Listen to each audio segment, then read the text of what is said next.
Mr. Clerk, please record. There's a quorum present, Mr. President. Thank you. Do you have any items for the record? I do, Mr. President. New LR 249 from Senator Holcroft, that'll be laid over. Additionally, new LR from Senator McDonald, LR 250, Senator Dover, LR 251. Those will both be referred to the executive board. That's all I have this time, Mr. President. Thank you, Mr. Clerk. While the legislature is in session and capable of transacting business, I propose to sign and do hereby sign LB 799.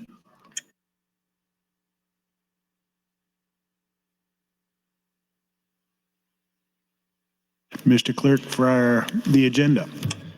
Mr. President, LB 818, when the legislature left, pending was a motion from Senator McCaleb Kavanaugh to return to select file for a specific amendment, that being FA 134. Going to the queue, Senator Bostoman, you're recognized to speak. Thank you, Mr. President. Good afternoon, colleagues. Good afternoon, Nebraska. I thought I'd take this opportunity. It's something that I've talked about before on the floor. I think that we should consider and how to address this in the future. So what I'm speaking about is our veterans' homes and our veterans.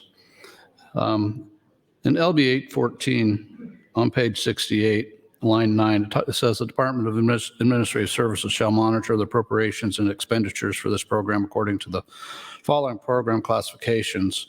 And part of those is the Central Nebraska Veterans Home, Norfolk Veterans Home, Western Nebraska Veterans Home, Eastern Nebraska Veterans Home. So what am I talking about? Well, this body, last year I believe it was, if I'm correct, we did increase an allowance of about, 15, 20% for our veterans homes, especially for our employees, because we needed to increase the pay and the benefits to our employees, which was very much so needed and very much so appreciated. And I know those in those homes, those who are working there now that didn't work there before, that did come back to work or working there, very much so appreciate that. But as we look at budgets and as we continue to look at budgets for agencies and departments across the state, we typically look to hold down their budgets, whether it be 3%, whether it be 2%, whatever that might be for that agency or department, for their operating, for functions. But that doesn't apply to the residents.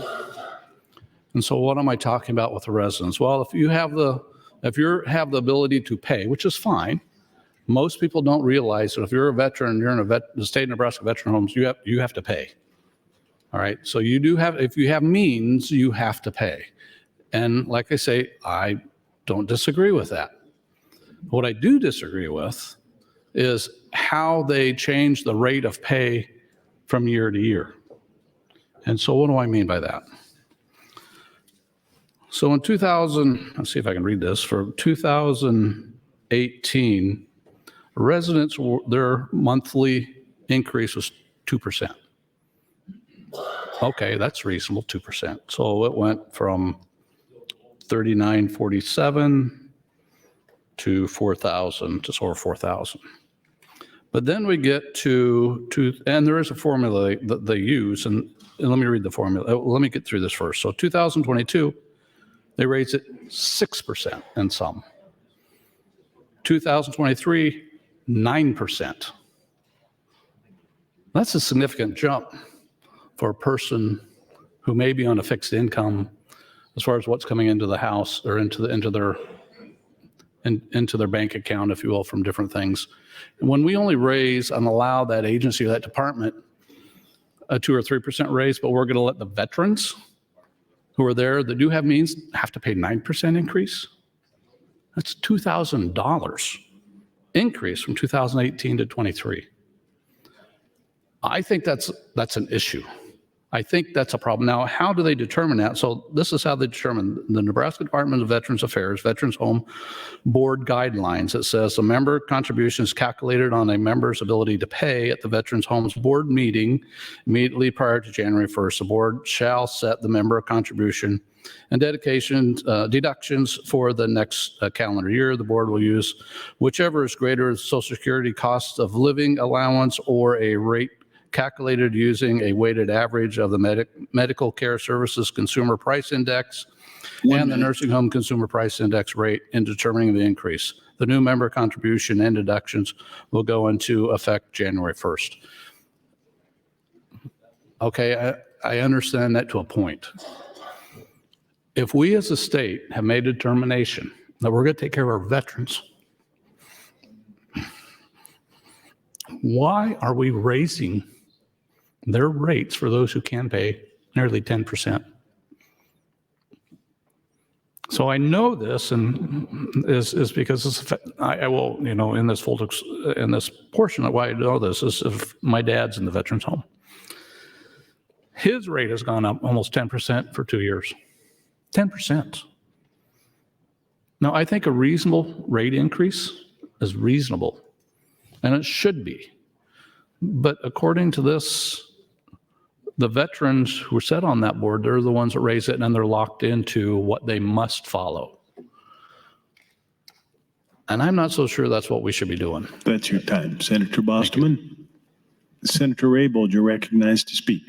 Thank you, Mr. President. I do want to give accommodations to our Appropriations Committee for the work that they're doing.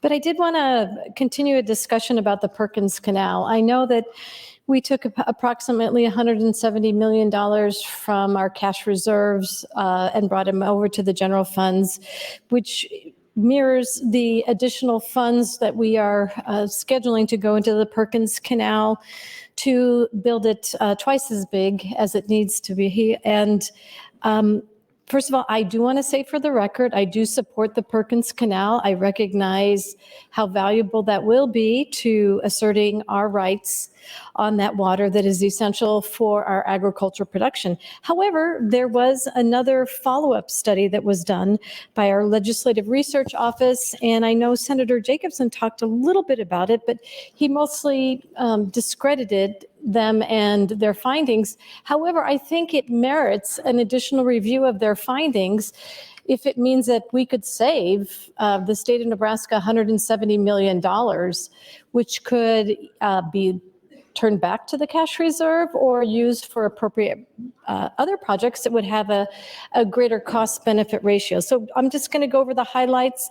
I would not discredit their findings. The individuals that are actually in our Legislative Research Office are quite capable and competent of crunching the numbers, particularly when they're given the actual numbers of the flows over a number of years. But here's one of the things that they found, primarily that our consultants, I think you say Zangaro consultants, the third-party consultants, may have just overestimated the capacity of the water. And this is some of the findings from our Legislative Research Office. They say the consultants' use of mean, which is the average, versus median values appear to overestimate the stream flows.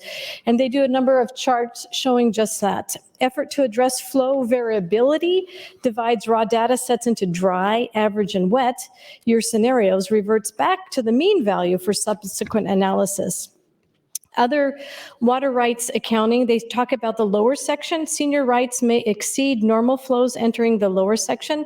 There are some areas of the Perkins Canal on the Colorado side that have senior water rights, even to this compact. Water delivered by a canal will largely be dependent on accretions in the lower sections. Accretions are when you use it for irrigation and it goes back into the ground well or groundwaters and ultimately ends up back in the stream. A couple more points I just wanted to make on the economic analysis side. They talk about NPV, the net present value, and the benefit cost ratio. So they talk about the method for calculating NPV appears to overstate project benefits, thus inflating the benefit cost ratio. So on the benefit side, there is a discount for that. But also on the cost side, in the study done by our consultants, the third-party consultants, they automatically take 100% of the cost rather than what our research department did. They took those costs after 10 years, and obviously it's at a discounted rate. So please don't discredit this report. I think it has a lot of merit, and I ask my colleagues to take a look at this so that we can do the right thing for all of our Nebraska and not oversize the canal for what it needs to be. And so do take a look at the research, and if we have an opportunity to find some savings of, say, $170 million or revert it back to the cash reserve, that might be a good thing for the state. Thank you, Mr. President. Thank you, Senator Raybold. Senator Blood, you're recognized to speak. Thank you, Mr. President. Fellow senators, friends all, I stand firmly against Senator Kavanaugh's floor amendment and in support of the bill, although, again, I still have questions, but that's just not a hill I want to die on today. But I did say when I was on the mic earlier today that I wanted to finish a couple of thoughts from some of the debate and time killing that we've heard on the mic the last few days, because it's clear we're going to kill time, and a lot of you had things to say, and I appreciate you getting up and talking. Initially when you had the conversation about the alcohol on the floor, I had missed that because another senator and I were talking about the Red Scare bill that you guys are going to be passing this year that's not necessary. And I had talked to him about the CSIS report that I had been reading. And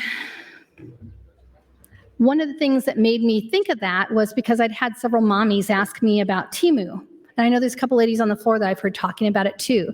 Temu is an online sales site. I saw some heads perk up. An online sales site where you can get really nice things really cheap. But what a lot of you guys don't know, those of you that are worried about telecommunications things that are made by China, is that if you are buying from that site, you are literally giving your data away to the Chinese. And let me tell you why I know that. So there was an organization that got really busted for it in China. And they got busted for it because they had 83 different types of ways to steal your data. And it was mostly on Android phones. And it was also a shopping site. And they put malware in that. And if you don't know what malware is, it's short for like malicious software. And it's any software that some hacker creates that will steal your data, and it will interfere with computer systems or your mobile devices, which are actually computer systems in themselves, right? And so they'll access things like your social networks and who you're friends with and your chats. And they will steal your biometrics. The biometrics are who you are physically, guys, and what traits you have when you shop. So they got busted stealing your data from China. And by the way, they've got an office in Boston. And when they got busted, they immediately fired the hackers that created that software. And guess where they put them at? Temu. So all you folks that are worried about telecommunications in Nebraska that are owned by China, you're giving your private data to China. This is the reason I'm telling you this story, is that we keep passing legislation, acting like we know what's going on with technology, and that we're worried about spies, which we should be, from China. Maybe it'll be Russia next year. Maybe it'll be Israeli next year. Who knows? Because if you look at the CSIS report that I printed and it's on my desk, you'll see that people from all over the world are hacking government computers, hacking your personal cell phones. So, you might be saving $2, $3 on that new pair of shoes, but you're also giving away your personal data. I go back to what I've talked about on the floor before, where everybody was up in arms when they found out that Facebook were using algorithms and were getting information from your Facebook pages. It's like, seriously? You know that they had to make money off of Facebook. They just weren't doing it out of the kindness of their hearts. How do you think they were making money? They were making money selling your information. We got hacked during the pandemic by the Russian mafia, by Nigerian crime rings. We're doing these bills where we say that we have to keep certain entities out of our state, out of our country. Okay. But if we're going to do these big grandiose bills, which I know you're going to pass, How about you start paying attention to technology and how, right under your noses, it's affecting Nebraskans? I know you guys all saw that our neighboring state just eliminated TikTok. Now, I don't know how they're going to do it, but I know that there's states that you can't do sports betting in. So they're probably going to make it so you just can't utilize that particular app in their state. They'll probably use geofencing, I'm guessing. But I wanted to make sure we address that because I'm sure when we get down to that bill, it's going to be the That's same your time, thing. Senator. Thank you, Senator Blood. Senator Vargas, you're recognized to speak.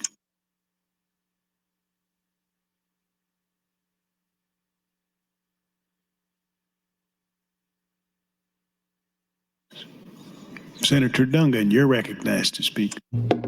Thank you, Mr. President.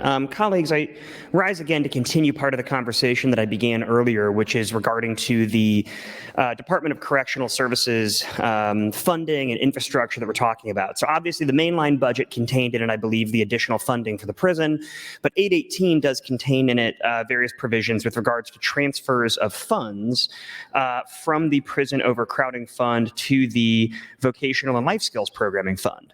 And so it moves over, I believe, $5 million in 1 year and $5 million in the next year. The reason I wanted to bring this up is it goes back and harkens back to the same kind of things that I was talking about earlier today with regards to 814 in the mainline budget. None of this exists in a vacuum. And if we're going to actually address prison overcrowding, we have to address underlying causes, root causes that lead to the actual incidents that people end up getting charged with. We have to actually address services before adjudication. And then ultimately, we have to ensure that our services that are being utilized by the Department of Correctional Services actually provide rehabilitative efforts that reduce recidivism. If we don't do that, then all of this is for nothing. And so having a conversation about the budget is it's all interconnected. And it does go back to exactly where I left off previously. So I want to go back to that. And I believe I was discussing the difference between diversion and problem-solving courts. If you're paying attention at home, or if you've been in the body when I've talked about this before, you probably have heard me talk about this, but it bears repeating because people don't understand the difference. Diversion, where I left off, is something, we have a piecemeal approach to diversion here in Nebraska. It's done by counties, it's run by county attorney offices, and you can get into diversion if you meet certain requirements and are allowed in by the particular folks running that particular office. I think we should be investing more money in statewide diversion services because that is a pre-adjudicative service. What that means is diversion is a service where you can get involved prior to entering a plea or having a trial, and if you complete that program, the charges are ultimately dismissed. Problem-solving courts, on the other hand, which are fantastic programs if they are run according to best practices, they seek to utilize best practices and a sort of myriad of other services like counseling, substance use treatment, mental health treatment, in an effort to work with individuals to address their underlying problems, but that comes into play after you have pled to something.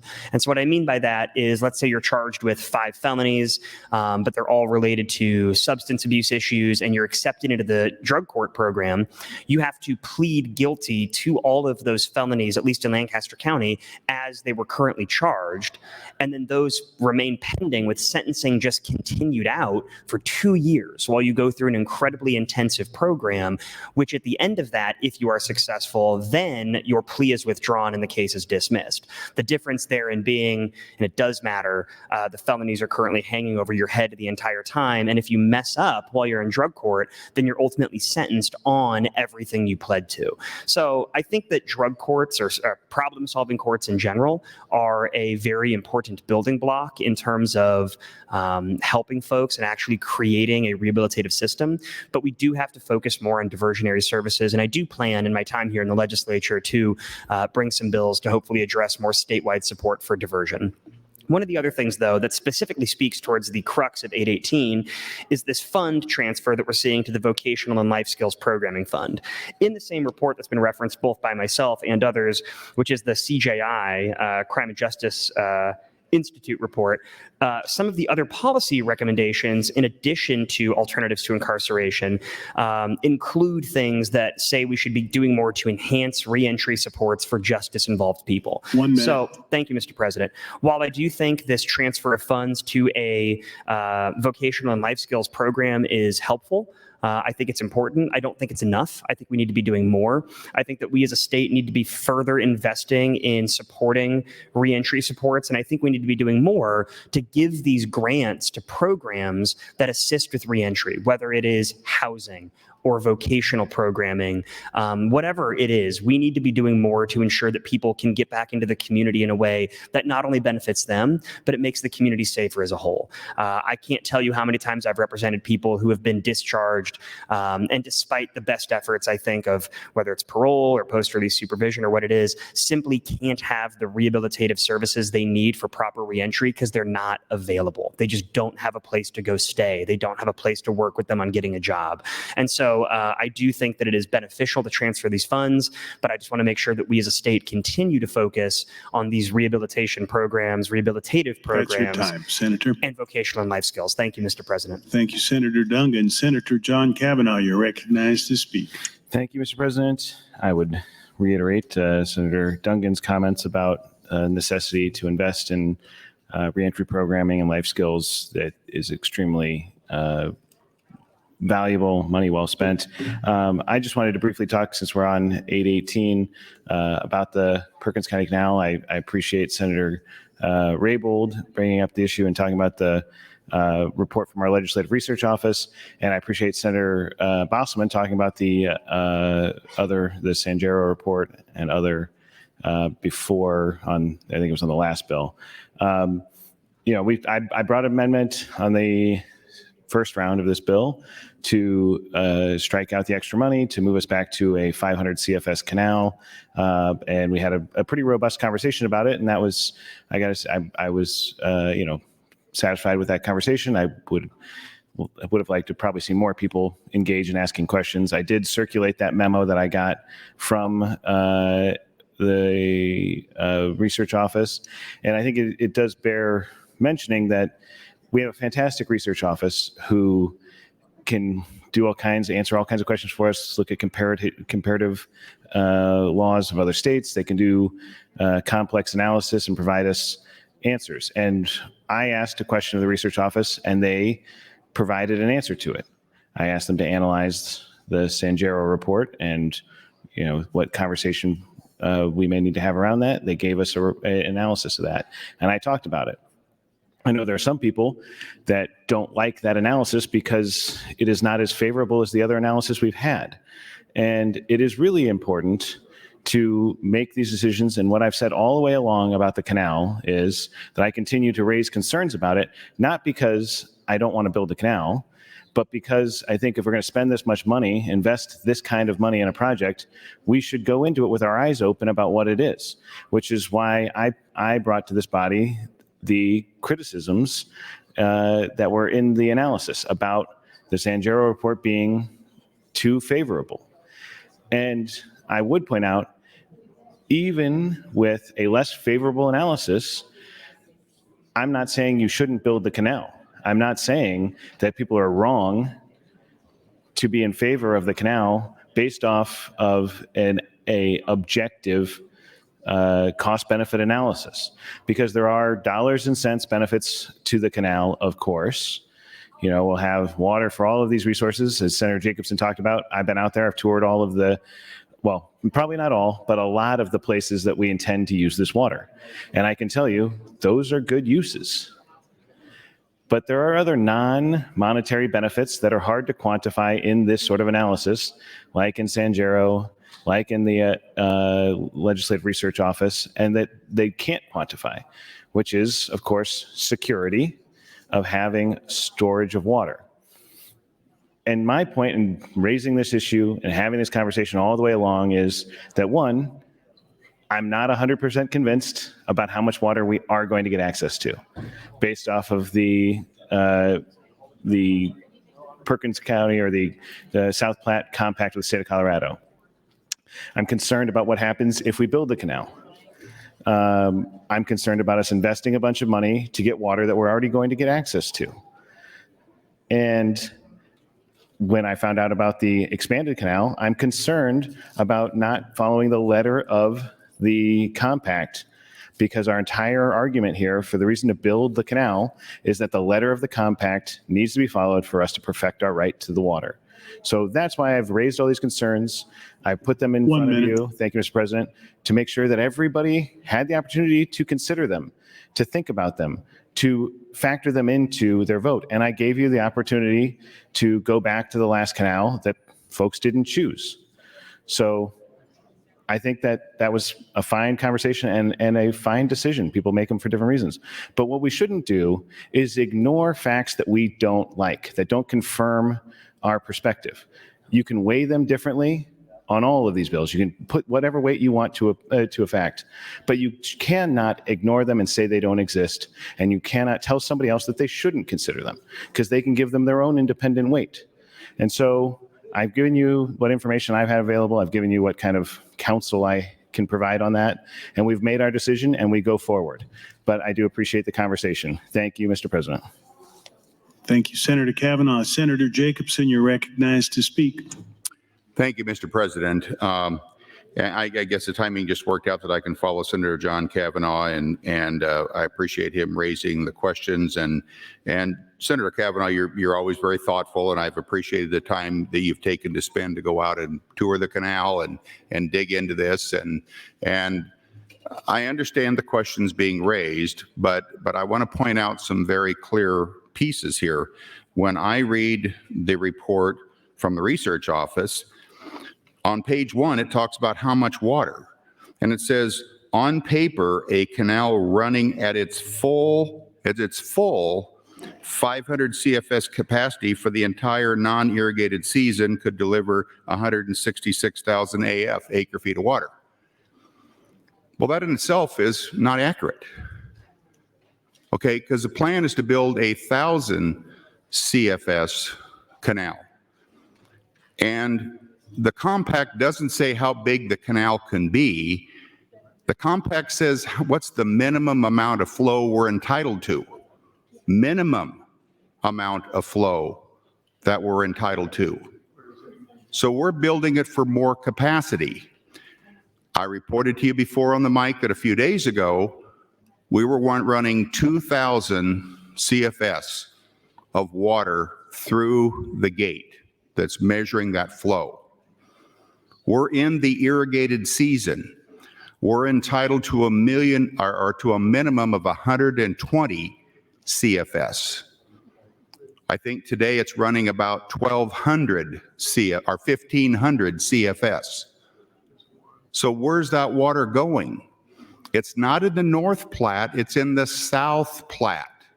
So that water is running through the state and out the back door. We're wasting the water at a time when the majority of our state is still in a drought. I don't know how much clearer we could make it and make the case for the canal. If we could be capturing 1,000 CFS, because there's no limit to how much we can take, it's a minimum that we can take. And if there's excess flows, we're entitled to all of it. So we'd be entitled, if it was a 3,000 CFS or a 2,000 CFS capacity, we'd be taking that and we'd be filling that lake up that much quicker, and it'd be available to us to use later this year. And we're in the irrigated season where the lower flows at. The big flows come in the wintertime. My point is very clear. I know there's a lot of people who would like to divert the money that's been earmarked for the Perkins County Canal and use it for other pet projects. Let's don't kid ourselves. That happens here. The Perkins County Canal is critically important to the entire state of Nebraska. It's especially important to western Nebraska, where agriculture is critically important. It's a huge part of what we do. This needs to be built. We need to take the next steps to go through the process. That money needs to be earmarked and it needs to be locked down and held there until we get done with all the feasibility, land acquisition, and design. When we talk about cutting the number back because if we went back to 500 CFS, well, I think we've all heard, and even Senator Kavanaugh has said on the mic before, he's concerned about cost overruns. I'm concerned about cost overruns. Why would we cut back the amount of money that's been earmarked when we believe there will probably be cost overruns? And if there are, we need every penny in that fund. 1 minute. Thank you, Mr. President. So let's don't do anything with tampering with those dollars. Let's move full speed ahead. The Sanjero report had highly qualified individuals that Senator Bostelman walked you through their credentials. They know what they're doing. I'm not discrediting our research people. They are outstanding, but they don't have the same credentials as the Sanjero people. And some of the information in their report brings some false assumptions that aren't accurate, which will impact what their conclusions are coming to. I don't expect them to have it perfect, and I appreciate the fact that they've looked at it. We need to move forward with this project, and let's leave that money there. Thank you, Mr. President. Thank you, Senator Jacobson. Senator Aguilar, you're recognized to speak. Thank you, Mr. President. Members, I rise in support of 818E and oppose FA 134. But that's not what I'm going to speak to this afternoon. I'm going to speak to the ludicrous accusations thrown at me by Senator Hunt, Senator Michaela Kavanaugh. Labeled me as an LGBTQ hater. Ladies, nothing could be further from my truth. My youngest daughter is gay. She lives with another lady who identifies as trans.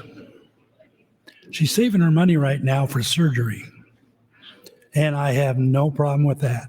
They're both over 35 years old. What I have a hard time wrapping my head around is knowing that science says your brain's not fully mature and developed until 24 years of age.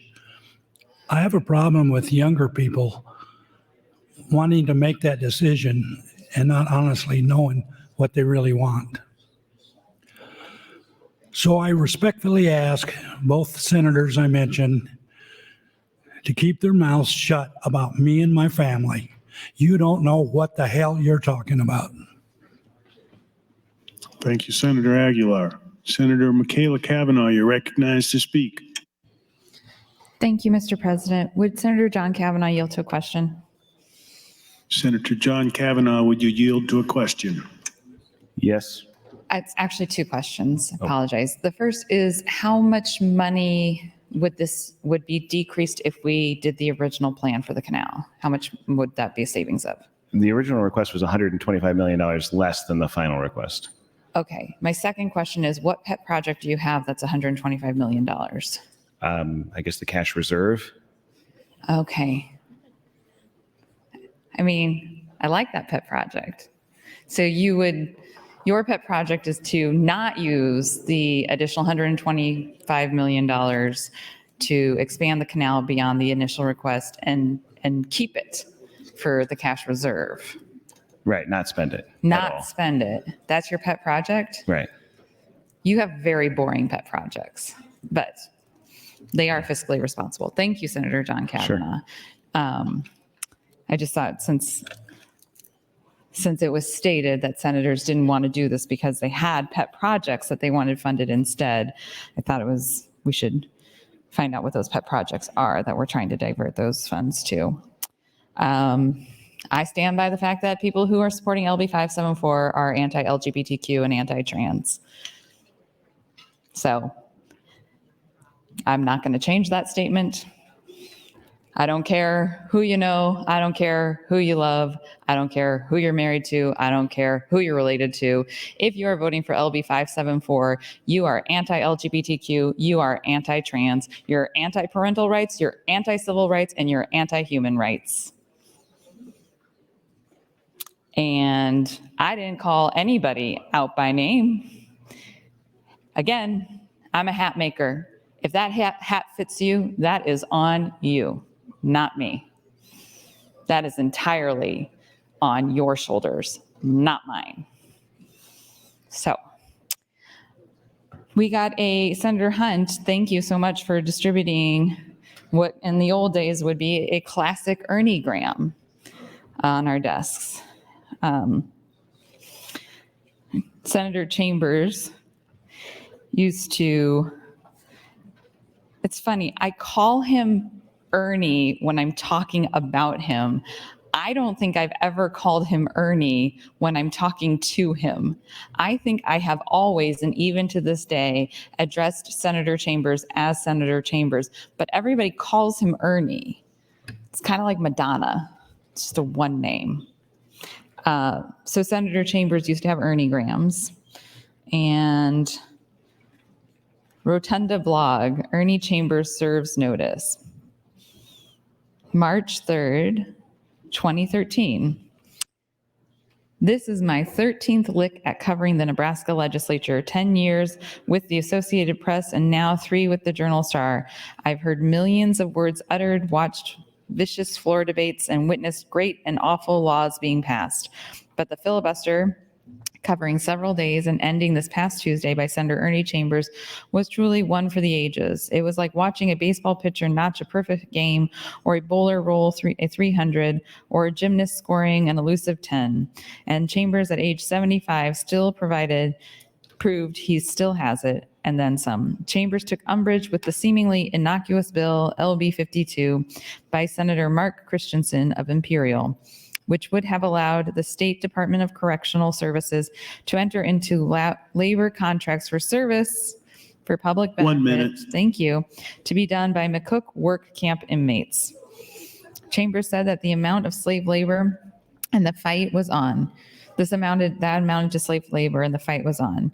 But this was to be no ordinary filibuster from the master. Chambers was elected in November to his North Omaha seat after sitting out 4 years due to term limits, which he says were enacted to get rid of him. Well, they were. He was first elected to the legislature in 1970 and re-elected in every election through 2004. In 2005, he marked 35 years in the legislature and became Nebraska's longest-serving state senator. And he used Christensen's prison labor bill to serve notice on his 48 legislative colleagues, many who were not in office when Chambers left in 2007. That the sheriff was back in town. Once called the angriest black man in Nebraska in a magazine article, Chambers became a force in the legislature by mastering its rules and constitutional law. His ability to prolong debate through filling amendments. That's your time, Thank you, Senator. Mr. President. Thank you, Senator Kavanaugh. Senator Kauth has some guests in the north balcony, 100 fourth graders from West Bay Elementary in Elkhorn. Please stand and be recognized by your Nebraska Legislature.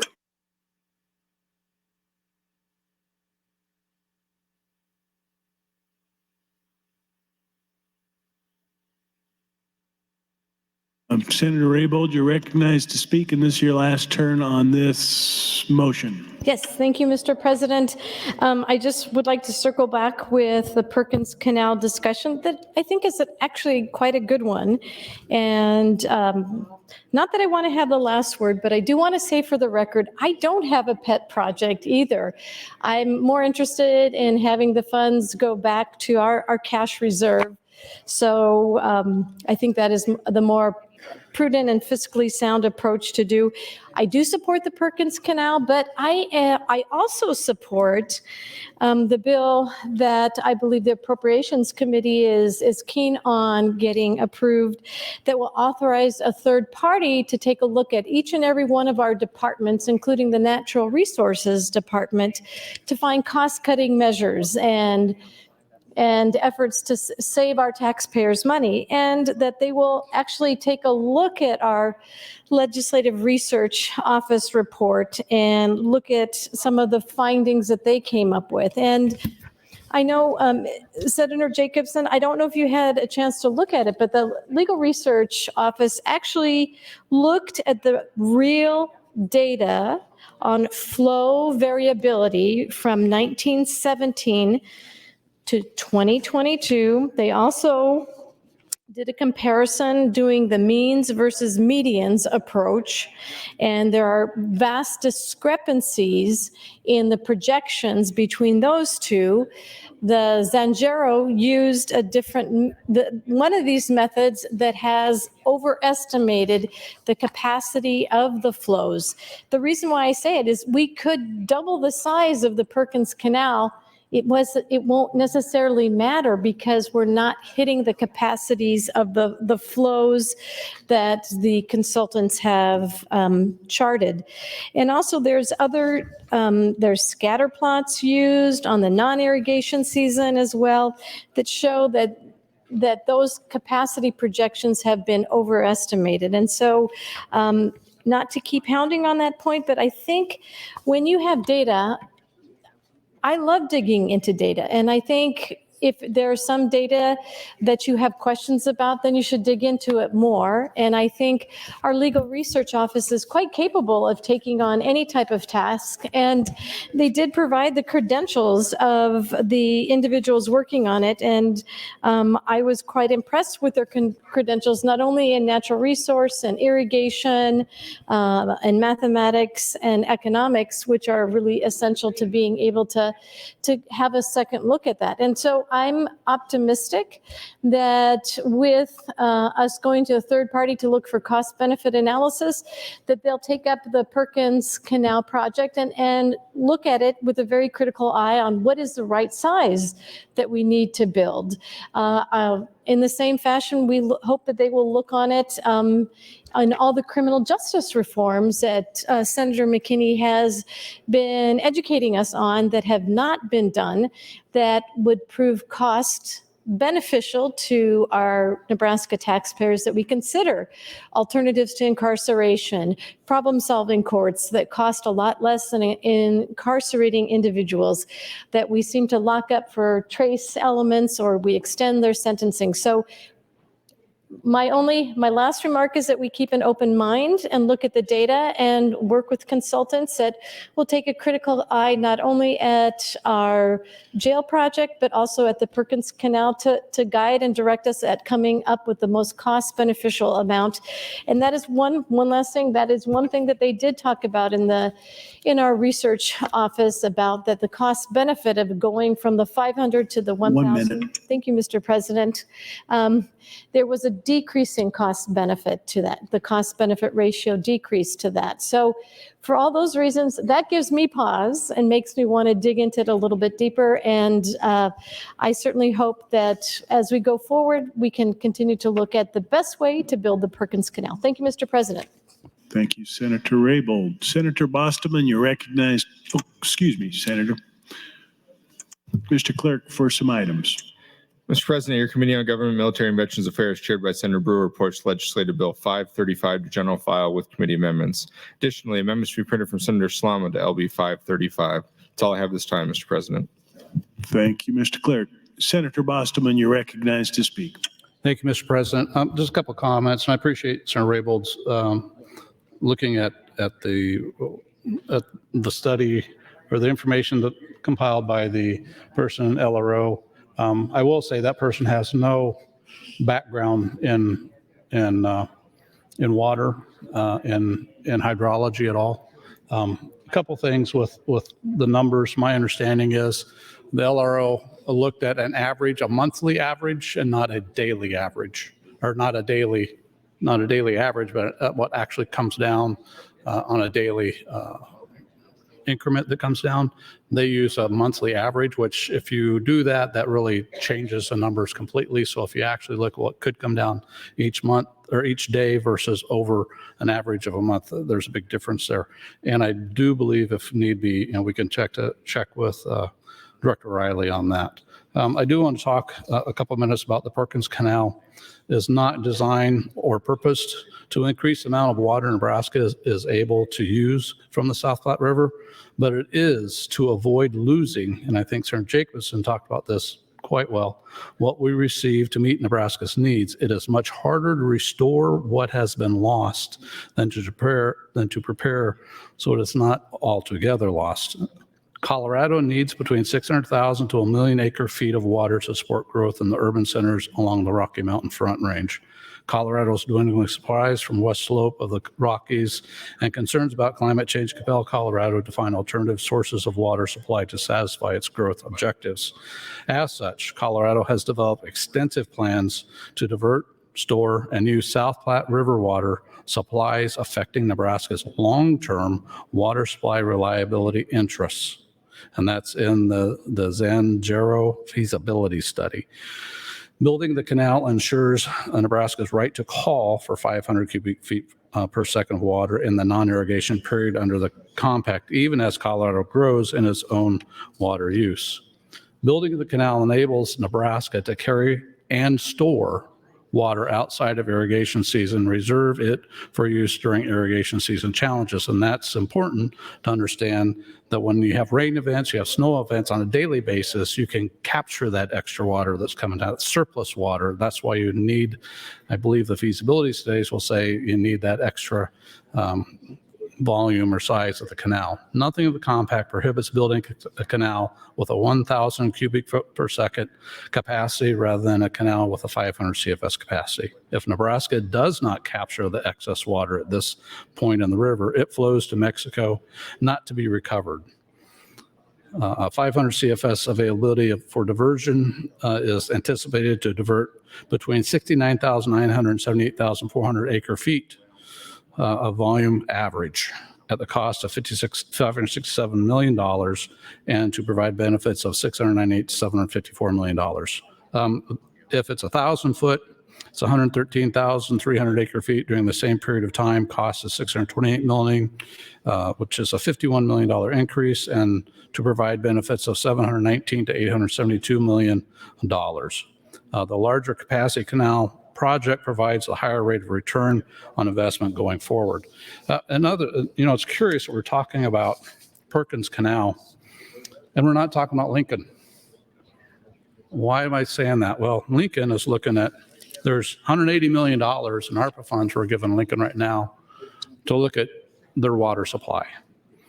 My understanding, what Lincoln's looking to do is build a $1 billion project, $1 billion project 1 minute. from the Missouri River to Lincoln, when they could build a $70 million project to provide the same amount of water. Why aren't we talking about that? Perkins Canal is to ensure we save the water, we store the water that we need at a later date on those excess flows. That's what it's about. Lincoln's willing to spend $1 billion, and how much of that is going to be state funds we're going to have to kick in for that?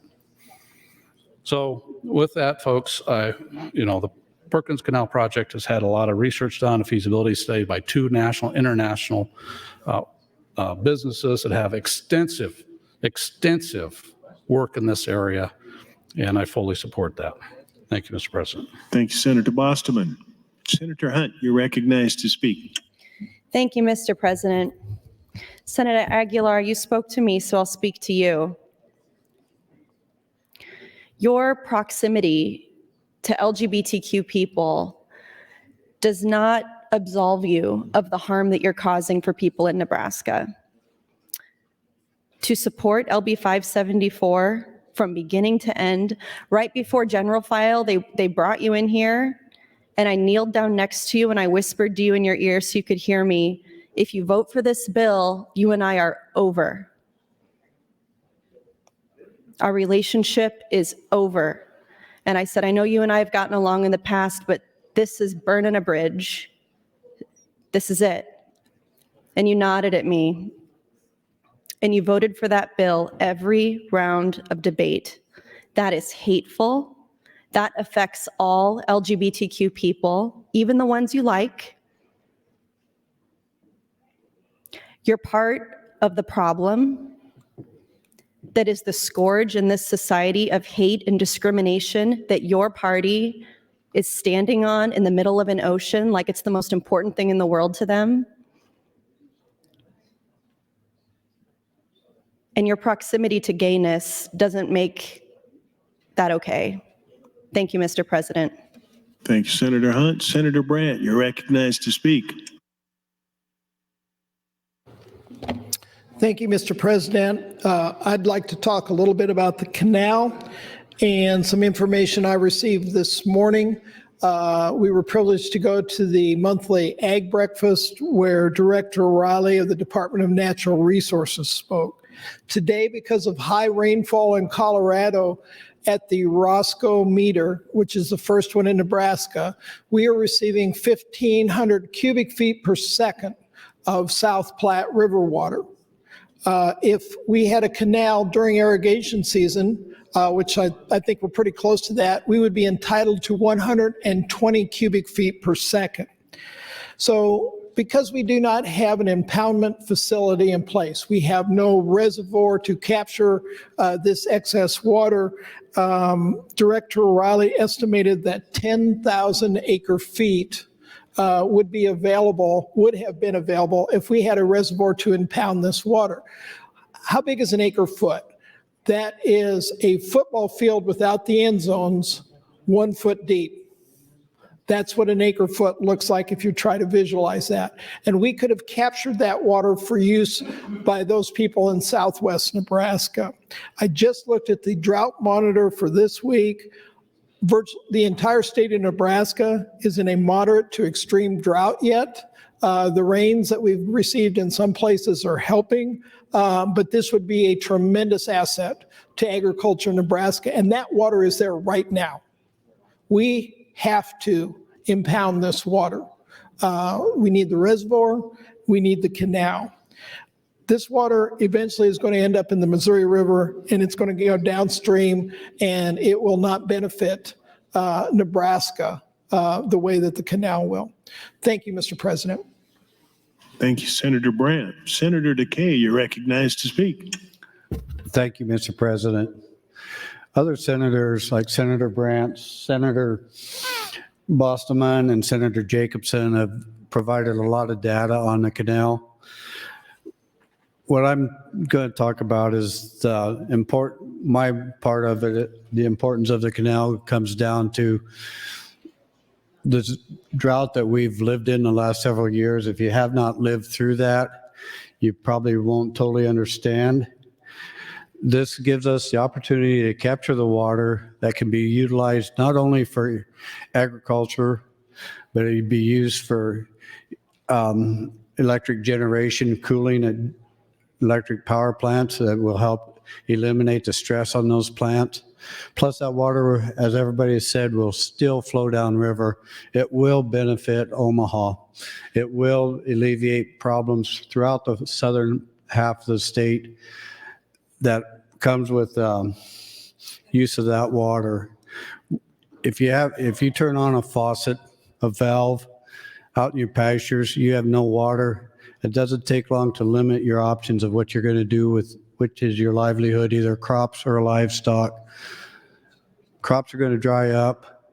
People that are used to making 200 to 250 bushel corn or raising livestock will be sold if it doesn't die.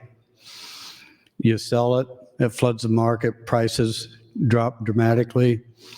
Your bottom line is impacted substantially. You will lose your ranches, you lose your farms, and you lose your ability to sustain a lifestyle that you've worked in generations before you have worked to have. So with that, water is our greatest natural resource in the state, and we need to capture every drop we can to utilize it to the fullest advantage all the way through the river system that crosses our great state, and use it out in the panhandle, out in the southern part of the state, and all the way to Omaha before what's left is dropped into the Missouri River.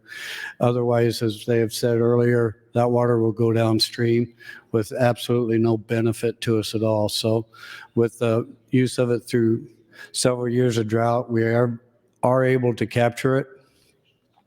We're able to sustain our irrigation loads. We're able to sustain our generation loads for electricity. And I urge you to keep that in mind when you're thinking about and going forward with the Perkins Canal project. Thank you very much. I yield my time. Thank you, Senator Decay. Senator Michaela Cavanaugh, you're recognized to speak. This is your last time before your close. Thank you, Mr. President. I appreciate that people are talking a little bit today because, well, first of all, talking more about the budget than you did on other rounds of debate. Sure, can't really make changes at this stage, but I think it's still good to talk about it. But I also appreciate it because I am working on reviewing the applications for performance audit and getting the scoring done, and I need to get them to exec board by tomorrow. So this has helped me greatly catch up on an actual legislative duty that I have outside of filibustering. So much appreciated. Back to the Chambers article. Okay, so we're talking about McCook work camp inmates and LB 52. And as he used Christensen's prison labor bill to serve notice on his 48 legislative colleagues, many of whom were not in office when Chambers left in 2007, that the sheriff was back in town. Once called the angriest black man in Nebraska in a magazine article, Chambers became a force in the legislature by mastering its rules and constitutional law. His ability to prolong debate through filing amendments, and a skillful use of the rules was admired and feared by fellow lawmakers. Trained in the law, Chambers would delay, cripple, or kill legislation he did not like, and could seemingly stop the entire process at will. And he did just that. Again, quote, I intend to keep us on this bill for a long time, he said on the floor. I will not be merely parsing words for the sake of parsing words. Words have meaning. Words lead to actions. Actions carry consequences. And when those actions and consequences flow from one direction, always towards those who are harmed, then those actions do not occur because of accidents, inadvertence, or happenstance. These actions are deliberate and intentional. The subjects were many, as were the amendments he filed.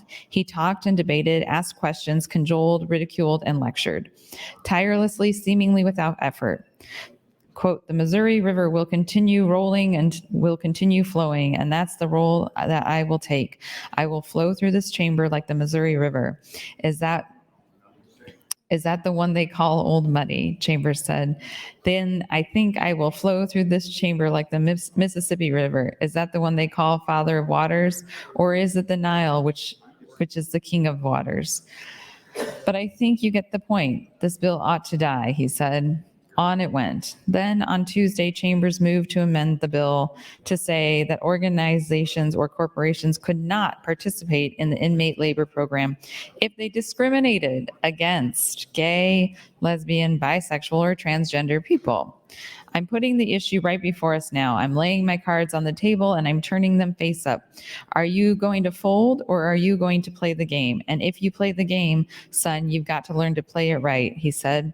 You've got to know when to hold them, know when to fold them. And when you are at a moral crossroads, that is not the time to hold them or fold them. That is the time to choose which way you're going to go, right or left. Which way will it be? We'll have the opportunity to see. The amendment passed 29-5. I'm going to read that part again. Chambers moved to amend the bill to say that organizations or corporations could not participate in inmate labor program if they discriminate against gay, lesbian, bisexual, transgender people. I'm putting the issue right before us now. I'm laying my cards on the table and I'm turning them face up. Are you going to fold? Are you going to play the game? And if you play the game, son, you better learn to play it right. You got to know when to hold them, know when to fold them. And when you're at a moral crossroads, when you are at a moral crossroads, it's not the time to hold them or fold them. That's the time to choose which way you're going to go, right or left. Which way will it be? We'll see. You'll have the opportunity. As will all of you tomorrow. Thank you, Mr. President. Thank you, Senator Kavanaugh. Senator Bostoman has some guests under the north balcony. Former Speaker Kurt Braum and two of his grandchildren, Anna and Joseph Braum, currently living in Peterborough, England. Please stand and be recognized by your Nebraska Legislature.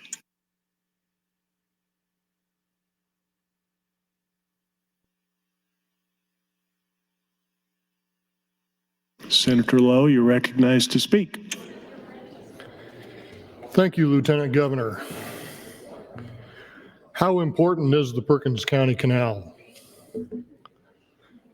I ask you that for those of you that live on the eastern half of the state. How important is this canal? In 2013, in the summer, the mountains of Colorado were on fire. It was a drought. A great portion of Colorado was burning. The mountains. And all this was happening. And then in September, torrential rains hit the Front Range. What happens when fire burns in the mountain and you don't get any moisture after that for a while? Nothing grows. The soil becomes hard. Water does not penetrate. And all that water came rushing down the mountains into the Poudre, into the Redstone, the Buckhorn, and the Big Thompson. And it flooded Loveland and Fort Collins. And then it started down the South Platte. And it came with a roar. I live on the Platte River at Kearney. It's nothing like the Platte River you cross between Omaha and Lincoln. Most of the time it's an inch deep and you're lucky if you get your ankles wet. But when this water came roaring by our house and you could hear it, you could hear the water roar because it was 8 feet deep. I would go kayaking down the river even though I wasn't supposed to because there were rollers on the Platte River. Waves that were 6 feet high. It was dangerous out there. But that water came rushing and it did a lot of damage. The water smelled terrible. The water was putrid because it had flooded all the livestock areas. It had flooded the gas stations and the truck stops. And what happens when water goes into a gas tank buried in the ground? The fuel comes out. I still have somebody's garage door wrapped around a tree outside my house, and it came from Colorado because the nameplate is on it. So all that came down the river and didn't stop. It went into the Missouri River and then the Mississippi and was gone. We benefited nothing from it, and it cost us millions of dollars.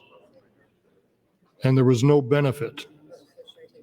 The Perkins County Canal will absorb some of this.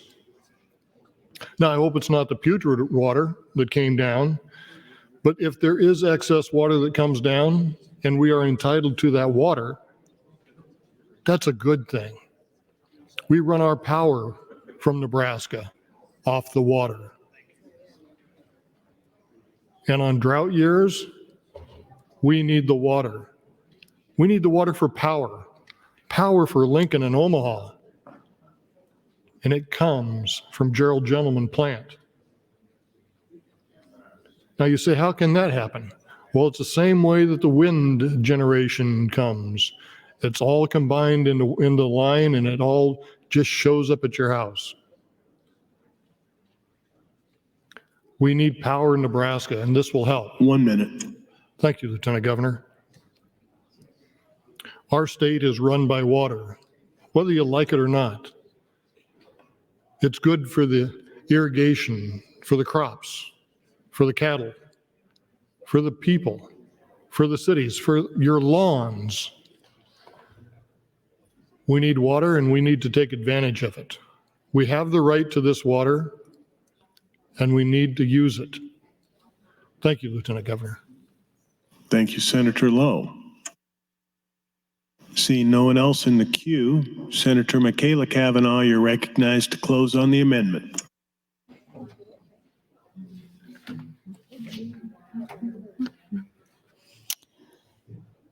I think I have another amendment after this. And I think cloture is around I'm going to guess, shot in the dark, 247. I'm getting a maybe. give or take. I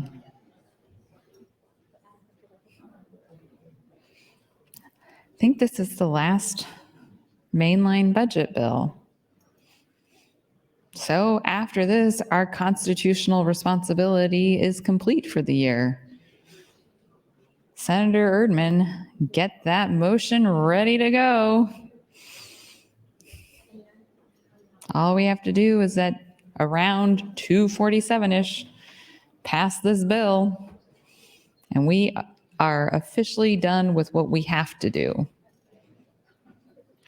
Well, we should pass Senator DeBoer's A bill, so maybe wait for that motion until after that. How's that for that? That was my plug, especially since I kind of got us to pass over it yesterday. Sorry, Senator DeBoer. But yeah, this is it. This is the grand finale, LB 818. So yeah, that's all I got. I'll yield the remainder of my time. Thank you, Senator Kavanaugh. Proceed, members. The question is the adoption of FA 134, motion to return to select file for amendment. All those in favor vote aye. All those opposed vote nay.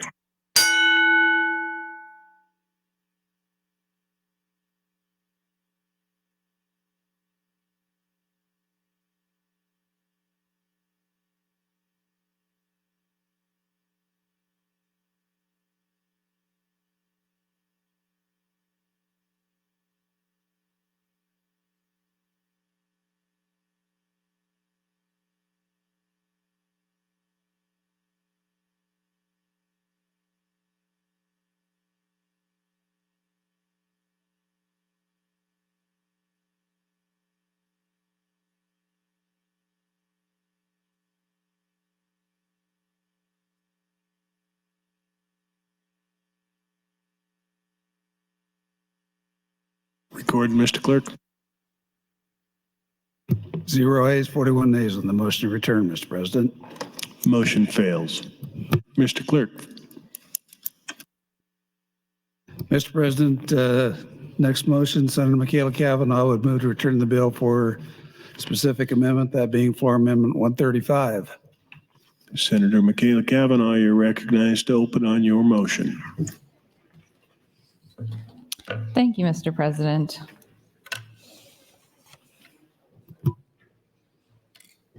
Okay.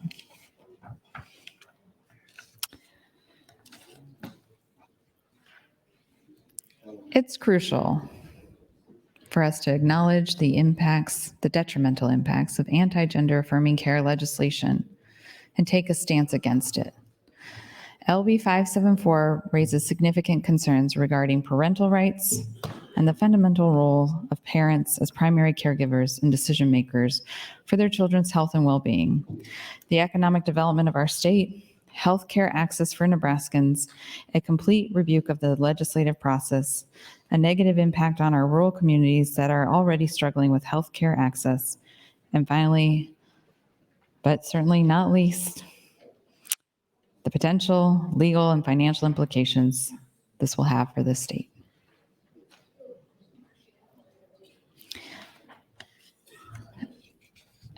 LB 727, I think it was, the tax package that we had a couple of days ago. There was a lot of conversation on that package about how that and all of the tax bills are so important for economic development in our state. And it's this continued willful ignoring of all of the evidence to how LB 574 is going to negatively impact the economy of our state. And I just, I'm sure all of the hundreds upon hundreds, it's probably reaching a couple thousand at this point, people, citizens of this state who have contacted your offices, who have shown up here, who have been in protest of this bill, who have signed on to letters. We've got parents that have signed on to letters. We've got medical professionals who signed on to letters. We've got businesses that have signed on to letters.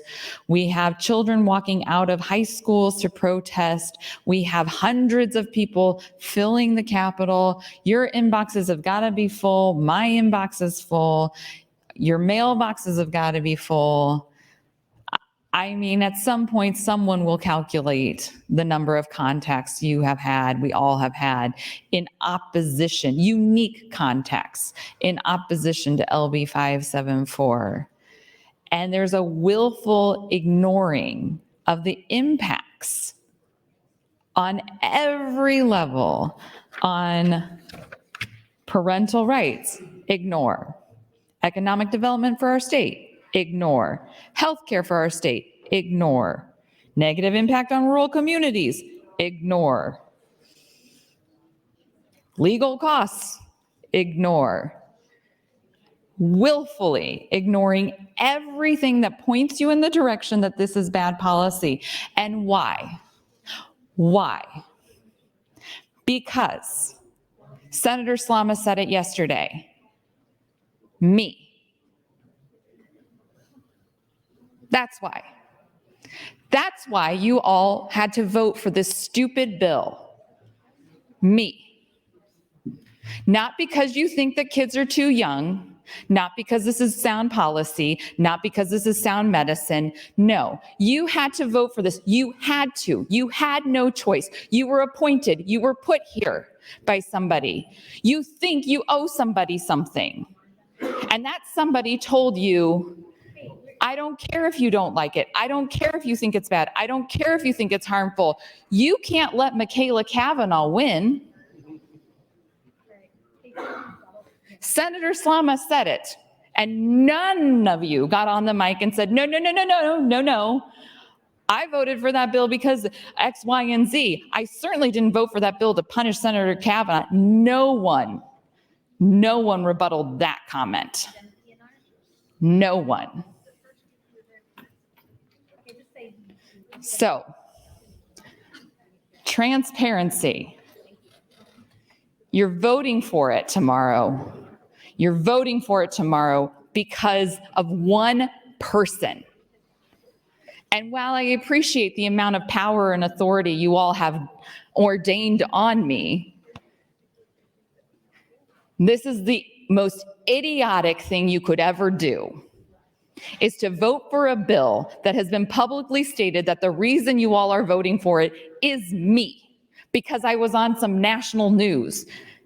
Who cares? Literally, who cares? Who cares what national news program I am on? It's irrelevant. It is completely irrelevant. And the only reason they ask me and the only reason I say yes is because it matters to trans people. The only reason I go on any national program that asks me is because I want trans people in this state and across this country to know that they are worth fighting for and that I will fight for them. And if that is your petty reason to vote to hurt them, that is 100% squarely on each and every one of your shoulders. On your shoulders. And if you're voting for this bill because you think it's good sound policy, then you should have stood up yesterday when Senator Slama said that you were voting for it because I got on Rachel Maddow. How stupid is that? But you didn't. You sat quietly, complacently. You didn't. You have allowed this session to run into the absolute ground because of me. How foolish do you all look?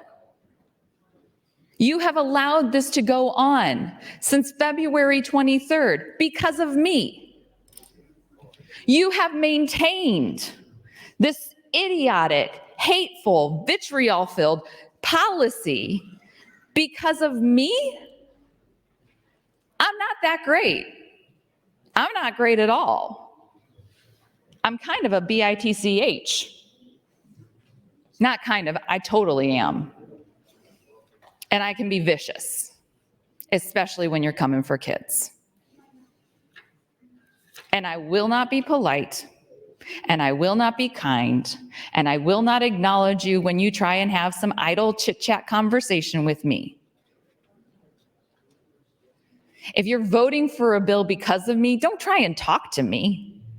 If you're going to punish children in Nebraska, if you're going to stop them from living their true, authentic lives because of me, do not talk to me. Don't give me a recipe.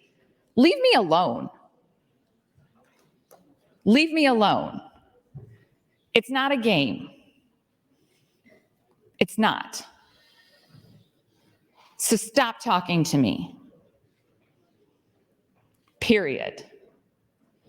I look forward to Senator Moser's recap of my voice and whining on the microphone and how becoming that will be. Yeah, it's very funny, I know.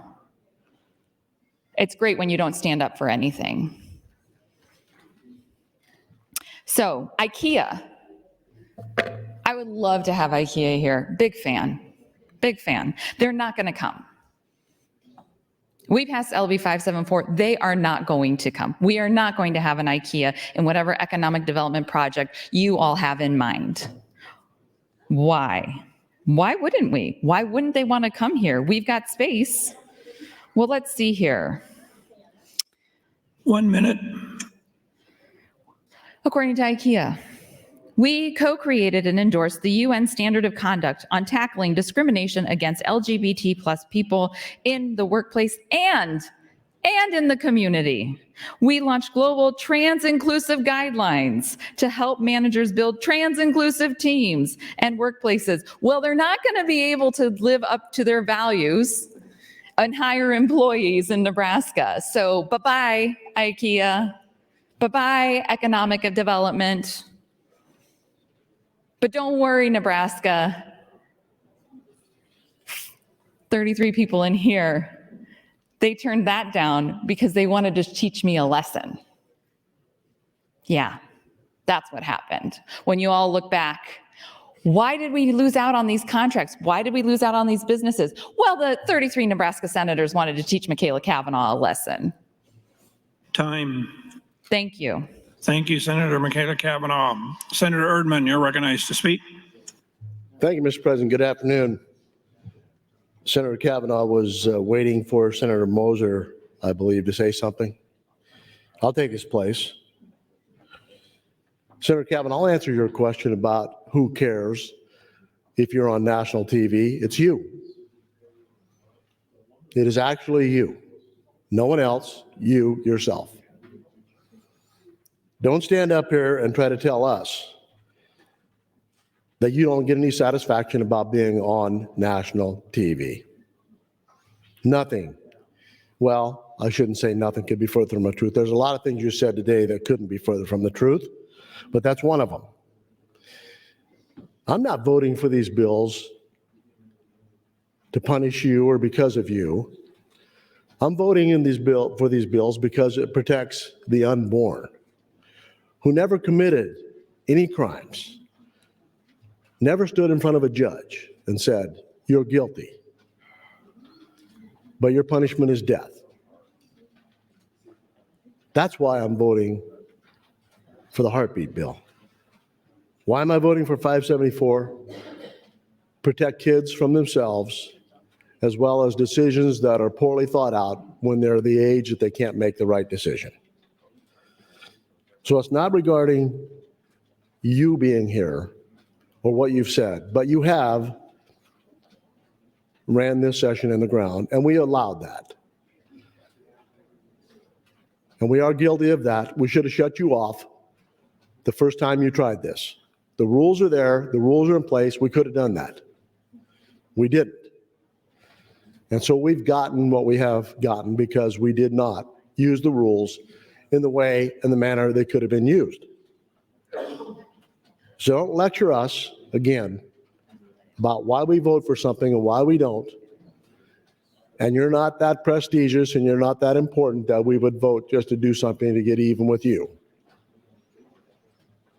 We're voting to protect young people and babies who don't have no one else to speak up for them. So you have been on national TV, and I'm sure you will be again. And it wouldn't surprise me in the near future we don't hear Senator Michaela Cavanaugh running for Congress. That'll give her something to talk about. Thank you.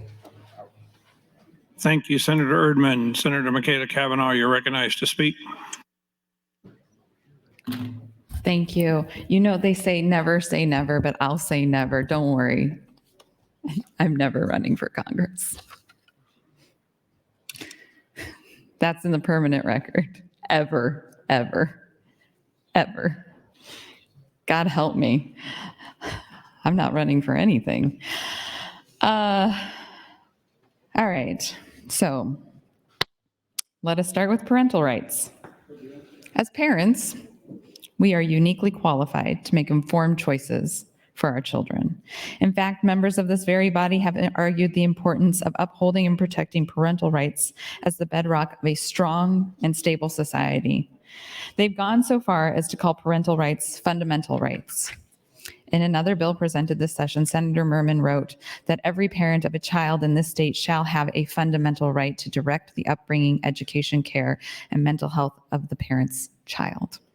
Those of us who are parents or caregivers know that directing our children's upbringing, education, care, and mental health is a tough job, but arguably the most important and most rewarding one. By preserving parental autonomy, we recognize the deep connections and knowledge parents possess of their children and celebrate the unconditional love, empowering families to navigate the complex landscape of healthcare decisions while safeguarding the best interests of their children. I should note we have about 12-ish minutes left. I have one more time in the queue, and if we don't want me to just pull this and do a whole nother amendment of talking, if anybody wants to get up and talk about that beautiful canal again, I would say now is the time, because otherwise I will pull this amendment and do another amendment to make sure that we cover the time that we have left. Okay.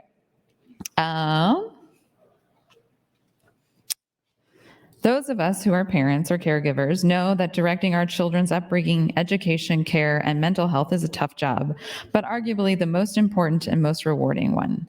By preserving parental autonomy, we recognize the deep connections and knowledge parents possess of their children and celebrate the unconditional love, empowering families to navigate the complex landscape of healthcare decisions while safeguarding the best interests of their children. Throughout history, we have entrusted parents with the autonomy to choose medical treatments and interventions that align with their religious, moral, and cultural beliefs. Each family holds its own set of values and principles that guide their decision-making process. These beliefs often stem from deep-rooted faith and traditions, and it is critical that they are respected and protected by our legal system. A vote for LB 574 sends a clear message to the parents of Nebraska. They cannot be trusted to make important decisions for their children. I don't believe any of us here, well, I wrote this a few days ago. I'm going to skip that part.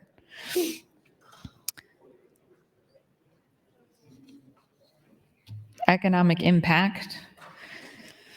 It's also dangerous that the business community It is so dangerous that the business community chose to make its strong and vocal opposition to anti-LGBT legislation and rhetoric known. So important that it continues to do so repeatedly. Your constituents are being harassed. Numerous companies understand the vital importance of diversity, inclusion, and equity. Hundreds, including dozens of major Nebraska-based corporations or organizations with large Nebraska footprints, have made their opposition to these kinds of bills clear. They know that discrimination against transgender folks not only harms the individual and their loved ones, thank you, but also tarnishes Nebraska's reputation as a welcoming and business-friendly state, making it more difficult to hire and retain great employees, recruit companies and event organizers, and even to fill our universities and colleges. I am not naive enough to think that I'm not naive enough to think that this opposition is purely altruistic. I don't. There's a reason corporations spend billions on DEI training, sponsorships, and marketing to diverse communities and more. They understand that inclusion isn't just the right thing to do, it's the smart thing to do for their business. Inclusion is the smart thing to do for Nebraska as well. It is essential that we listen to these voices and carefully consider long-term consequences of our business community, and for economic growth and viability to our state. Unfortunately, we're not going to do that. Time. Thank you. Thank you, Senator Michaela Cavanaugh. Senator Hunt, you're recognized to speak. Thank you, Mr. President. A couple months ago, the CPAC conference happened, the Conservative Political Action Conference, and I often listen to it kind of in the background while I'm doing other things because I think it offers the clearest window into the current platform of modern conservatism. Maybe not what you believe personally, but the direction the party's going. It brings together politicians and media people and influencers and kind of conflagrates it into this all-encompassing view of current conservative thought. And what we saw at this year's CPAC was that even as conservatism has this internal division, what to do about economic policy and healthcare and Ukraine and Trump and DeSantis and this type of thing, it has found unity and purpose in attacking trans people. There's absolutely no subtext here, and there's very little, subterfuge or obfuscation of what they actually think. Michael Knowles, who is a popular right-wing podcaster at the Daily Wire, said, and I quote, "There can be no middle way in dealing with transgenderism. It is all or nothing." He went on to say, and again I quote, "Transgenderism must be eradicated from public life entirely. Eradicated entirely." Senator Aguilar, they're talking about your daughter's partner. That's what they mean. Tom Fitton, the president of Judicial Watch, said gender-affirming care is, quote, "a demonic assault on the innocence of our children," calling it demonic. It would be one thing if this was just rhetoric, if people were just saying this, but it's not just rhetoric, it's action. What we're hearing at CPAC is what we're seeing in governors' mansions all across the country, in legislatures all across the country, including our own. We've seen nearly 500 bills introduced this year to regulate, to ban, to criminalize the lives of, to criminalize the care that's needed by trans people. And I think people who follow politics have a sense that this is happening, but I don't think that you, especially you, Senator Aguilar, understand the cruelty of these policies. I think that in a lot of mainstream press, there's a lot of attention to the hard edges of these cases. Like, what should the rules be around NCAA swimming meets? What about the rare but real cases where someone transitions and then they regret it? What kind of parental involvement should we have to access care when you're a minor? And these questions are important and these questions are real, but what's important is that we don't lose sight of the political and material reality here, which is that trans people already face terrible discrimination and difficulty, higher rates of poverty and homelessness and violence, workplace discrimination. Now there's laws being passed all over the country asking, community members to report parents of trans kids and they can have their children taken away. And these are just people who are trying to live their lives. And the right is now making trans people their explicit political target. And the most ambitious conservatives, like Senator Kathleen Kauth, are competing not just in rhetoric, but in policy to make their lives harder, to make their lives more dangerous, to make it more dangerous to be trans, to increase the violence that they face, and to push them out of the boundaries of public life. 1 minute. Thank you, Mr. President. The aim of conservatives to use this power of the state to eradicate the ability of trans people to live as themselves in public life or to be able to become themselves. And that's their goal. And again, it's not just policy, it's rhetoric. Talking about, Senator Aguilar, your daughter's partner being over 35, getting surgery, the issue with puberty blockers is that you take them when you're young. And blocking access to them actually causes more trans people to need surgery later because they could have prevented that development. And in Nebraska, we trust medical professionals. We trust them to follow the standard of care. We trust parents and our neighbors to do what's best for their families, and we stay out of it. We do not give these CPAC freaks what they want, which is the eradication of trans people. Thank you, Mr. President. Thank you, Senator Hunt. Mr. Clark.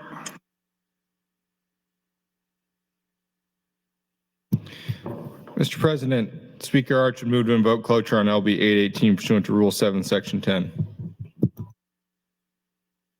Senator Arch, for what purpose do you rise? Roll call vote. Senators, we're on final reading. Please find your seat.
Mr. Clerk, call the roll. Senator Aguilar, voting yes. Senator Albright, voting yes. Senator Arch, voting yes. Senator Armendariz, Senator Ballard, voting yes. Senator Blood, voting yes. Senator Boston, voting yes. Senator Bostar, voting yes. Senator Bostelman, voting yes. Senator Brandt, voting yes. Senator Brewer, voting yes. Senator Breezy, voting yes. Senator John Kavanaugh, not voting. Senator Michaela Kavanaugh, not voting. Senator Clements, voting yes. Senator Conrad, voting yes. Senator Day, Senator DeBoer, voting yes. Senator DeKay, voting yes. Senator Dorn, voting yes. Senator Dover, voting yes. Senator Dungan, not voting. Senator Erdman, voting yes. Senator Frederickson, voting yes. Senator Holleran, voting yes. Senator Hansen, voting yes. Senator Hardin, voting yes. Senator Holcroft, voting yes. Senator Hughes, voting yes. Senator Hunt, voting no. Senator Ibaugh, voting yes. Senator Jacobson, voting yes. Senator Kauth, voting yes. Senator Linehan, voting yes. Senator Lippincott, voting yes. Senator Lowe, voting yes. Senator McDonald, voting yes. Senator McKinney, not voting. Senator Mosier, voting yes. Senator Merman, voting yes. Senator Raybold, voting yes. Senator Reapy, voting yes. Senator Sanders. Voting yes. Senator Slama. Voting yes. Senator Vargas. Voting yes. Senator Von Gillern. Voting yes. Senator Walls. Voting yes. Senator Wayne. Senator Wishart. Voting yes. Vote is 41 ayes, 1 nay, Mr. President, on the motion to invoke cloture.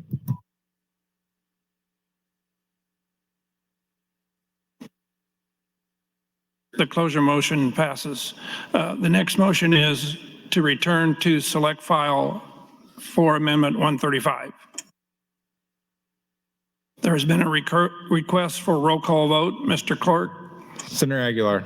Voting no. Senator Albright. Voting no. Senator Arch. Voting no. Senator Armendariz. Senator Ballard. Voting no. Senator Blood. Voting no. Senator Boston. Voting no. Senator Bostar. Voting no. Senator Bostelman. Voting no. Senator Brandt. Voting no. Senator Brewer. Voting no. Senator Breezy. Voting no. Senator John Kavanaugh. Voting no. Senator Michaela Kavanaugh.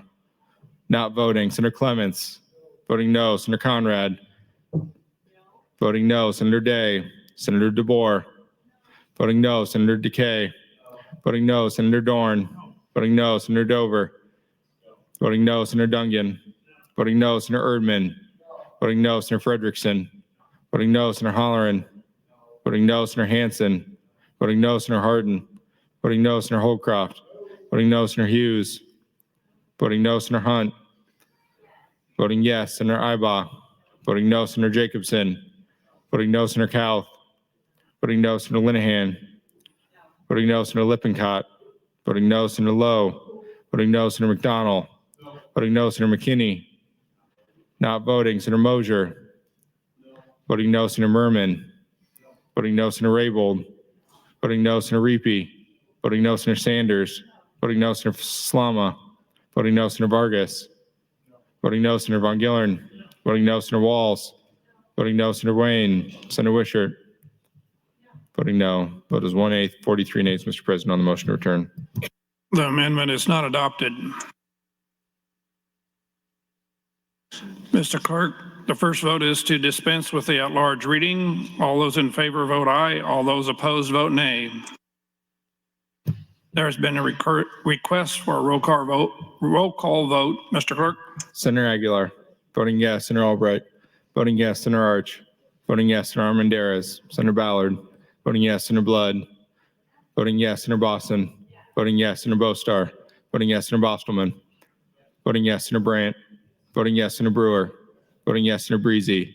Voting yes. Senator John Kavanaugh. Not voting. Senator Michaela Kavanaugh. Voting no. Senator Clements. Voting yes. Senator Conrad. Voting yes. Senator Day. Senator DeBoer. Voting yes. Senator DeKay. Voting yes. Senator Dorn. Voting yes. Senator Dover. Voting yes. Senator Dungan. Not voting. Senator Erdman. Voting no. Senator Frederickson. Voting yes. Senator Holleran. Voting no. Senator Hansen. Voting yes. Senator Hardin. Voting yes. Senator Holdcroft. Voting yes. Senator Hughes. Voting yes. Senator Hunt. Voting yes. Senator Ibaugh. Voting yes. Senator Jacobson. Voting yes. Senator Kauth. Voting yes. Senator Linehan. Voting yes. Senator Lippincott. Voting yes. Senator Lowe. Voting yes. Senator McDonald. Voting yes. Senator McKinney. Voting yes. Senator Mosier. Voting yes. Senator Merman. Voting yes. Senator Raybold. Voting yes. Senator Reapy. Voting yes. Senator Sanders. Voting yes. Senator Slama. Voting no. Senator Vargas. Voting yes. Senator Von Gillern. Voting yes. Senator Walls. Voting yes. Senator Wayne. Senator Wishart. Voting yes.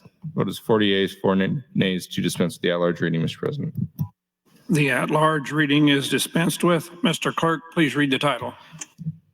Engrossed Legislative Bill 818, introduced by Arch 14th, request to the Governor Bill for enacting the government funds amend sections 19111, 37224, 392805, 722211, 77913, 791021, 8401, and 8115-174. Reissue revised statutes Nebraska section 371804, 4611164, 612218, 61224, 61305, 717611, 727291, 722201, 7510901, 8112, 147, 8112, 148, 8112, 120, 220, 8112, 221, 8112, 222, 8112, 223, 8112, 225, 8112, 241, 8112, 243, 84, 612, 86, 163, and 86, 324 revised statute supplement 2002 to provide for the fund transfers, to provide change and eliminate provisions regarding sources, use, and transfer funds, to provide for and change provisions regarding grants and funding of various projects, to create funds, to provide due to the Department of Health and Human Services,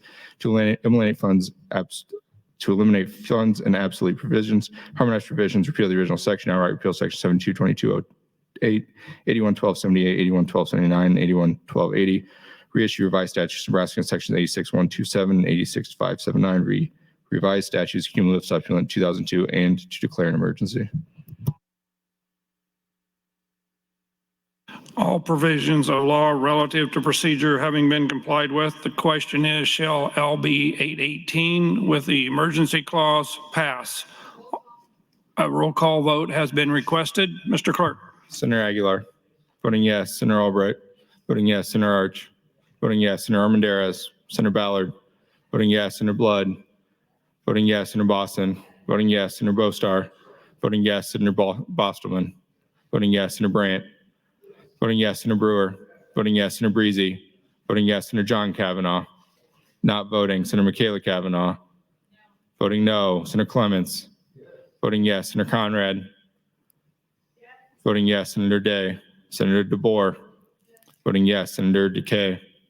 Voting yes. Senator Dorn. Voting yes. Senator Dover. Voting yes. Senator Dungan. Not voting. Senator Erdman.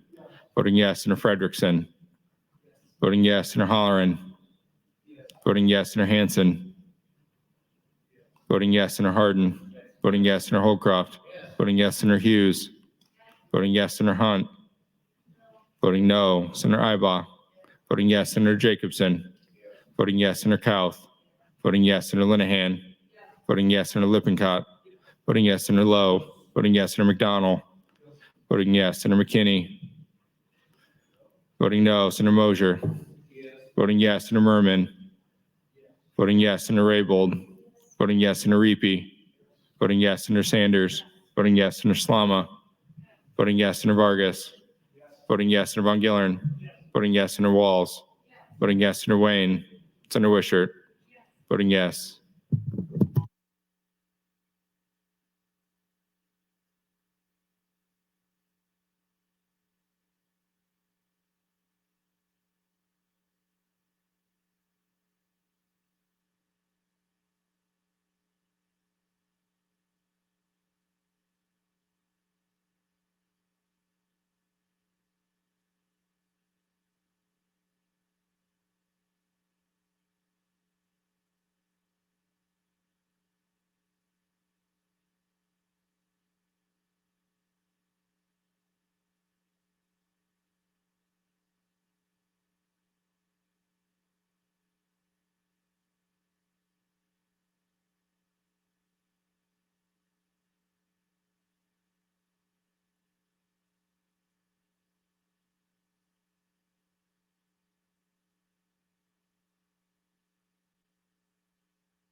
Record, Mr. Clerk. 41 ayes, 3 nays, 2 present not voting, 3 excused not voting, Mr. President. LB 818 with the emergency clause passes. Mr. Clerk for items. Mr. President, amendment to be printed from Senator Walls to LB 574. Next item on the agenda, Mr. President, Legislative Bill 282 on final reading. When the legislature left last, Mr. President, pending was a motion to return to select file for a specific amendment, that being Senator Hunt's AM 1285.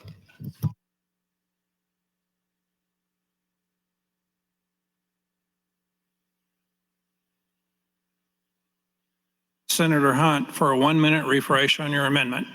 Thank you, Mr. President. AM 1285 creates a special fund so that people in Nebraska who experience bodily harm or injury or damages because of the state's abortion ban will be able to seek damages from the state. LB 282 is our state claims bill, and my position is that if the state is going to be causing injury to Nebraskans by forcing them to give birth or to carry dangerous pregnancies to term that can result in injury or death to Nebraska women, that the state should be liable for that. Thank you, Mr. President. Thank you, Ms. Senator Hunt. Senator Clemens would like to announce 25 fourth graders in the North Balcony from Weeping Water Public Schools in Weeping Water, Nebraska. Please rise and be recognized by your Nebraska State Legislature.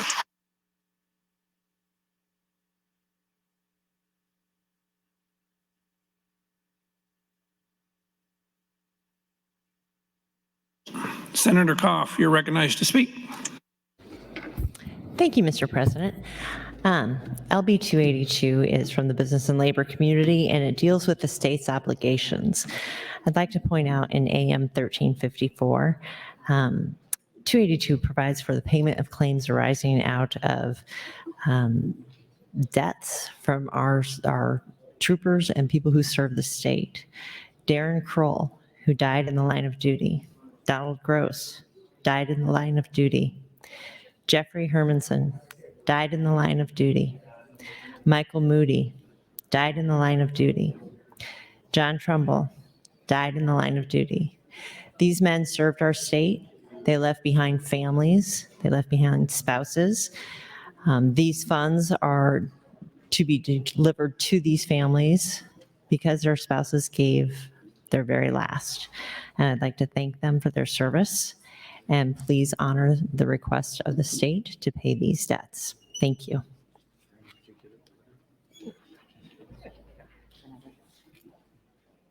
Thank you, Senator Koff. Senator Erdman, you're recognized to speak.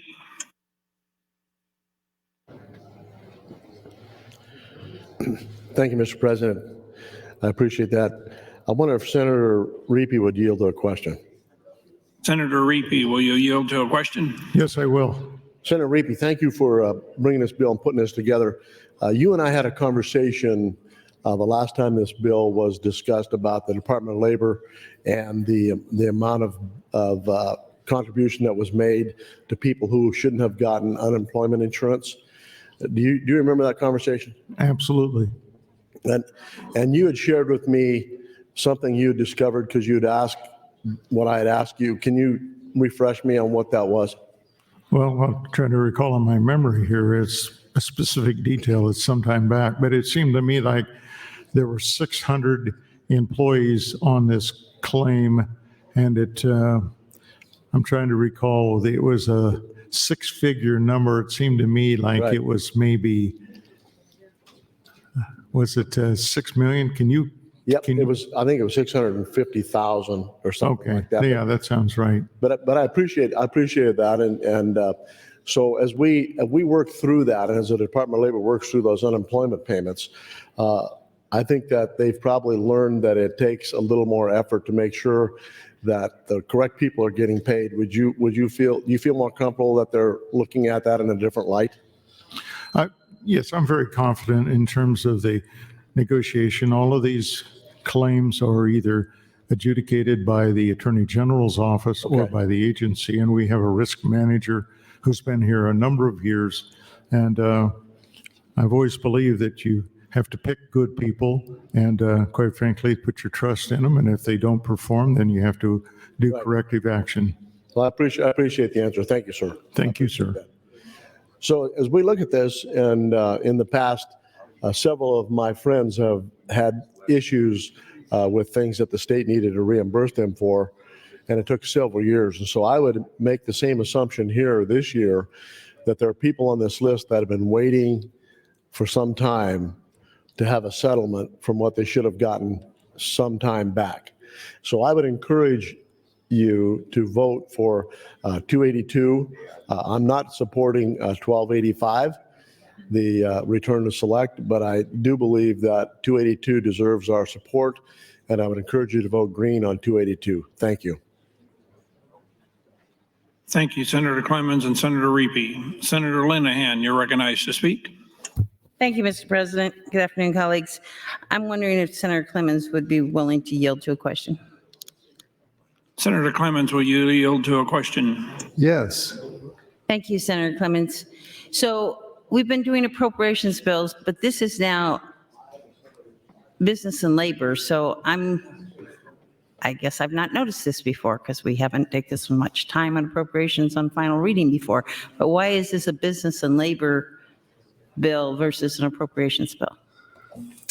The decision on how much to pay is appropriations, but whether or not to pay goes to the Committee of Jurisdiction, and the Business and Labor Committee has jurisdiction over reviewing requests for claims and indemnification.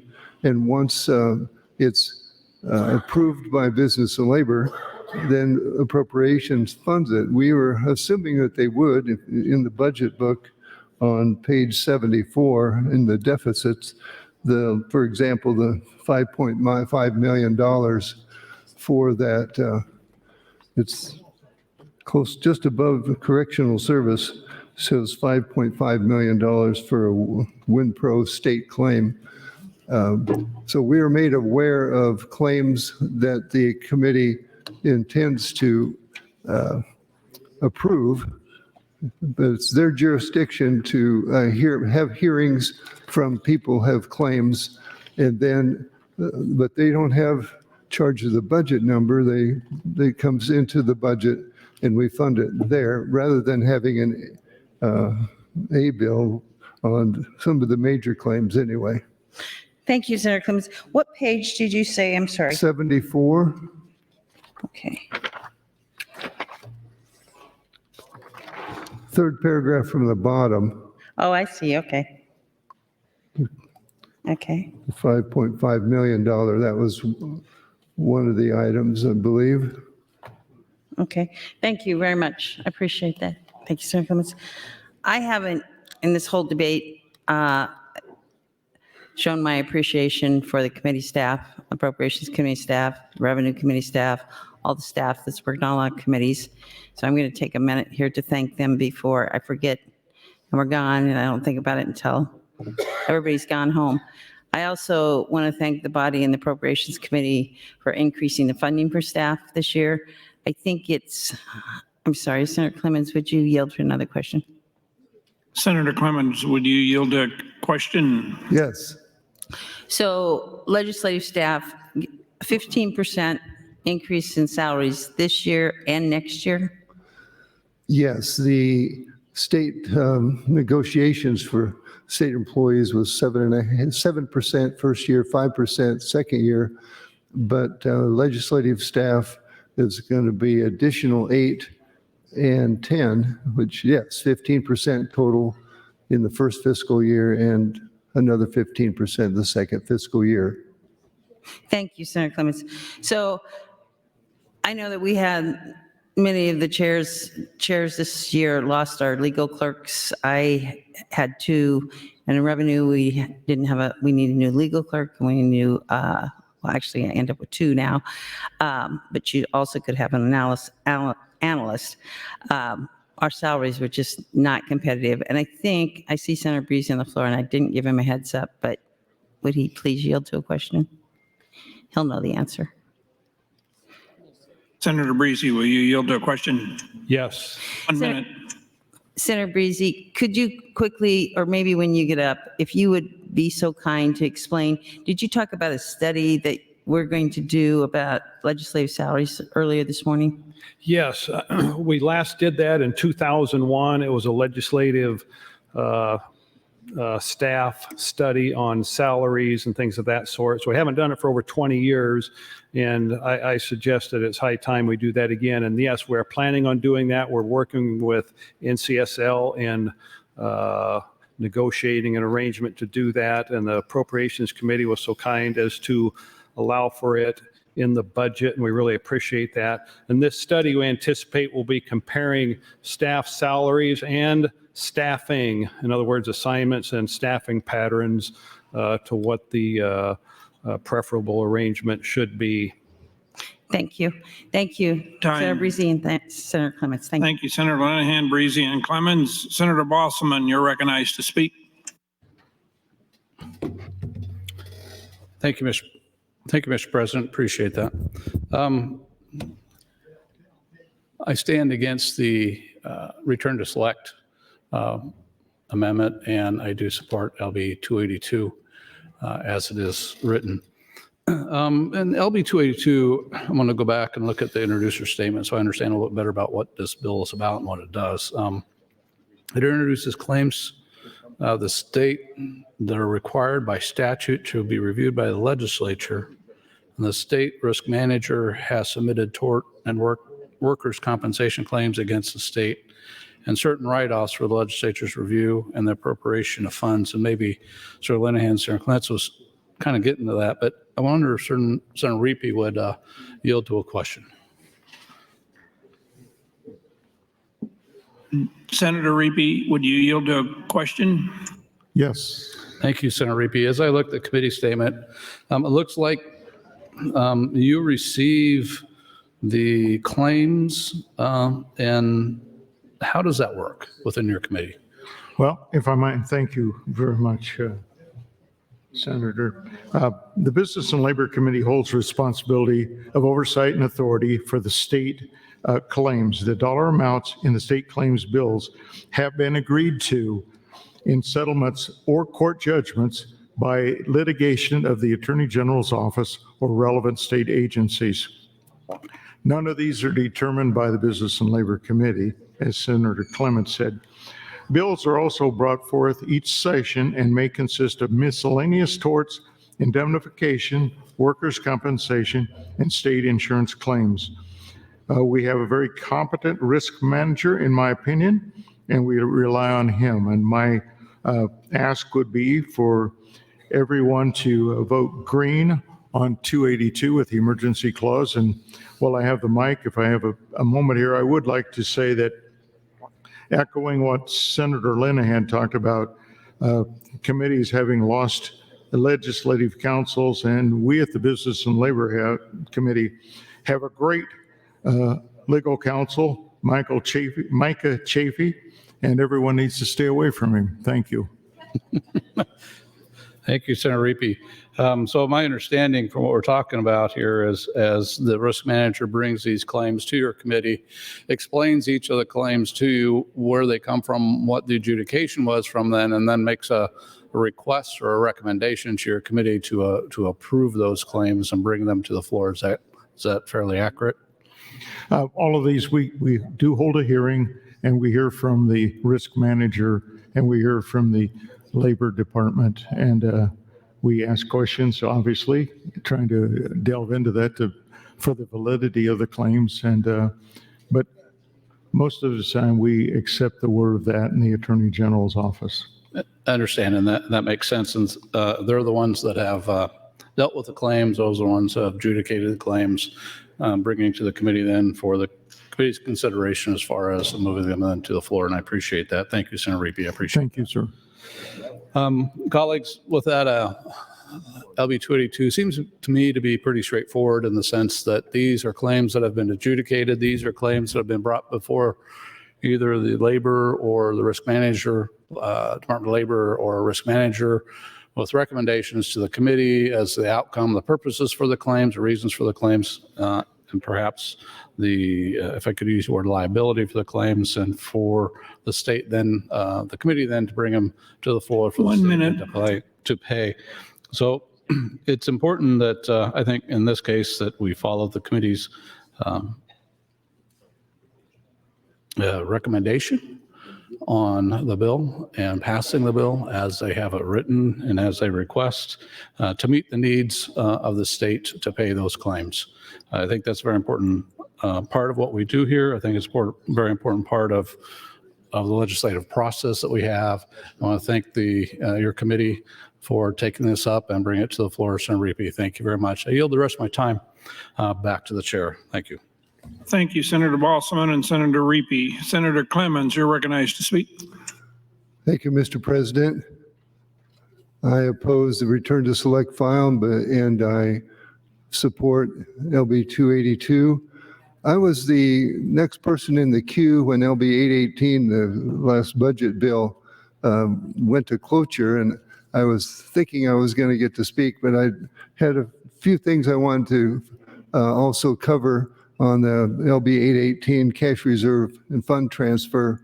On page 22, you would see a $4 million transfer from the Nebraska Veterans Aid Fund to the Veterans Cemetery Construction Fund in 2023, and another $4 million from the Veterans Aid Fund to the Veterans Cemetery Construction Fund in 2024.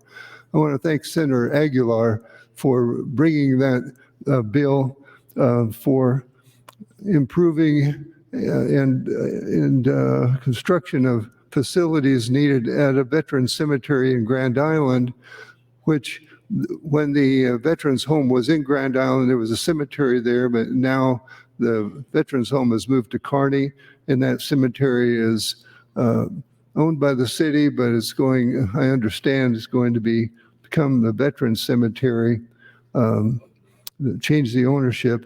And the American Legion worked with the committee and Senator Aguilar, and we found a fund that we could use. It's a cash fund. It's not a general fund expense. And a man by the name of Don Shuda with the American Legion has worked hard, and I congratulate him for his efforts in wanting to recognize veterans and have an active veteran cemetery in Grand Island, which will serve a wide area, not just Grand Island. And that was one thing we've worked out, and I just wanted to make sure we pointed that one out.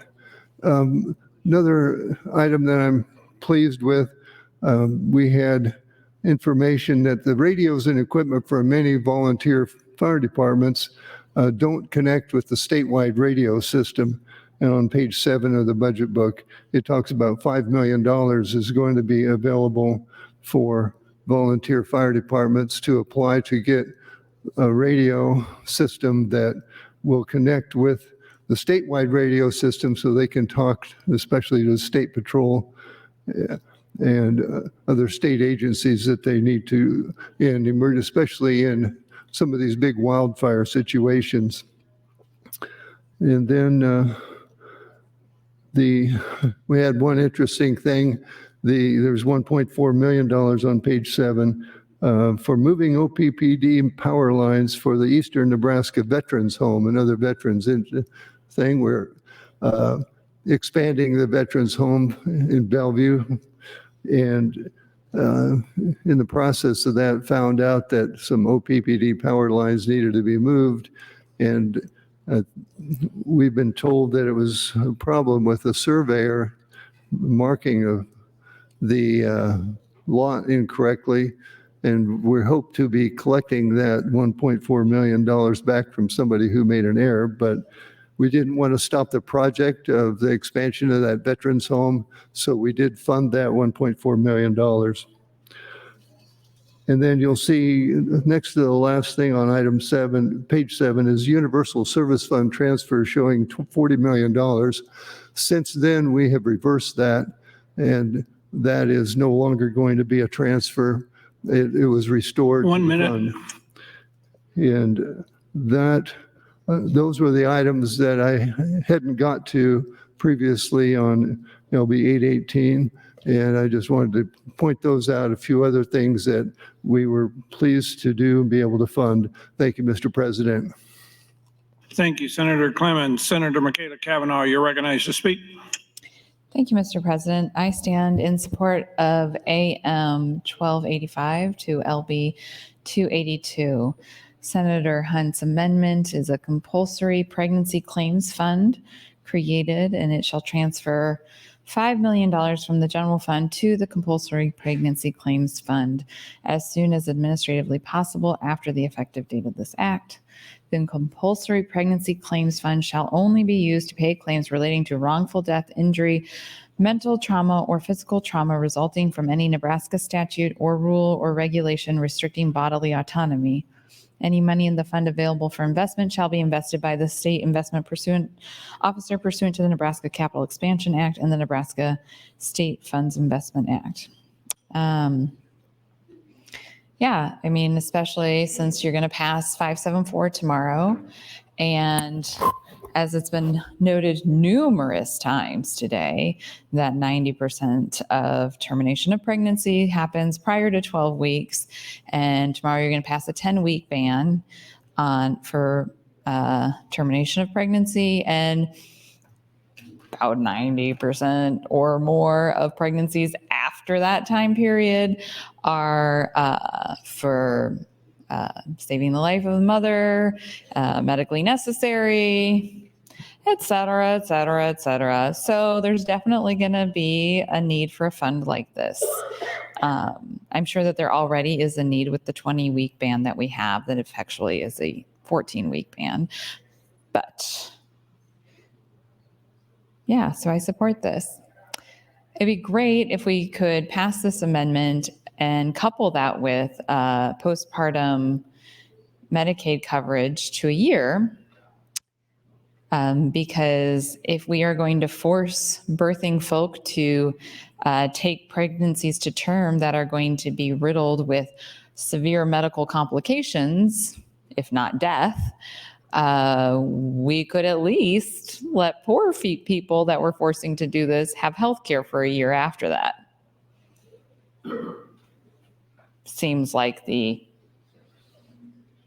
right thing to do, but we're not in the business of doing the right thing. So I wholeheartedly support Senator Hunt's amendment. I think that this is an important addition to LB 282, especially as we now know that LB 574 is going to pass tomorrow, and we're going to see an immediate impact on the health and well-being of pregnant individuals in our state as a result. So we should probably take steps as we are endangering the lives of Nebraskans to at least compensate for that financially. So I appreciate Senator Hunt for bringing this amendment. Yeah.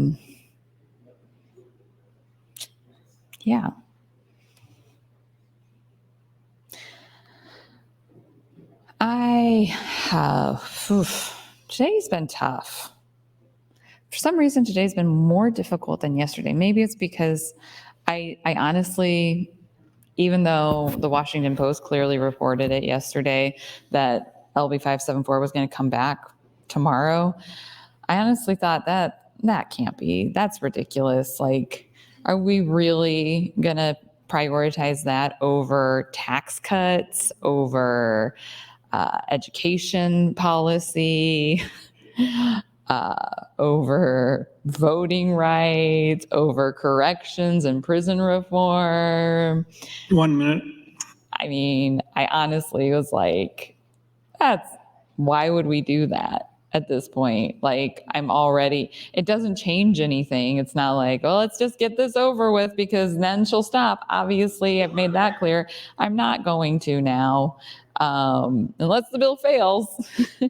Unless you all have some magical knowledge that I don't have, that LB 574 is going to fail tomorrow, and that's why you're bringing it back quickly, is so that it fails and I stop, which would be amazing news, I think, to everyone. But it's not going to fail, and I'm not going to stop, and I'm not going to stop until this legislature has concluded, and that means not this session, this year, but the 108th legislature has concluded. That is when I will stop. When the 108th legislature is done, sine die, next year, that is when I will stop. Time. Thank you. Thank you, Senator Michaela Cavanaugh. Senator Hunt, you're recognized to speak. Thank you, Mr. President. Colleagues, I don't typically go sit in hearings on bills for bills that aren't mine and committees that aren't mine. But on the day of the 574 hearing, when my committee was finished that day, I think it was government committee, I went over to the hearing room to watch the testimony. The proponents had testified, I believe Senator Chairman Hansen gave them 3 hours to testify. And I'm not sure if there were any people that didn't get to testify. And then opponents got 3 hours to testify. And there were, many, many, many people who did not get the opportunity to testify who were opposed. And so we have a problem with the committee statement on LB 574 because it reflects 3 hours of proponents and 3 hours of opponents. So a person who wasn't familiar with what the room actually looked like and what the hallways actually looked like with these lines of people going down the hallways, all wrapped around the different hallways in the Capitol waiting to speak who did not get to speak. If you didn't know that because you weren't there, you would look at that committee statement and think, oh, so the numbers of proponents and opponents were pretty equal. But that's not the case at all. And when I sat in the hearing room downstairs on LB 574, there was a long line of medical experts and doctors who work with transgender youth who took the time to come and explain the efficacy and the impact of this care and the impact that it has on young people's lives, on not people over 35, but specifically the young people that are targeted by this hateful anti-gay bill. I think it would be hard for a lot of cisgender people, all of us in this room, to understand what dysphoria is and how much it can impact your life and stunt your emotional development and your emotional growth and even your own hope for a future, like even staying alive at all. And one of the biggest themes that I heard in the testimony in that room was, one, that when young trans people have this bodily autonomy, their lives begin to improve in many, many other ways. When they transition, it doesn't just improve that aspect of their life. So for example, if they're on antidepressants or anti-anxiety medication, they might find that they can go off that medication because they don't have those same symptoms of depression and anxiety anymore. They improve in their mental health overall. They improve oftentimes in just their extroversion. They're more willing to go to activities. They're more willing to participate in school. They're more willing to participate in their community. Their excitement is about being alive and going to school and hanging out with friends and doing activities. And the number one thing that you hear from a lot of parents with transgender youth, and there were many of them in that hearing, and one of the number one things you hear from medical professionals who work with transgender youth, and one of the number one things you hear from transgender youth themselves, is that before accessing this care, they struggled to imagine a future with them in it. A lot of them say they really had zero impulse to plan toward their future or dream or have ambitions or think about going to college or think about what job they're going to have. And you find that when you give young trans people this degree of autonomy over their own bodies and help them relieve this massive weight that they've been carrying around, that suddenly they do have ambitions. 1 minute. Suddenly they do have ambitions. They have goals. Suddenly they're not just building friendships in their schools and being active with their family and being pleasant and being participatory, but they're actually saying, well, gee, what is it that I want to do with my life? What artistic ambitions do I have? What creative ambitions do I have? What do I want to do professionally? What skills do I have that could help solve problems in the world? And that's what this kind of affirming care does to kids. Think about what a difference we're going to have in Nebraska if there are a set of states like Colorado where kids are able to access this care, in states like Nebraska where they are not. What are the outcomes for those kids going to be like in those other states? They're going to be better. They're going to be more hopeful. They're going to have more plans for their future. And it's our kids in this state that are going to suffer, and they don't deserve that. Thank you, Mr. President. Thank you, Senator Hunt. Senator Michaela Cavanaugh, you're recognized to speak. Thank you, Mr. President. This is talking just about how like today just feels harder than yesterday. And I'm not like, I can't quite put my feel on it. Is Mercury in retrograde? I don't know. Maybe that's it, or maybe my sign is, or I don't know. I know buzzwords of astrology. I don't know actual terms. So, but yeah, it's just really, it's really hard to be here today. And I know that I have to be here tomorrow and the next and the next and the next and the next and the next and on and on. But it's really hard to be here today. And I don't know. I think I've hit that emotional wall. I've hit that physical wall. I've hit that mental wall. I am tired. I am tired of all of it. I'm tired of the cherry picking of facts. I'm tired of the fake medicine and studies from other countries that are older than I am, and I am old. I am tired of I'm tired of the incongruousness of the thinking of this body, that parental rights are extremely important when they align with your belief system. But if I don't believe what you believe, then my rights should be taken away. I'm tired. I'm tired of the irrational thinking. I'm tired of the attacks on trans kids. I'm tired of adults who were sent here to make good public policy, harming children under the guise of helping children. And it's just a lie when they say that that's not what they're doing. And it's a lie when they say that they care about trans kids. They don't care about trans kids. If the 33 people who voted for that bill and continue to vote for that bill cared about trans kids, they would listen to trans kids' parents who clearly love their children, who have spent so much time coming here begging you to allow them to love and care for their child in the way that is best for their child.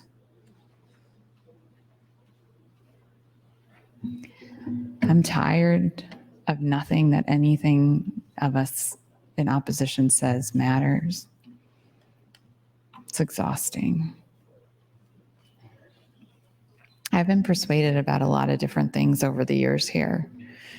By listening to floor debate, I've been persuaded. I've walked in thinking one thing and walked out thinking another because I listened to what people had to say. Same things happened in committee hearings. I've walked in with very strong feelings about certain policy perspectives, and I've walked out after listening to the expertise and the citizens that come and testify, 1 minute. feeling very differently. I have allowed myself to be persuadable because I think that's what you should do. You should legislate with an open heart and an open mind. And I'm tired of the fact that this place has fallen into such disrepair that we are no longer a deliberative body, that we are just about political theater and scoring points. So I'm going to get up here and I don't know what I'm going to talk about.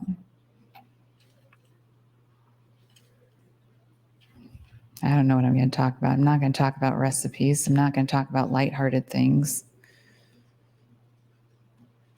I did that yesterday. Not really even because that was what was asked, but because that's what I needed. I needed to be more lighthearted yesterday. I needed to take myself mentally out of it. Thank you. Thank you, Senator Michaela Cavanaugh. Senator Hunt, you're recognized to speak.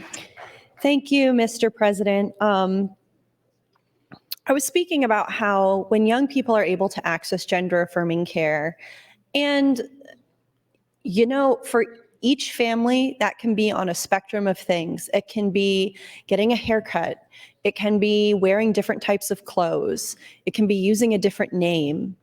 It could be puberty blockers, which ideally, in an affirming, in the best of cases, a young person would take for a while, a couple years, and then transition to hormone therapy. And then when they're over 35, they don't have to get surgery. Things like this, when they're, still on their parents' insurance, they can actually get the types of healthcare that they need. And, I really have to beg you guys to stop saying stuff like, well, their brains aren't even formed till they're 25. We let our kids die in war before they're 25. We let them do all kinds of things before they are 25. And this is a false comparison. Counseling and necessary healthcare treatment that Senator Kauth and Senator Aguilar are trying to ban is not the same as consuming alcohol or smoking or renting a car or anything else that you compare it to. Doctors don't prescribe children cigarettes.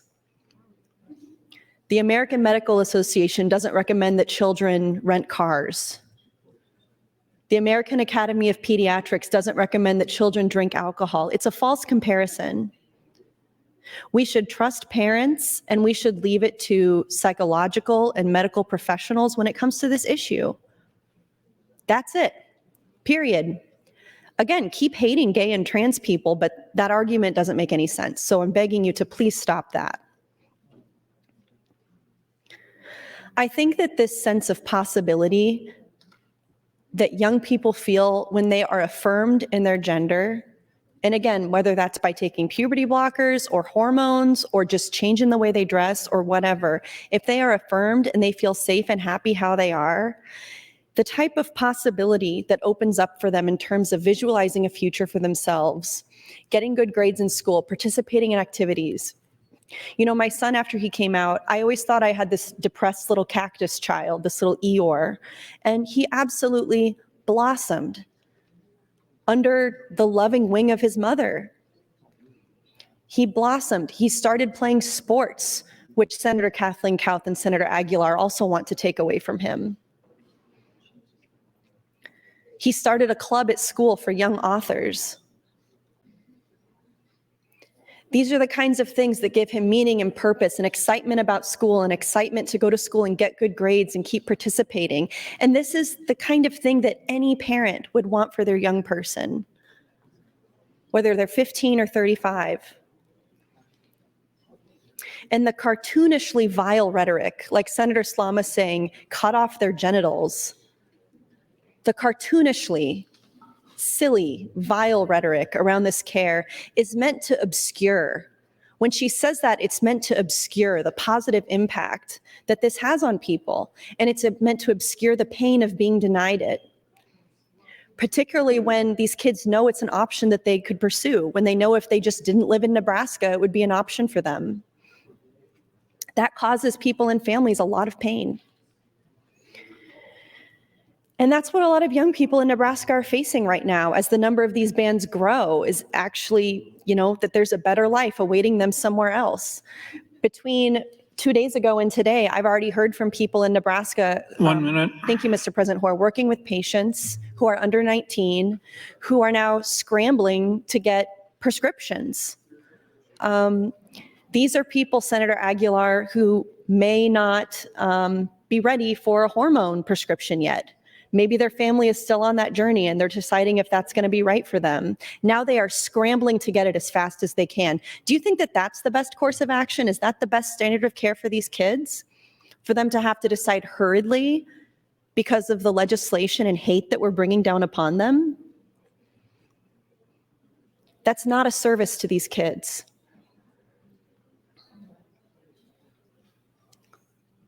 As these bans grow, these kids know that there is a better life waiting for them somewhere else, and their parents are going to go with them. But there's politicians like Senator Aguilar who have never met them, never talked to them, don't know what they're experiencing, and they're writing laws and passing laws and voting on laws to take away this right for them. Thank you. Thank you, Senator Hunt. Senator Michaela Cavanaugh, you're recognized to speak, and this is your third time. Thank you, Mr. President. I got a great email an hour ago. I'm not sure whose district this person is in. It's West Omaha, but further west than my district. So either probably Senator Von Gillian or Senator Kauth's district, but they put their address in, which I appreciate so that I know that they're not my constituent. But I want to share it. Madam, you are a proven liar. Why would anyone believe anything you say, including your newest tidbit that you may or may not have been touched by another member of the legislature? Not once, but over the course of 2 years. Who would believe that would happen to you and you wouldn't say anything? No one. Poor little you. No one respects you or your grandstanding or your attempts to incite violence against those other 40 plus members who have the interests of the majority of the citizens at heart. Do yourself a favor and the rest of the state. Pack your stuff and go home. No respect for you. Thank you, Jean. Thank you. Thank you. Emails like this are why women don't come forward. Emails like this are why women don't come forward. So thank you, Jean. Truly. Truly. Thank you. I didn't come forward because why would I do that to myself?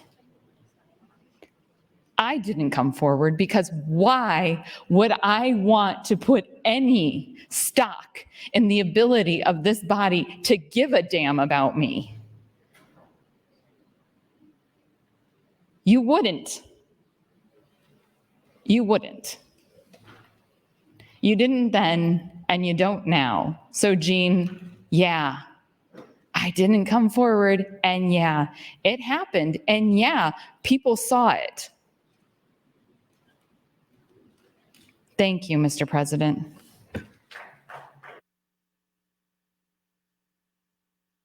Thank you, Senator Michaela Cavanaugh. Senator Hunt, you're recognized to speak, and this is your last time before your close.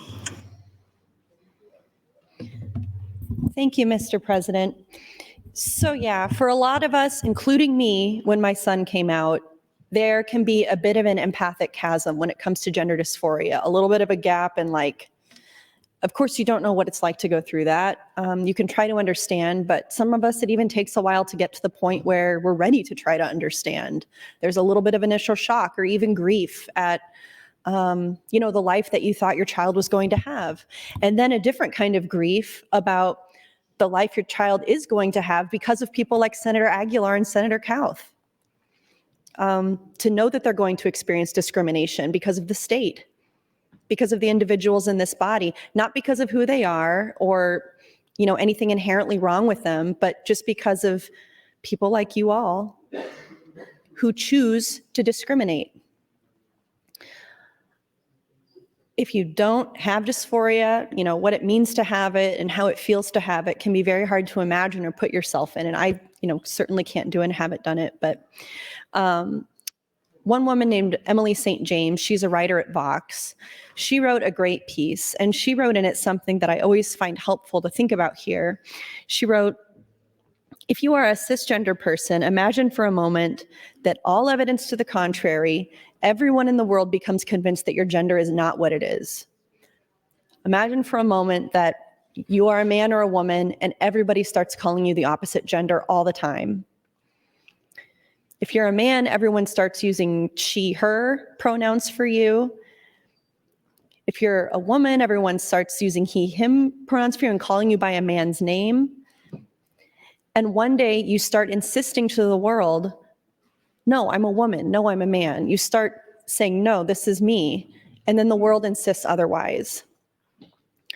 And that sense of, for trans people, that sense of unbelievable wrongness between how you are seen and how you feel, I think it's just worth stopping and thinking about the intensity of that. And for everyone I know who's gone through that, I just think that has to be something that's really hard to grasp if you haven't been through it yourself, which I haven't. This is something I was talking to my friends about when my son came out, was just, what does it feel like to feel, I don't know what it feels like to not feel like a woman. I feel like if I was on a deserted island, if I was born on a deserted island and I never met another human in my life, I would still think I'm a woman, I think. Like try that mental exercise. If you grew up in a vacuum and you're a man, would you still be attracted to women? If a woman washed up on the deserted island came up there on a raft, would you think she looks good to you as a straight man? I bet you think so. I bet you think so. I bet you think, oh good, now we can populate this island. I bet you think that. But the way trans people talk about how they feel is, they know they feel like a woman, they know they feel like a man, but what everybody else tells them is the opposite of that. So just imagine that. Another woman, Rebecca Kling, has this metaphor of a giant bag of rocks that you're carrying around your entire life. Think if you had to carry a Santa sack of boulders, of pavers, everywhere you went your whole life. And after a certain point, you just get tired. You just get tired out. You feel like Senator Kavanaugh. Enough carrying the rocks. And at that point, you either put down the bag of rocks or you stop going forward. 1 minute. Thank you, Mr. President. And what we want in Nebraska, what I want in Nebraska, not you, what I want in Nebraska is to tell trans kids that they do not have to stop going forward carrying that bag of rocks. And I think the word that comes to mind when I'm trying to describe this is just inauthenticity. It's inauthenticity. It's a deep sense that you're playing a role for other people. And I know that because that's how, I know you know how that feels because that's how you feel voting for this bill, many of you. You feel inauthentic. You know that that's not who you are and what you actually stand for. You know that you are a contemporary villain, that you are a villain of 2023, and that history will remember you that way. And that's an inauthentic feeling. So perhaps that's something that you can relate to and can think about with your vote. Thank you, Mr. President. Thank you, Senator Hunt. Seeing no one else in the queue, Senator Hunt, you're welcome to close on your amendment. Thank you, Mr. President. According to Omaha.com, the Omaha World Herald, the owner of Nebraska Crossing, Rod Yates, wants to transform the shopping mall into a destination able to draw 15 million visitors annually and lure retailers such as IKEA, Restoration Hardware, Crate & Barrel, and Nordstrom. Nordy's. Rod Yates described his vision to state lawmakers Wednesday. The project would offer shopping and dining, entertainment venues, hotels, youth sports fields, and more, and could have more than $1 billion in sales. It could have more than $1 billion in sales. It would occupy some 1,000 acres surrounding the intersection of Interstate 80 and US Highway 31 south of Gretna, where it would draw from both the Omaha and Lincoln markets and from people in nearby states. But Yates told members of the legislature's Revenue Committee that the project can't happen without tax incentives from the state. This could be the front door to Nebraska if we do it right, he said. These incentives will allow us to attract just phenomenal, unique retail and entertainment destinations. Yates testified in favor of Legislative Bill 692, introduced by State Senator Luann Linehan of the Omaha area, who chairs the Revenue Committee. The bill would allow a different sales tax structure for what the bill calls good life transformational projects. Projects would be eligible based on development costs and the number of jobs directly or indirectly created. The qualifying levels would vary by size of city and county. As introduced, the bill would provide for a state sales tax of 6% within the project area rather than the usual 5.5% rate. Up to half of the sales taxes collected from the project area would be used to pay off bonds or other financing for the development. So basically, this is Nebraska taxpayers subsidizing Republican donor Rod Yates to build an IKEA, which has a policy supporting trans people. Put all that together in your head. Under an amendment Linehan filed Tuesday, the state sales tax rate would be 2.75% within the project area. Yates said the intent is for the project to charge its own 2.75% transaction tax, with proceeds from the new tax going to finance the development, and I will add, to finance his own bank account, own bottom line, to line his own pockets at the expense of taxpayers. By the way, you can buy stuff from IKEA online. I buy stuff from IKEA online like every month at least for my store or for my house. And it used to come in like 6 weeks, and now it comes in like 3 days. So we don't need to make Rod Yates rich to go to IKEA. You can order online, or you can go to Kansas City, where they actually have a city ordinance banning discrimination against trans people. It's really nice to go to Kansas City, great weekend trip, and they don't discriminate against trans people. So Nebraskans, that's one I would encourage you to do.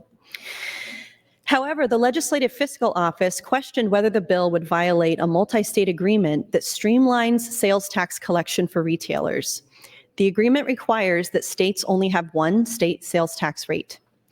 Linehan said she will work to address the question so the bill can go forward. She said that retail projects do not qualify for existing business tax incentive programs. Quote, "I know with a project that has this much potential, we have to find a way to do it," she said. Again, so much potential to make Rod Yates rich.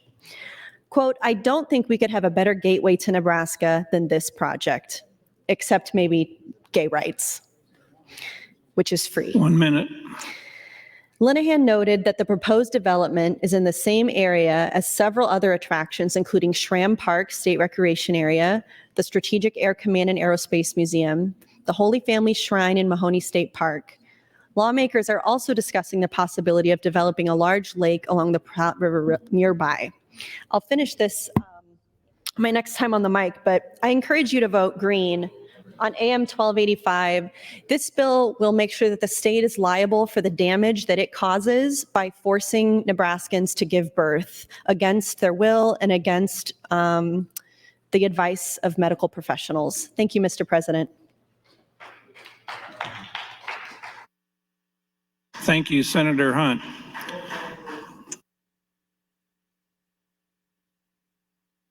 The question before the body is to return to select file with AM 1285. That is the vote.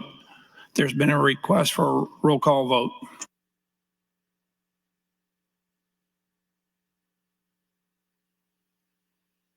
Colleagues, we are under final reading. Please return to your seats.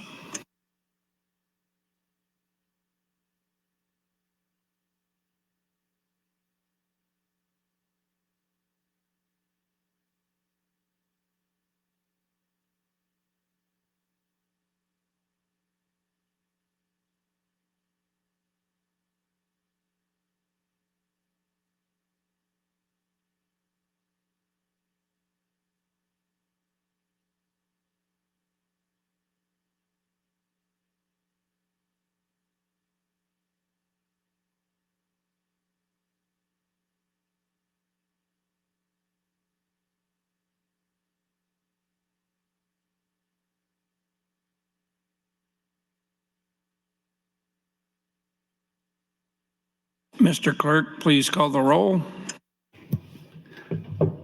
Senator Aguilar. Voting no, Senator Albright. Senator Arch. Senator Armendariz. Voting no, Senator Ballard. Voting no, Senator Blood. Voting no, Senator Boston. Voting no, Senator Bostar. Senator Bostelman. Voting no, Senator Brandt. Voting no, Senator Brewer. Senator Breezy. Senator John Kavanaugh. Voting no, Senator Michaela Kavanaugh. Voting yes, Senator Clements. Voting no, Senator Conrad. Senator Day. Senator DeBoer. Voting no, Senator Decay. Voting no, Senator Dorn. Voting no, Senator Dover. Voting no, Senator Dungan. Voting yes, Senator Erdman. Senator Frederickson. Senator Halloran. Voting no, Senator Hansen. Voting no, Senator Hardin. Voting no, Senator Holdcroft. Voting no, Senator Hughes. Voting no, Senator Hunt. Voting yes, Senator Ibach. Senator Jacobson. Voting no, Senator Kauth. Voting no, Senator Linehan. Not voting, Senator Lippincott. Voting no, Senator Lowe. Voting no, Senator McDonald. Voting no, Senator McKinney. Not voting, Senator Moser. Voting no, Senator Merman. Voting no, Senator Raybold. Not voting, Senator Reapy. Voting no, Senator Sanders. Voting no, Senator Slama. Voting no, Senator Vargas. Senator Von Gillern. Voting no, Senator Walls. Voting no, Senator Wayne. Not voting, Senator Wishart. Vote is 3 yeas, 30 nays, Mr. President.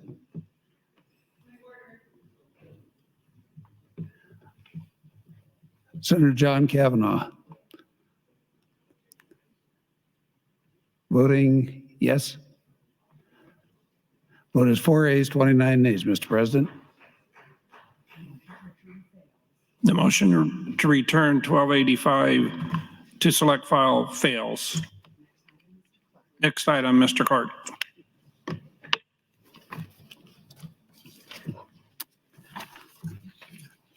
Mr. President, Senator Hunt would move to return the bill to select file for specific amendment. That's AM 1287. Senator Hunt, you're recognized to open. Thank you, Mr. President. I'm pulling my notes up from last night.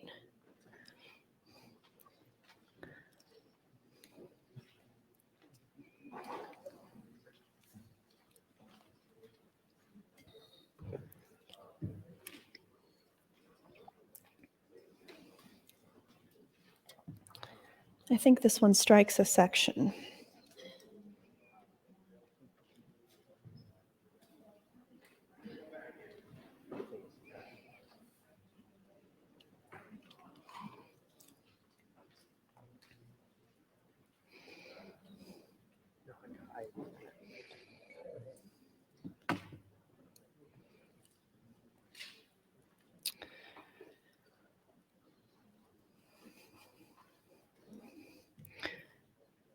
Amendment 1287 on page 1, line 1, it strikes and 7 and inserts 7 and 8.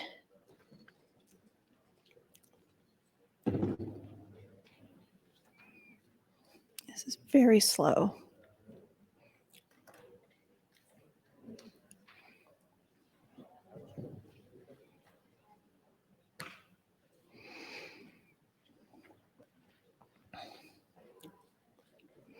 Well, speaking, I'm still waiting for this to load, but speaking about Senator Aguilar, who shared, earlier about his experiences, we received a letter today from a doctor addressed to Senator Aguilar regarding a quote that he had in the newspaper, in a news article. Senator Aguilar's quote, "They bend over backward to try to appease the medical professionals so that they don't have concerns.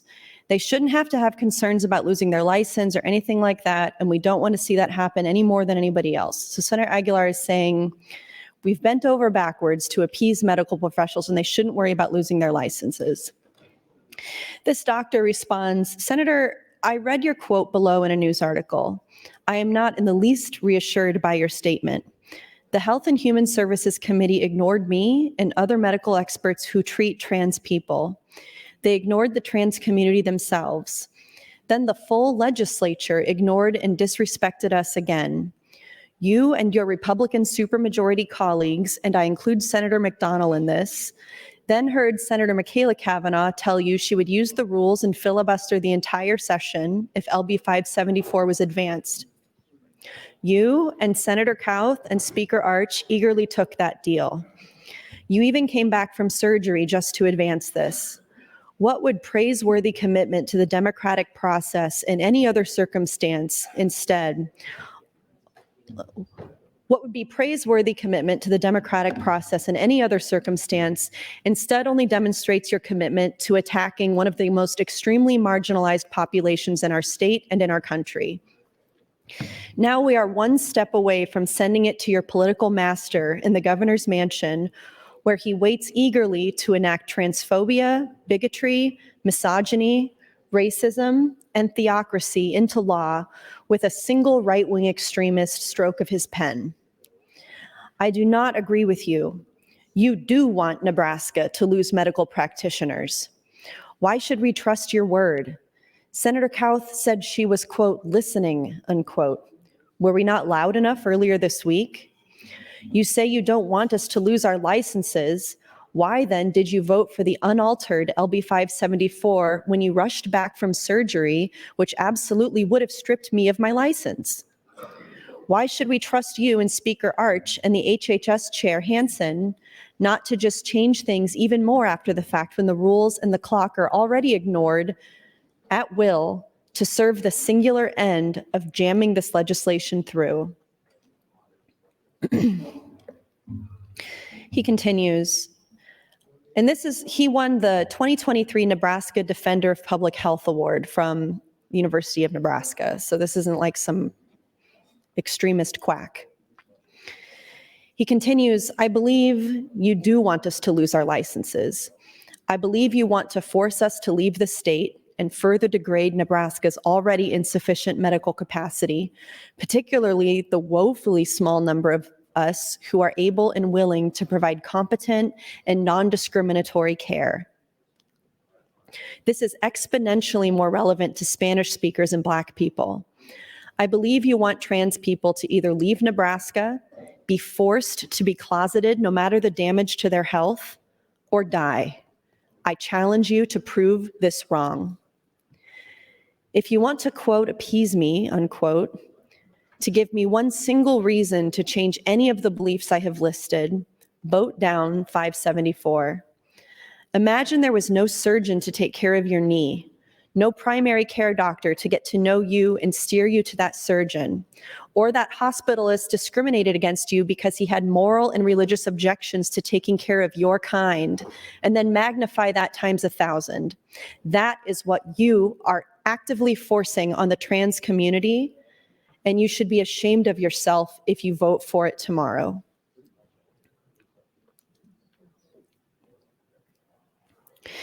This amendment strikes the E clause from the committee amendment AM 687. So in the first line, it would read instead, strike original sections 1, 5, 7, and 8.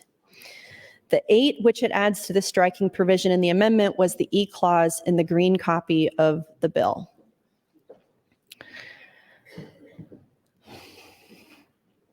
Gender, because gender is assigned to you over the course of your entire life, because your family and friends and strangers and institutions and everything from our economic order, from police to teachers to our laws and everything, it all assigns gender to you. It all telegraphs to you what your gender is and should be. And when that assignment that is being telegraphed to you all the time doesn't feel honest to who you are, it's a very inescapable, all-consuming feeling. And I think that a lot of trans folks, they might live long into adulthood before they even begin asking themselves this. And I've met trans people who come out in their 50s, 60s, 70s, 80s.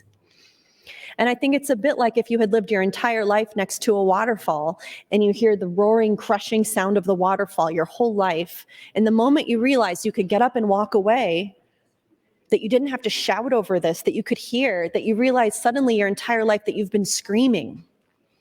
You've been begging to be heard, and then silence.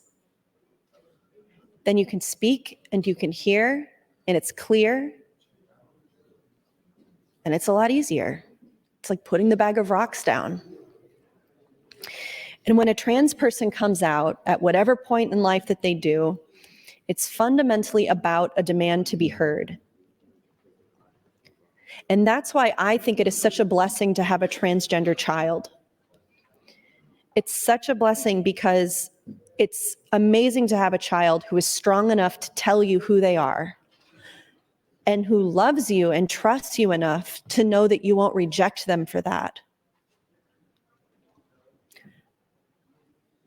Who feels strong enough to tell you that, knowing you won't reject them, and knowing that the whole world, including the state, including your mother's colleagues, want you to live a lie.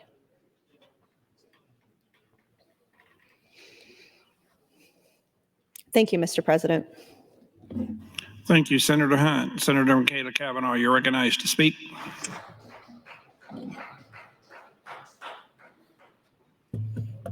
Thank you, Mr. President.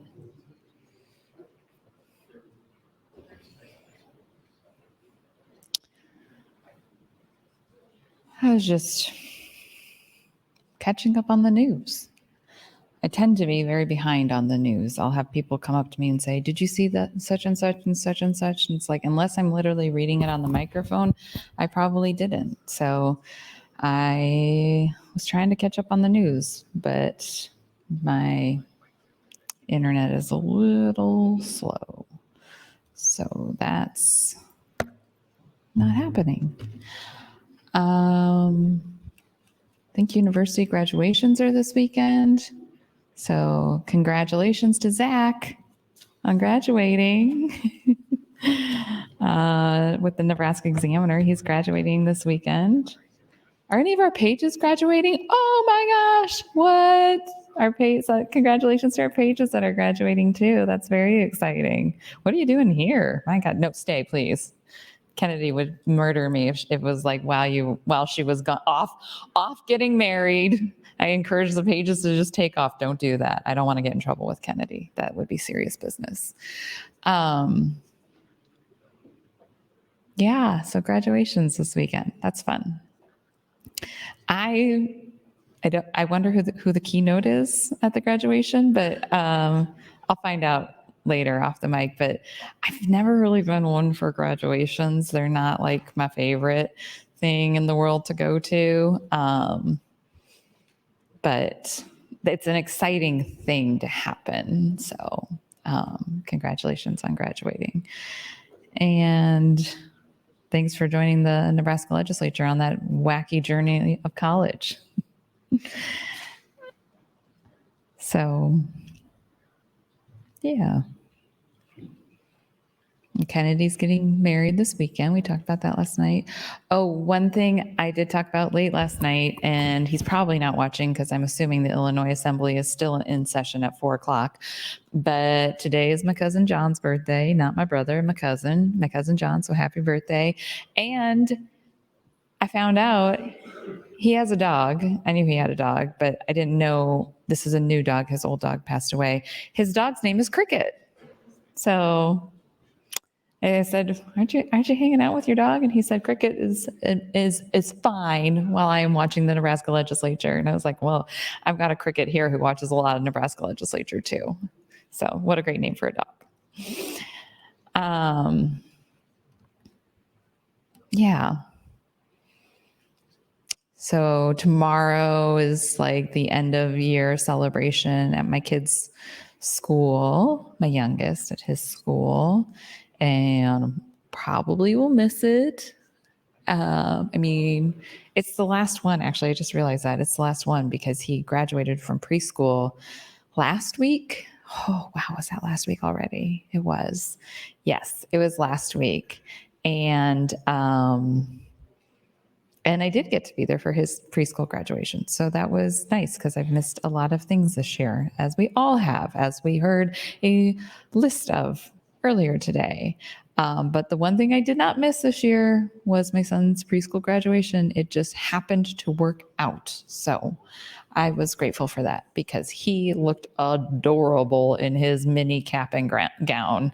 And they had them dance their way into the chapel. It's a Lutheran church. They had them dance their way into the chapel and dance their way out of the chapel. And I am probably biased. This is probably a biased statement and not an inarguable fact, but I'm going to present it as an inarguable fact. He was the best dancer. I mean, he's got great moves, and he was pretending to be a DJ. So he was like holding his ear like he was wearing a headphone and spinning a record as he was walking down the aisle. It's very cute. He's a very goofy guy, but he's not feeling well today. He's got an ear infection, and so he's home with his dad.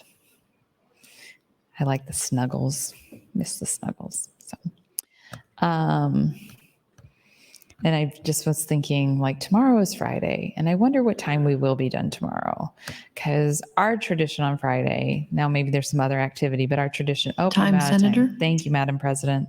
Thank you, Senator Michaela Kavanaugh. Senator Jacobson, you're recognized. Thank you, Madam President. I'd like to shift gears here once. I'd like to get back and talk a little bit about the primary bill, LB 262, I believe, yes. 282. My glasses always get out of focus when I stand up here. I get it, and then I can't read it from the board. I may have to move closer in a couple of years. I'd like to talk to you a little bit about some of the issues in the bill, and I know Senator Kauth read out before firefighters and those who were first responders who lost their lives, who are part of this insurance coverage that the state provides, and how important that is. I want to talk to you a little bit about one of the individuals that name she read off, which is Mike Moody. Mike Moody's from Purdom, just outside my district. He'd actually be in Senator in the Senator Brewer's district. But right up there near Halsey, where the National Forest is, Senator Brewer and I share the Nebraska National Forest because he's got Blaine County to the east, which the Halsey National Forest goes into.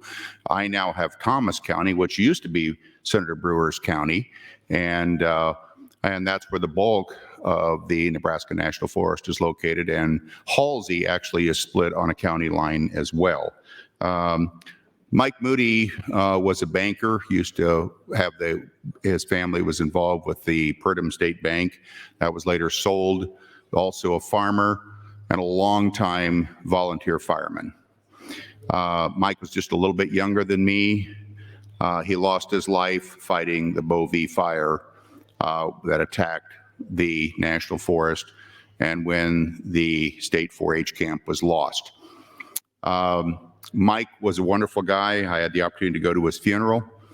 I can tell you it was an amazing funeral. It gives you an indication of how much people in these areas appreciate what first responders do. It was at the high school auditorium in Dunning. Place was packed, standing room only, people outside. Quite an event. So I will tell you, it's incredibly difficult and getting harder to find first responders and to find volunteer firefighters. And yet it is so critically important as we look at our rural areas. So I'm pleased with things we've done this year in the budget to really help provide additional support to them. I'm appreciative of the governor, both Governor Ricketts and now Governor Pillen, for all the support that they've provided, not only to the Bow V fire, but the fires that are going on and continue to go on until we finally got some great rains up there that will hopefully put those fires at bay for a while. I want to talk to you a little bit too about the 4-H camp and the forest itself. The Bow V fire occurred this last year. The National Forest at Halsey was started in 1902, and Charles Bessie thought he would start something that was experimental to go into that prairie and do a hand-planted forest. So they went up there, and there was 90,000 acres in this entire area, which includes grass and so on. There's 2.5 to 3 million seedlings that they sell annually out of the nursery there, as well as this forest. There was about 4,000 acres that were destroyed during the fire, which included grassland. but there's a large forest still remaining. It did take out the 4-H camp that was there. And fortunately, in the budget this year, we came up with $10 million that will be matched dollar for dollar locally and from other grants to rebuild that facility. Thank you. So if you haven't been up in that area, I'd encourage you to do it. Drive along Highway 2, takes you across the middle of the sandhills. Beautiful scenery. My first indoctrination in the sandhills was going to 4-H camp there many, many years ago. You've got a national forest. You've got some of the best scenery you'll ever see. You've got clean rivers and wonderful people. So again, I thought I'd kind of break up the monotony today and actually talk about the bill. So I'm supportive of LB 262, adamantly opposed to return to select file in AM 1287. Thank you, Madam President. Thank you, Senator Jacobson. Senator Hunt, you're recognized. Thank you, Madam President. So what this amendment does is it removes the emergency clause. And I wanted to strike the E clause to get some clarity on why the state is paying law firms directly for these claims instead of paying the claimants directly. On page 3, see it on page 3, line 8, page 3, line 30, page 4, line 17, and page 5, line 8. It says $45,000 for claim number 2019-18570 against the state of Nebraska to pay to Dornan, Troya, Howard, Bright, Kreutz, and Conway, PC, LLO. That's a law firm. So we're paying $45,000 directly to a law firm instead of to a claimant directly. On page 3, line 30, we're paying $49,500 for indemnification claim to Schiffer-Miller Law Trust account on behalf of Adam Koenig, Schiffer-Miller Law Office, PC, LLO. Again, that's to a law firm. On page 4, line 17, $25,000 for a workers' compensation claim paid to Harris Law Offices, PC.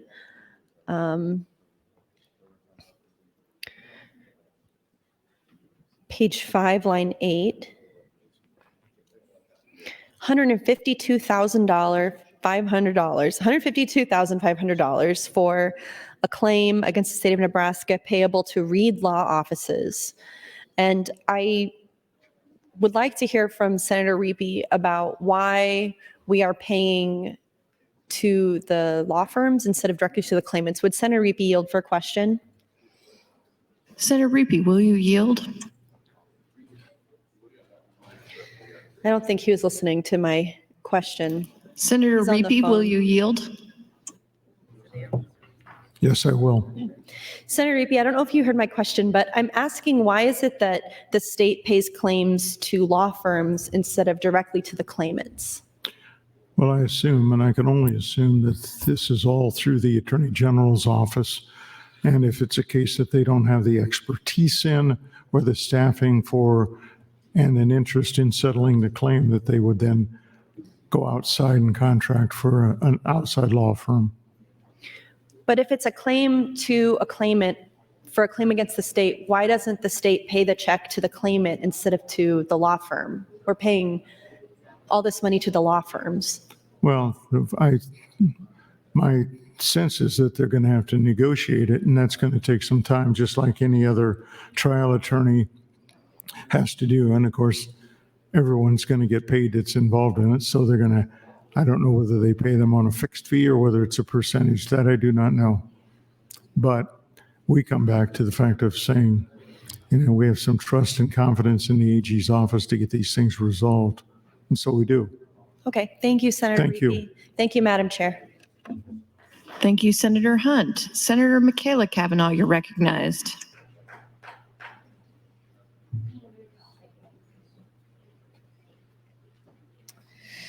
Thank you, Madam President.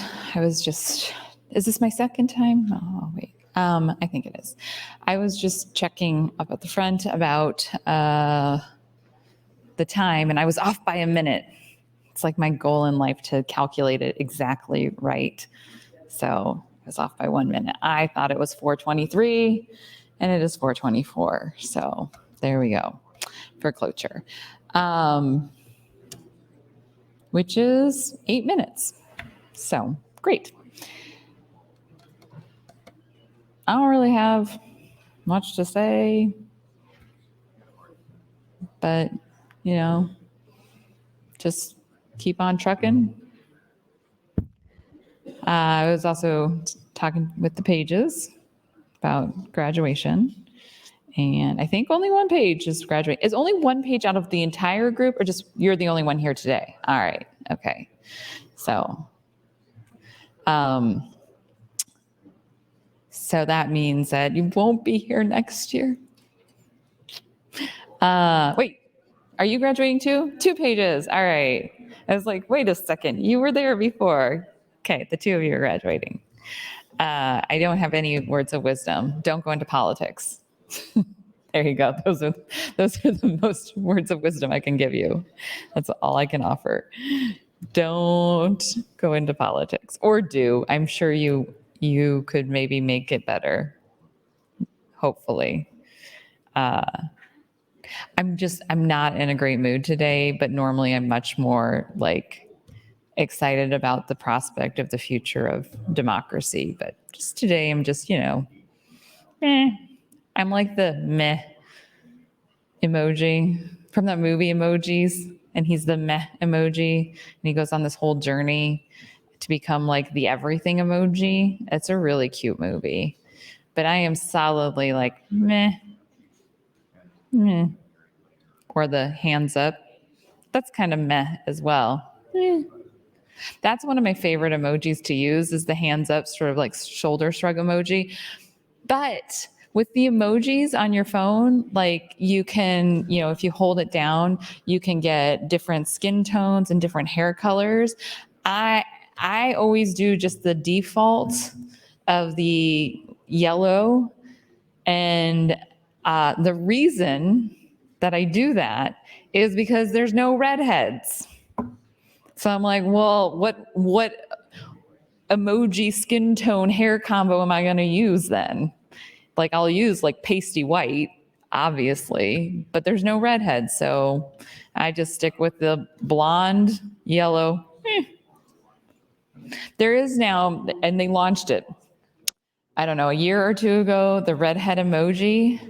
And there's just the one, and it's just like a sober face, like I don't even know what to use that for. I mean, how often am I just like, never. I think anybody would say one thing about me in this body, it's not that I'm ever like, just like nothing, just a deadpan. I'm a lot of things, but deadpan is not one of them. So yeah, well, I don't know. We got like 4 minutes left on this before we go to cloture, and I think somebody else is in the queue. So I'm going to just yield the remainder of my time. Thank you, Mr. President. Thank you, Senator Kavanaugh. Senator Merman, you're recognized to speak.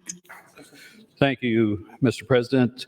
I'm going to speak a little bit on subject again on the bill. One of the claimants that had claim against the state was Darren Kroll, and he's actually from Glenville, my hometown. His parents, grandparents, both grew up in Glenville, went to Sandy Creek High School, both sides of his extended family. Also, his wife's family grew up in Glenville, also attended Glenville High School and then Sandy Creek High School. I've known all those families very well. He started his service to Fire and Rescue in Glenville, actually Glenville Fire and Rescue. He was the fire chief at Elwood when the accident happened during the first big fire in the 38th District last spring, about this time or just a little bit earlier. Actually, his nephew is the person that does work for me and took my place so that I can serve here in the legislature, so know them very well. He's actually buried in Hanover Cemetery near Glenville. And on the procession from where the funeral was held in Elwood back to Glenville, I was not able to attend the funeral, but I've heard that fire trucks and ambulances were lined up all along Highway 6 going back to his burial site. I would like to at least mention the big fires that happened in the district last year. I think they were a couple of the biggest fires that ever occurred in the state, with the exception of maybe a few fires in the Sandhills. But the one fire started, the first one, I think started up there just north of the district, around Elwood or that area, and burned south all the way to the Kansas border. So approximately 30 some miles and about 3 to 5 miles wide through that area. The next one started just across the border in Kansas and started in the south and went north, and it went approximately the same distance. And this is right through the Republican Valley. It's not sand hills, so mostly farm ground, quite a bit of pasture too, but it just makes it clear about the necessity for using the water, like we mentioned earlier in the afternoon, using as much water in the state for irrigation and economic development as possible. The Republican Valley has had the most problem probably with water shortage in recent history in the state. Of course, we have the compact with Kansas that's similar to the compact that we have with Colorado that will allow us to build the canal out of Colorado. But if we can use water as much as possible, those kinds of big fires at least go have some effect on more irrigation during those dry years, which actually was last year. It was extremely dry out there in the Republican Valley, still is, although they've had quite a bit of rain just recently. Thank you, Mr. President. So wanted to thank the family of Darren Kroll and also point out the benefit that we can get from water that we do manage to keep in the state. Thank you, Mr. President. Thank you, Senator Berman.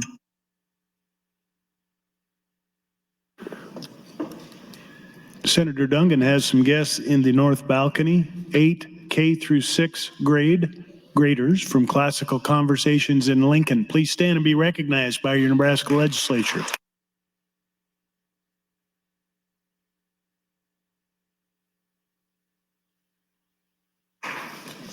While the legislature is in session and capable of transacting business, I propose to sign and do hereby sign LB 818.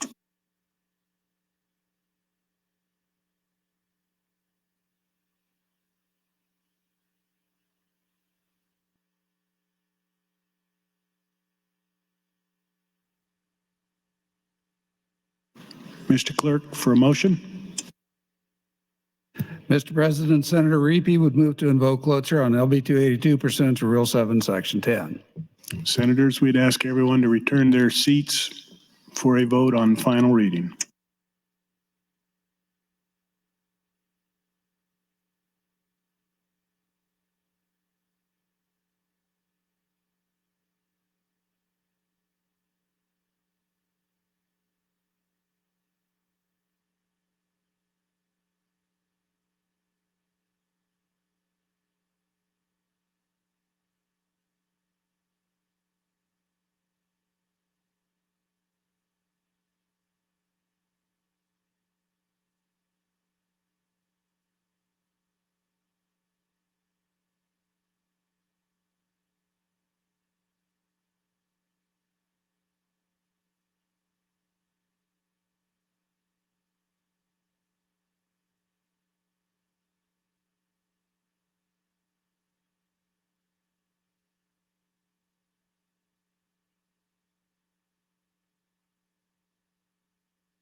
Senators Armendariz and Wayne, please return, well, you probably are in the chamber, but please return to your desk for a final reading vote.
Members, the motion for cloture has already been read across.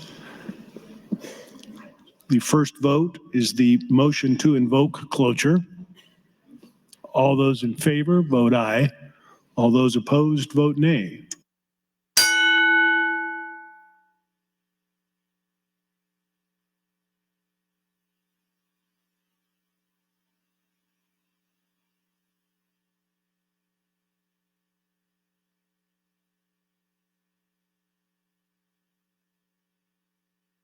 Mr. Clerk. 44 ayes, no nays on the motion to invoke cloture, Mr. President. The motion to invoke cloture is adopted.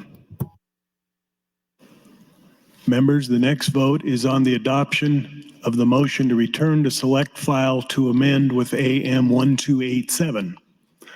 All those in favor, vote aye. All those opposed, vote nay.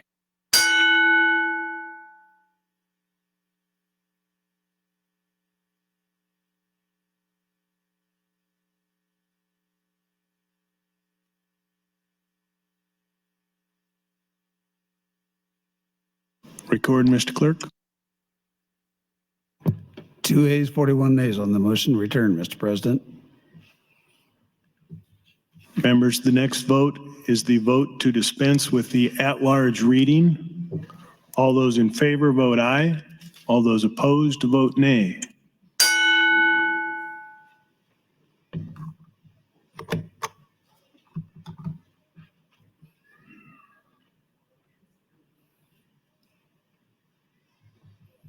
Record, Mr. Clerk. 39 ayes, 4 nays to dispense with the at-large reading, Mr. President. The at-large reading is dispensed with. Mr. Clerk, please read the title. Engrossed Legislative Bill 282, introduced by Repeat 12, a bill for an act related to claims against the state to appropriate funds for the payment of certain claims, to provide for payment of claims, to authorize agencies to write off certain claims as prescribed, to approve a contract claim, and to declare an emergency. All provisions of law relative to procedure having been complied with, the question is, shall LB 282 with the emergency clause pass? All those in favor, vote aye. All those opposed, vote nay.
Record, Mr. Clerk.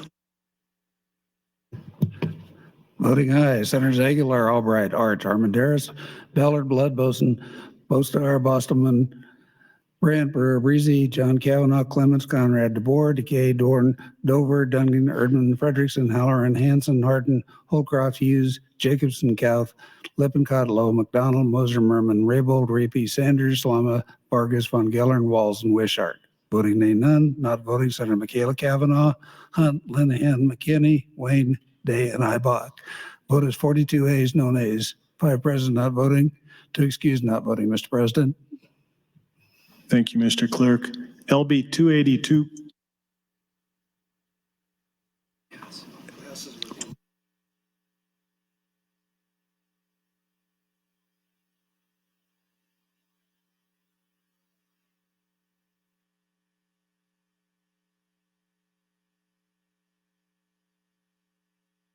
LB 282 passes with the emergency clause.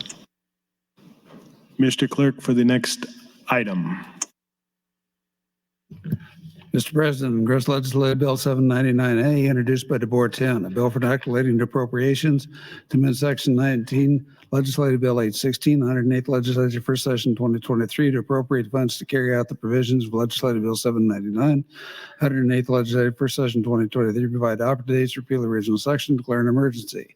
Be enacted by the people of the state of Nebraska. Section 1, there's hereby appropriated $102,070 from the general fund for fiscal year 23-24, $194,964 from the general fund for 24 divided to the Supreme Court. Program 3 to carry out the provision of Legislative Bill 799 through the first session 2023. Total expended per number of stars from the DMs appropriate within not exceed 97,209 fiscal year 23-24, 186,424 Section 2 is hereby appropriated 83,000 to the general fund of the Supreme Court. Program 4 to carry out the provision of Legislative Bill 799 Legislature first session 2023. Total expended per number of temporary stars per DMs fund appropriated in this section shall not exceed 7,172 for 23-24, divided 51,747 for 24-25. There's a appropriated 794 in the general fund program 23 and 7 maintained and 7 general fund 27 to the Supreme Court. Program 6 carrying out the provision of 799 108th letter first session 2023. Total expended per number from the per diem fund appropriated this 809,365 23-24 or 197.94 for 24-25.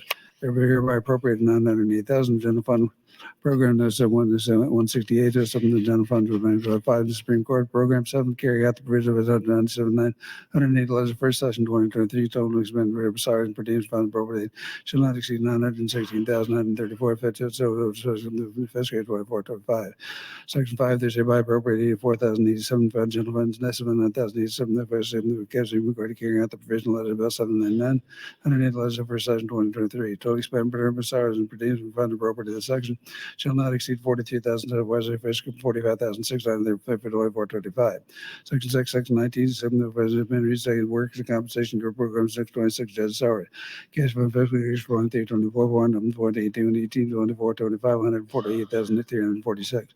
Program total 404,118, fiscal 3-46, salary limit 117, 356, 24-25, 147, 57. Section 7 is to become on July 23. The other section become effective in their effective date. Original Section 19, and then in favor session is repealed. Section 9, since an emergency exists, this action take effect and passed and approved according to law.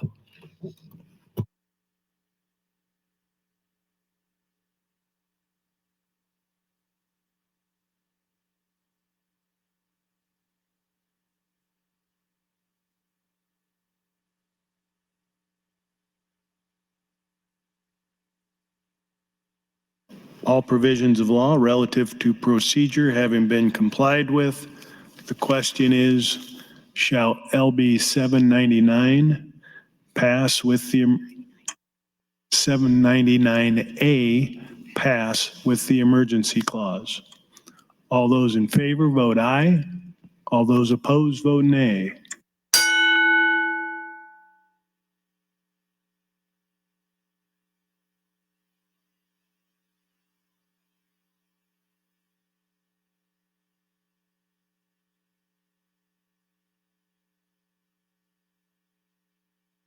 Have you all voted who wish to?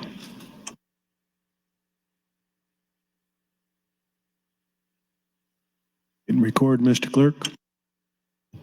Voting aye. Senator Aguilar, Albright, Arch, Armandaris, Ballard, Bloodboson, Barstar, Bostelman, Brand Brewer, Breezy, John Kavanaugh, Clemens, Conrad, DeBoer, Decay, Dorn, Dover, Duncan, Urban, Frederickson, Halloran, Hanson, Hardin, Holcroft, Hughes, Hunt, Jacobson, South, Linehan, Lippincott, Lowe, McDonald, Moser, Merman, Raybold, Reapy, Sanders, Slama, Vargas, Von Gillern, Walls, and Wishart. Voting nay, none. Not voting, Senator Michaela Cavanaugh, McKinney, Wayne, Day, and Ibach. Vote is 44 ayes, no nays, 3 present not voting, 2 excused not voting. Mr. President. LB 799A passes with the emergency clause. Items for the record, Mr. Clerk. Thank you, Mr. President. Your Committee on Enrollment and Review reports Legislative Bill 727 to select file with ENR amendments attached. Committee on Judiciary reports Legislative Bill 220 to general file with amendments. Amendments to be printed. Senator Linehan to Legislative Bill 727. Senator Slama to 514. 2 more amendments also to 514 from Senator Slama. New resolution calls for an interim study by the Health Committee. And that's all I have at this time. Next item on the agenda, Mr. Clerk.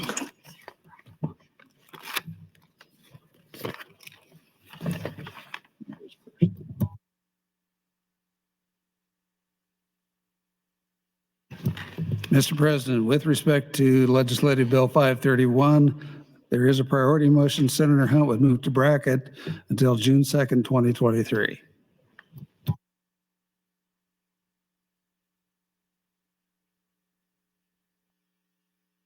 Senator Hunt, you're recognized to open on the motion.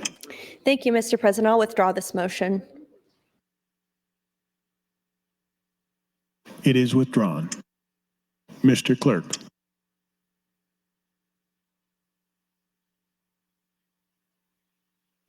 Mr. President, next motion, Senator Hunt would move to recommit LB 531 to committee. I'll withdraw motion. It's withdrawn. Okay.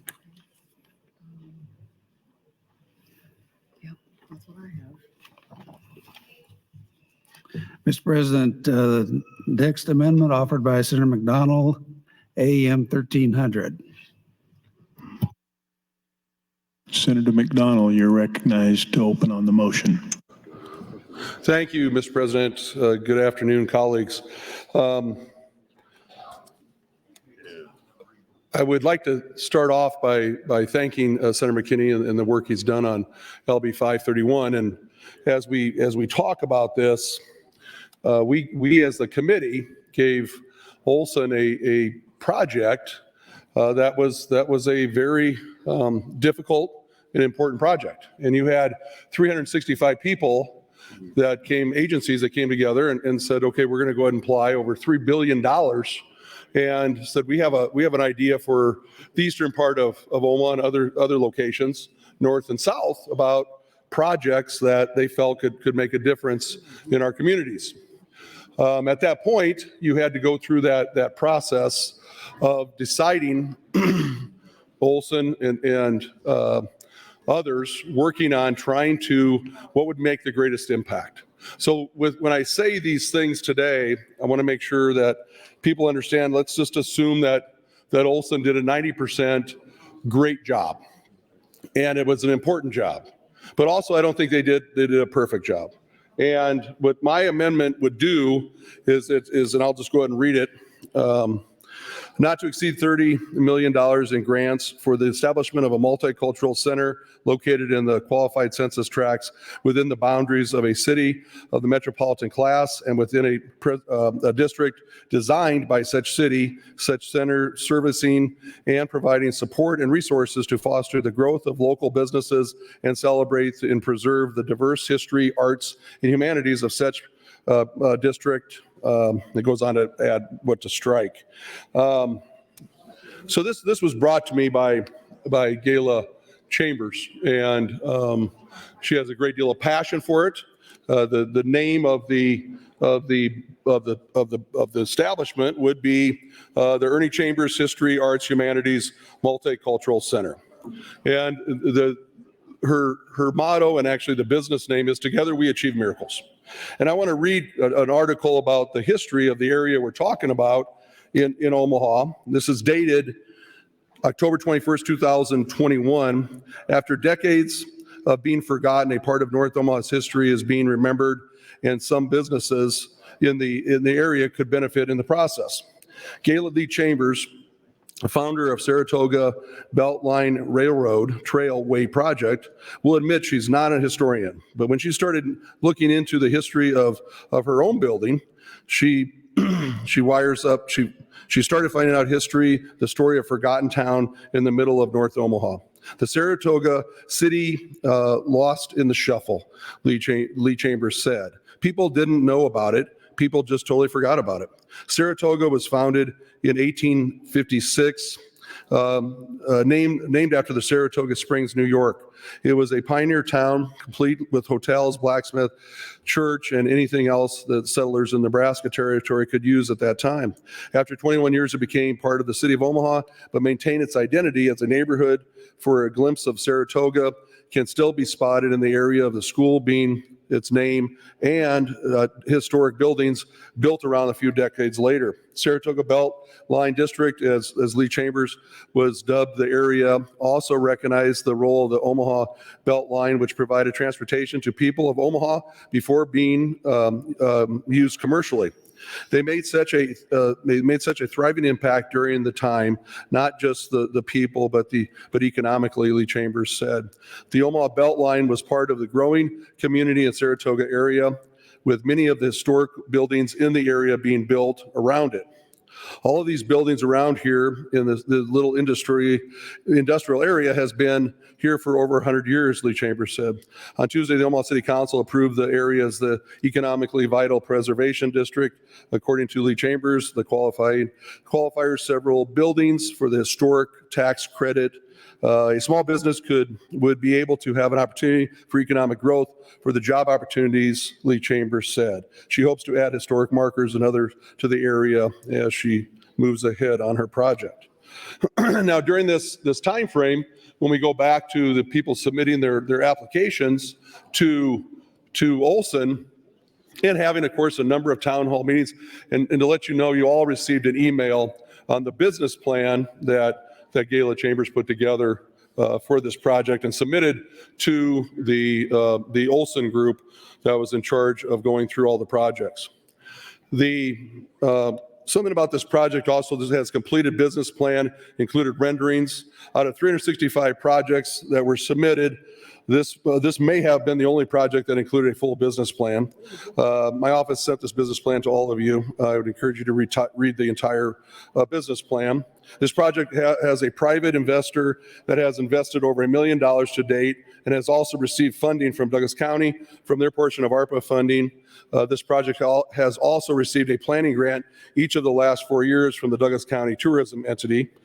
Phase 1 of the project will start this summer and shows that this project is shovel ready and there is urgency behind the additional funding.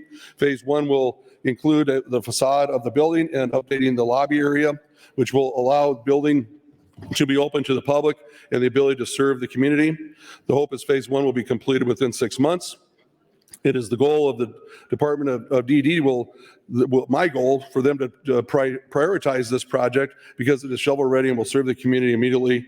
The impressive business plan and the 4+ years of planning has gone into the building.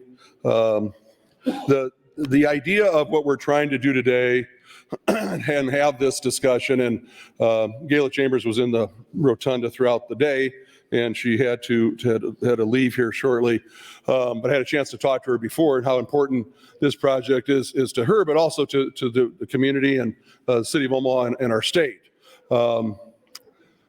The chance we have to again, going back to the Olson Associates, the chance we have with the work they've done, and again, saying that 90% of their work has been good work, but also having a chance to have fresh eyes on it, as you saw in the last bill we passed with LB 818, that the DED may look at all the projects, not just the ones that scored the highest, and shall then make recommendations and start administering the grants.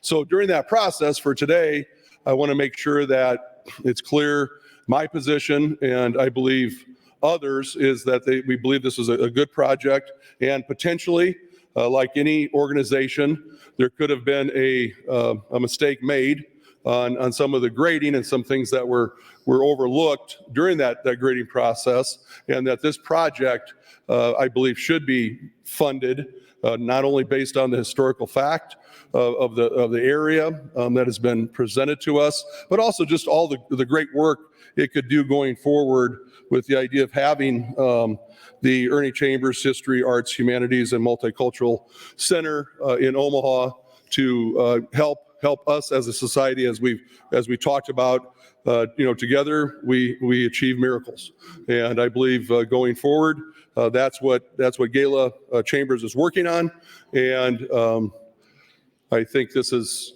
something that we need the Department of Economic Development to take a strong look at.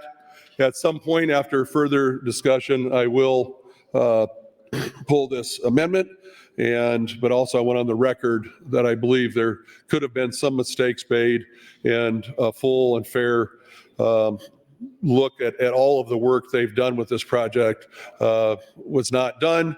And therefore, DD, I would like to have them have fresh eyes on this project and others.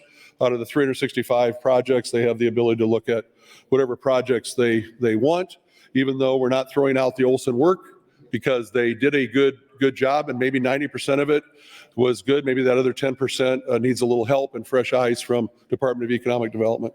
Thank you, Mr. President. Thank you, Senator McDonald. While the legislature is in session and capable of transacting business, I propose to sign and do hereby sign LB 799A and LB 282. Senator Wayne, you're next in the queue. Thank you, Mr. President. Colleagues, there's been a little bit of confusion, and I just want to clear it up a little bit, clarify it a little bit. First, I want to thank again this body last year for investing in, and I think some of the most underinvested, historically disinvested areas. We appreciate that. I know on the green sheet, it shows 90 million. There's an amendment that Senator McKinney has that reduces that to 11 million. I'm going to explain exactly where that 11 million goes.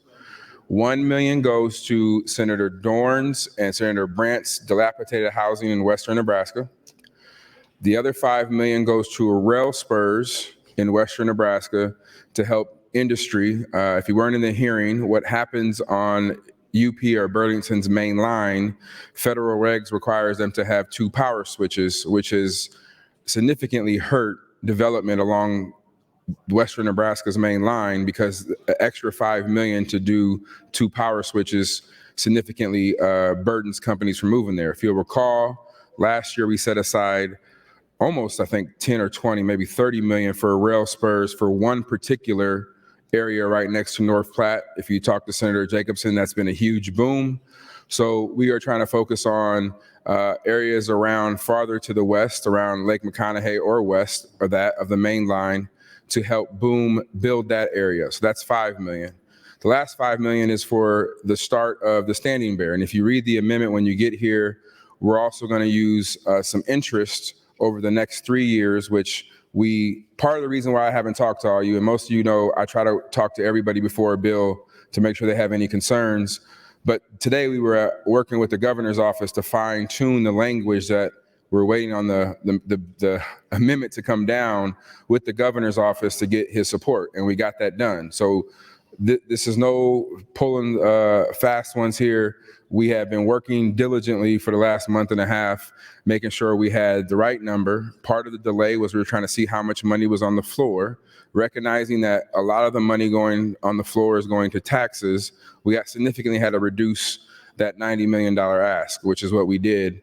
And instead of actually those dollars going to North Omaha or South Omaha, that 11 million is actually going to western Nebraska.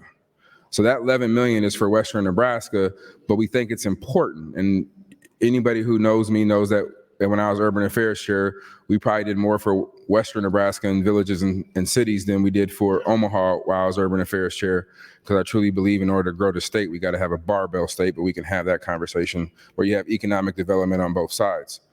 But I learned about the issue because of the North Omaha recovery.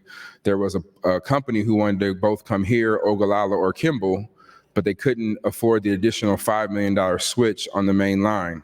So I brought a bill in front of appropriations for that. And I think it's that important that we do that to grow Western Nebraska. So again, the green sheet says 90 because that's what was on general file. If you recall, I said I was going to work with everybody to build consensus.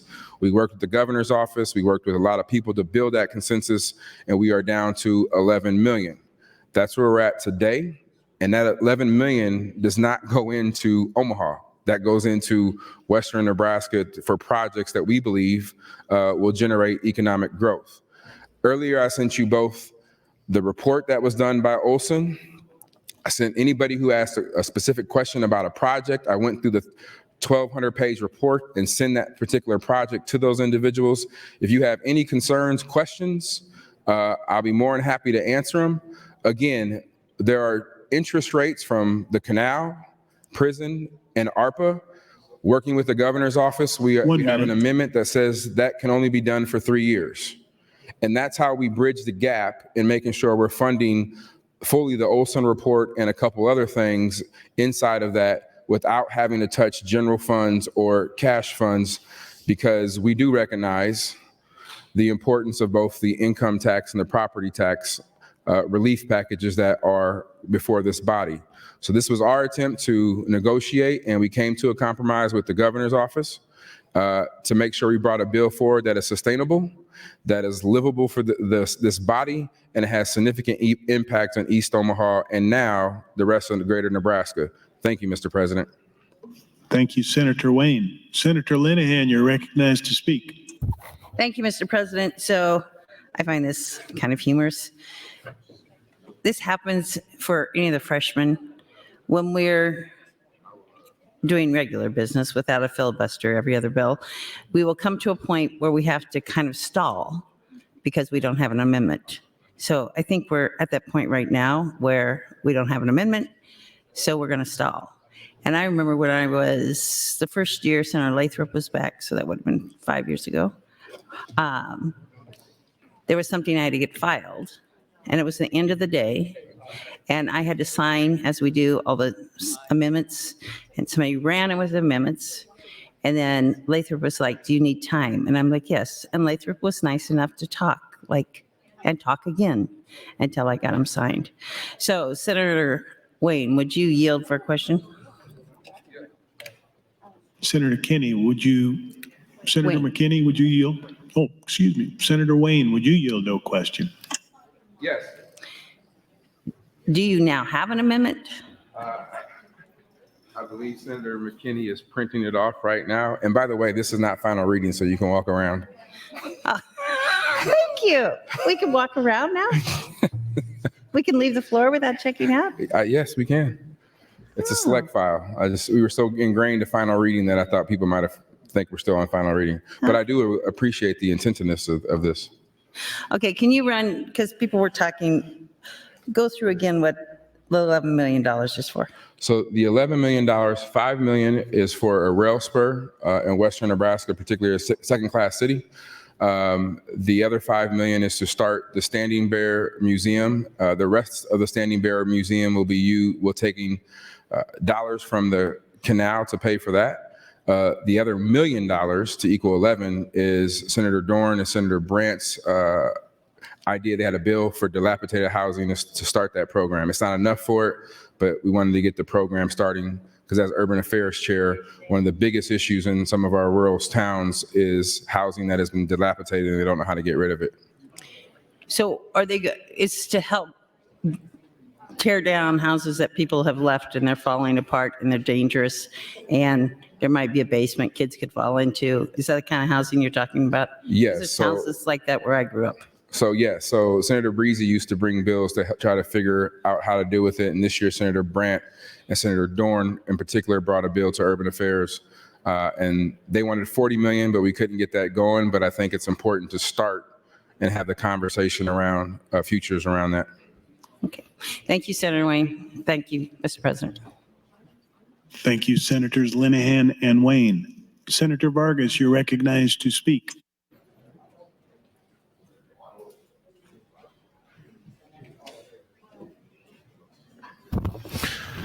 Thank you very much. Well, I know Senator McDonald's already spoken to Amendment 1300, and I know he'll be pulling it. I do want to speak on the underlying amendment that is on its way and coming, and the work from the committee. A couple of things that were already clarified on the mic by Senator Wayne about the new funding, the $11 million going to new funding. But I just want to talk a little bit about process here, because this is an unusual and what I think is important way about the way that the Economic Recovery Committee has operated, but also in the way that the legislature has gone about doing this grant program. The first is, this is a tremendous amount of work. Kudos to Senator Wayne, Senator McKinney, and the others of us that have served on the committee, but for them, moving and pushing for this. And in the place that we're at, we did our work within the Appropriations Committee to make sure that we were funding the existing projects and the work from the previous year.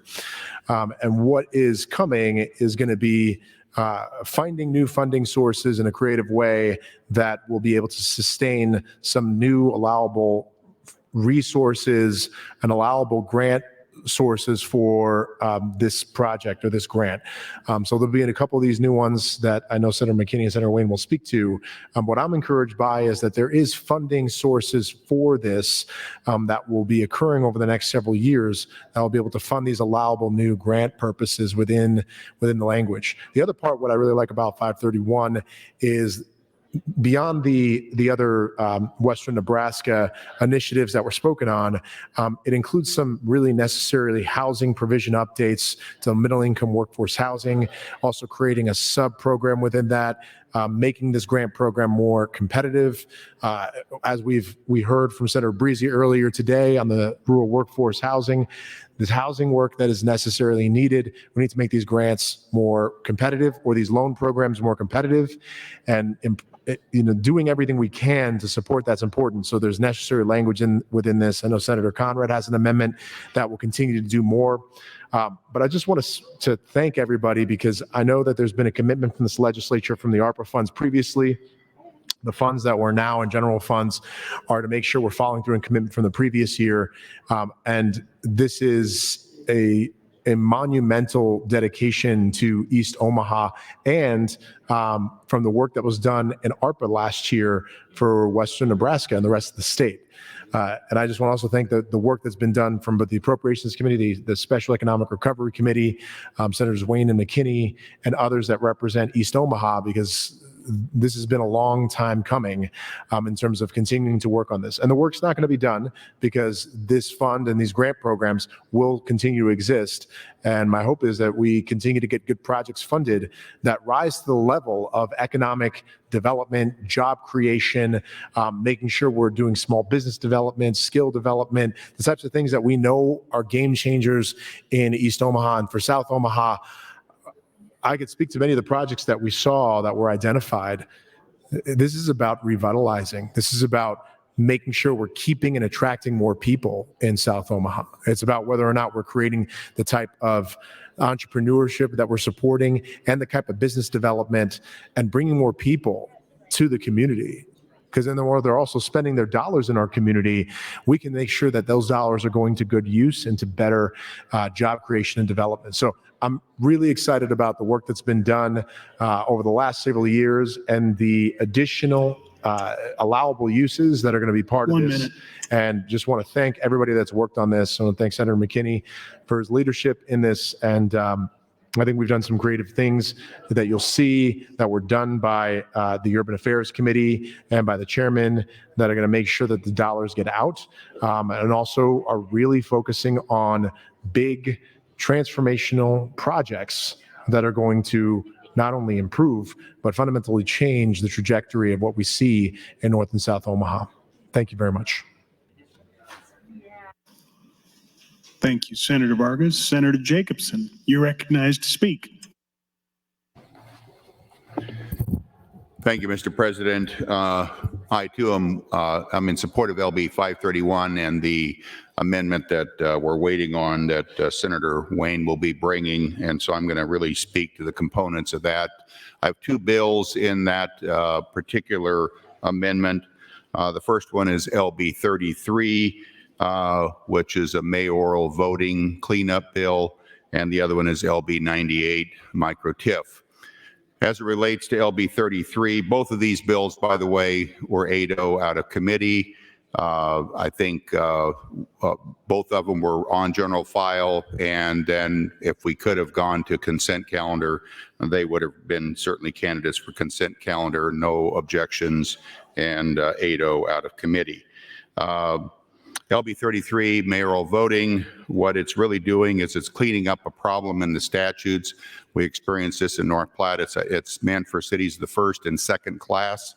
What it really does is it says, as we find in our rules here, you have situations where there are votes that require a majority of the elected members of the council, and then there are cases where you need a majority of those present.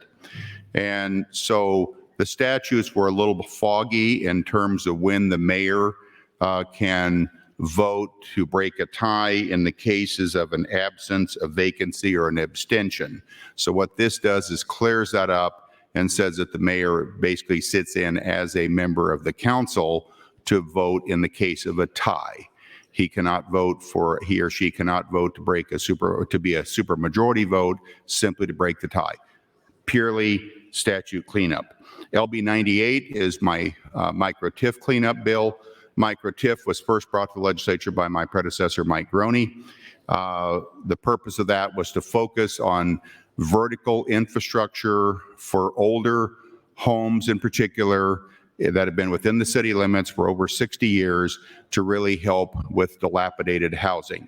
This is particularly necessary today when you go across rural Nebraska and you start looking at all the small villages and towns who are dealing with older housing. We're looking at high construction costs, high labor costs, the cost to rebuild, the cost of upgrading them to make them better livable homes is very, very high. The beauty of micro TIF and the problem that we're dealing with is the way the bill was designed is that it was really meant for the homeowner to do fix up on the house. And then any of the TIF proceeds that came in the future would be coming, they would be a pay-as-you-go, which is somewhat questionable whether it meets constitutional muster. And then that money would then go to the current homeowner as of that time. That creates a real problem because we don't know whether that means that the city treasurer is going to have to go out every time they get a tax payment and confirm who owns that home. The cleanup here says that we would work it just like any other TIF project. We'd capitalize the TIF proceeds through the note that would be issued out of the gate. The note would go to the developer or the homeowner who does the work out of the gate. They would be entitled to any of those payments in the future to amortize that note back and get them repaid. Hence, you've got incentive for a developer to go out and develop homes, either remodel or scrape and rebuild. The other thing that this does is it allows most under regular TIF, the proceeds can only be used for infrastructure. We have a lot of areas, particularly in the north side of North Platte and other areas within North Platte and other villages and towns where you have older homes that have been in the city limits a long time. There's good infrastructure. Thank you, Mr. President. You've got great infrastructure, streets, sewer, water's all there, but the house is dilapidated. So if you look at the cost to build a new lot today, just put in vacant lot, street, sewer, water, you're anywhere from $75,000 to $85,000. You can buy these houses very cheaply, scrape them, rebuild them using micro TIF, get that cost to where it's affordable. It's a critical component to be able to building additional housing, rehab housing, and it's meant for Class 1 and Class 2 cities and villages. So I'd encourage you to vote green on the amendment and the underlying bill, LB 531. I'm talking about the amendment brought by Senator Wayne, which is not on the board yet. Thank you.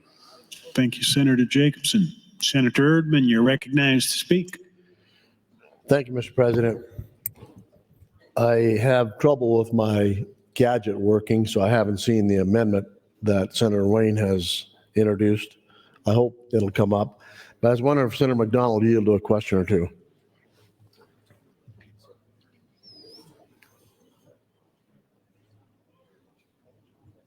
Senator McDonald, will you yield to some questions? Yes. Thank you, Senator McDonald. So explain to me what we get for $30. We're just $30 million. We're not just getting a building, right? There's other things included? Can you help me with that? So what we're trying to establish is the History and Arts Humanities Multicultural Center.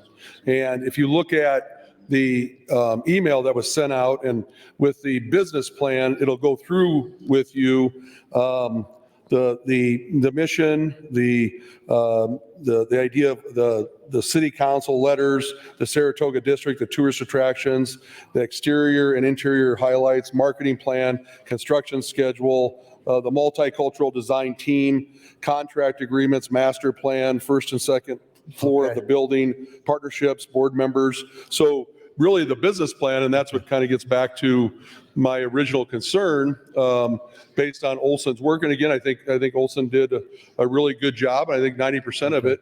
But I think also there's ways to improve, and I wanted to get that on the record, where this project with this kind of multicultural center in the area where we're talking about the historic impact of that, but all the things they can do with the arts going forward in the humanities, I think can really make a difference for Omaha. All right. So this is far more involved than I thought. So I hope my computer begins to work soon. Thank you for answering that. I appreciate it. So I'll need to see the amendment Senator Wayne was talking about.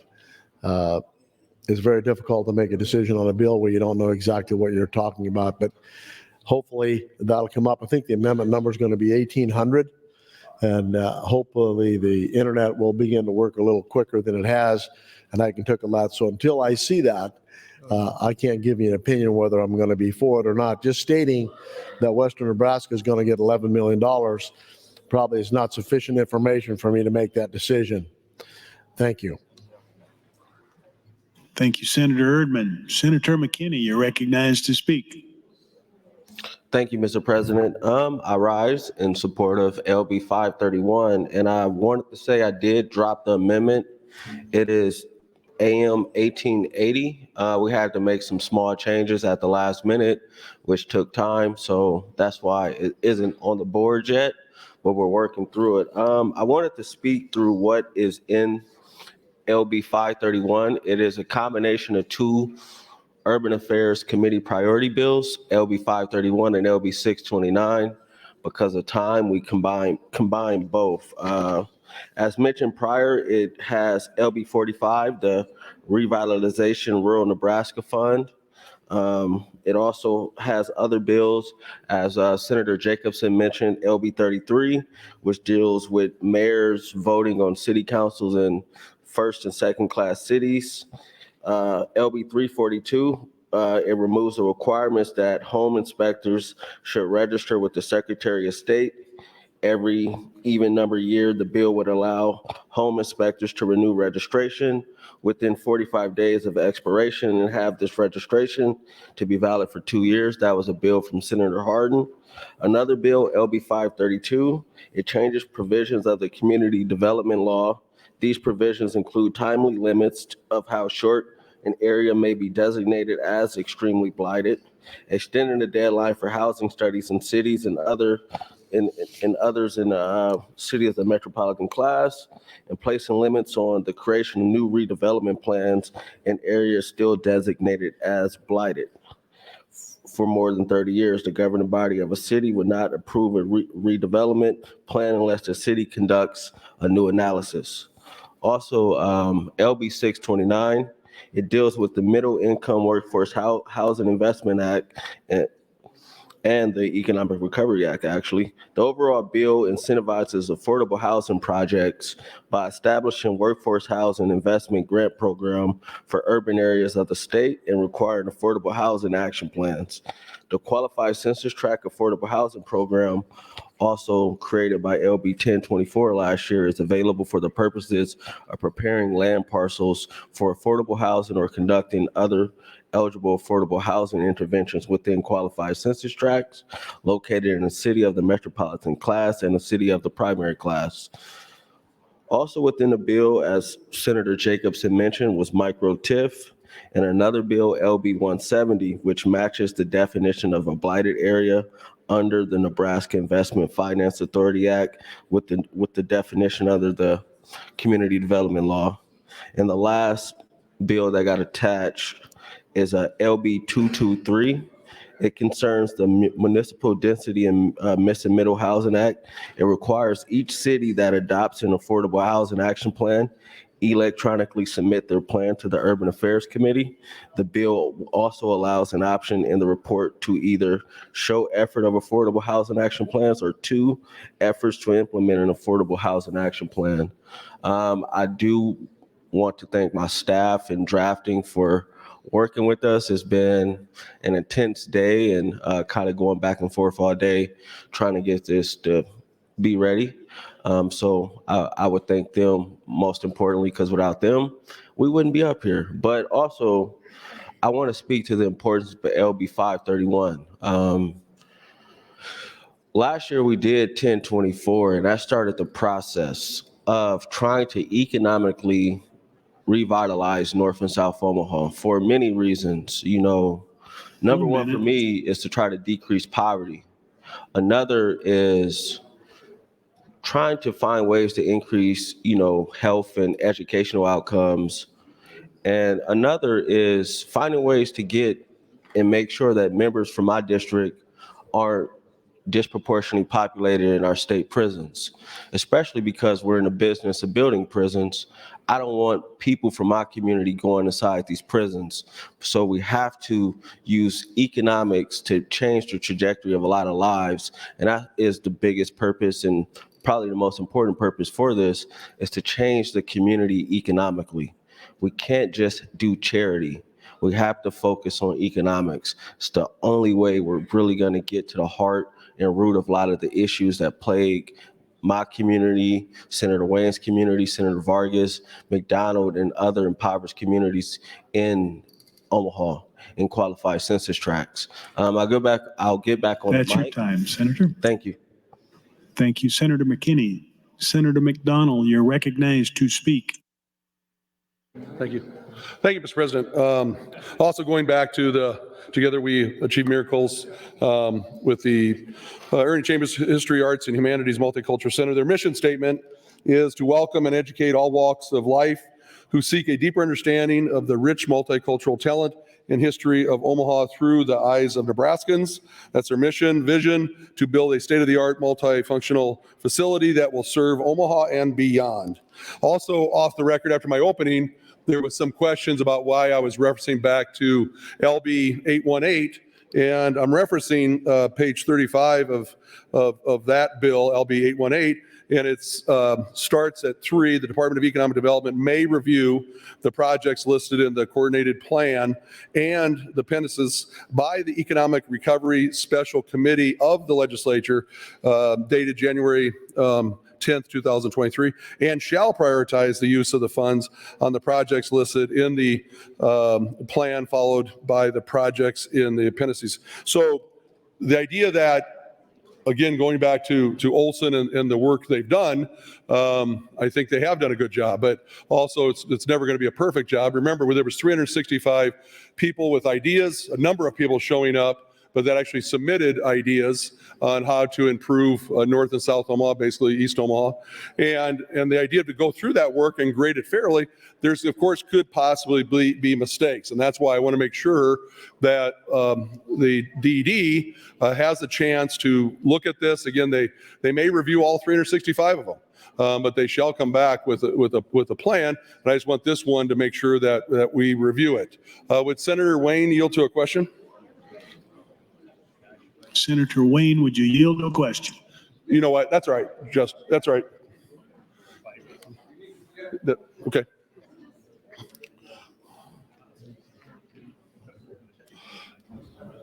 Yes. The question is, as we went through the process, we realized, as a committee, there was a lot of work people were doing, and as Olson was doing that work, we also realized that it wasn't going to be a perfect process. And we wanted to be as fair as we could, but also the reason that we've agreed to this language is to make sure there's fresh eyes on potentially 365 projects by the Department of Economic Development. Yes. So right after after we did this, about in December, McKinney's office and my office was contacted by a couple different groups who either shifted or changed projects or pulled out altogether. And so if they were listed in there, we have to give DED some discretion to go back and figure that out. The second reason is nobody was actually fully funded. So there still has to be another set of eyes, which was done on purpose to make sure we can hold them accountable. When I say we, the state can hold them accountable through DED to make sure the projects were getting done. So there was two reasons why we've had that language in there. One, some people pulled out. Two, we needed flexibility to allow DED to also vet these projects. Thank you, Senator Wayne. Thank you, Mr. President. Thank you, Senator McDonald and Senator Wayne. Senator Brandt, you're recognized to speak. Thank you, Mr. President. Thank you, Senator McKinney and Urban Affairs for bringing LB 531. Would Senator Jacobson be available to answer a question? Senator Jacobson, would you yield to a question? Senator Jacobson, you are going to modify micro-TIF. And when Senator Groney was here, the original micro-TIF was for homeowners that had houses older than 1960 that were worth less than $250,000. And the concept was that a homeowner could invest in his home, and if that homeowner sold that home 2 years from now, the next homeowner got the benefit of the TIF. Would that still be in force under your changes? No, this would change, and here's why.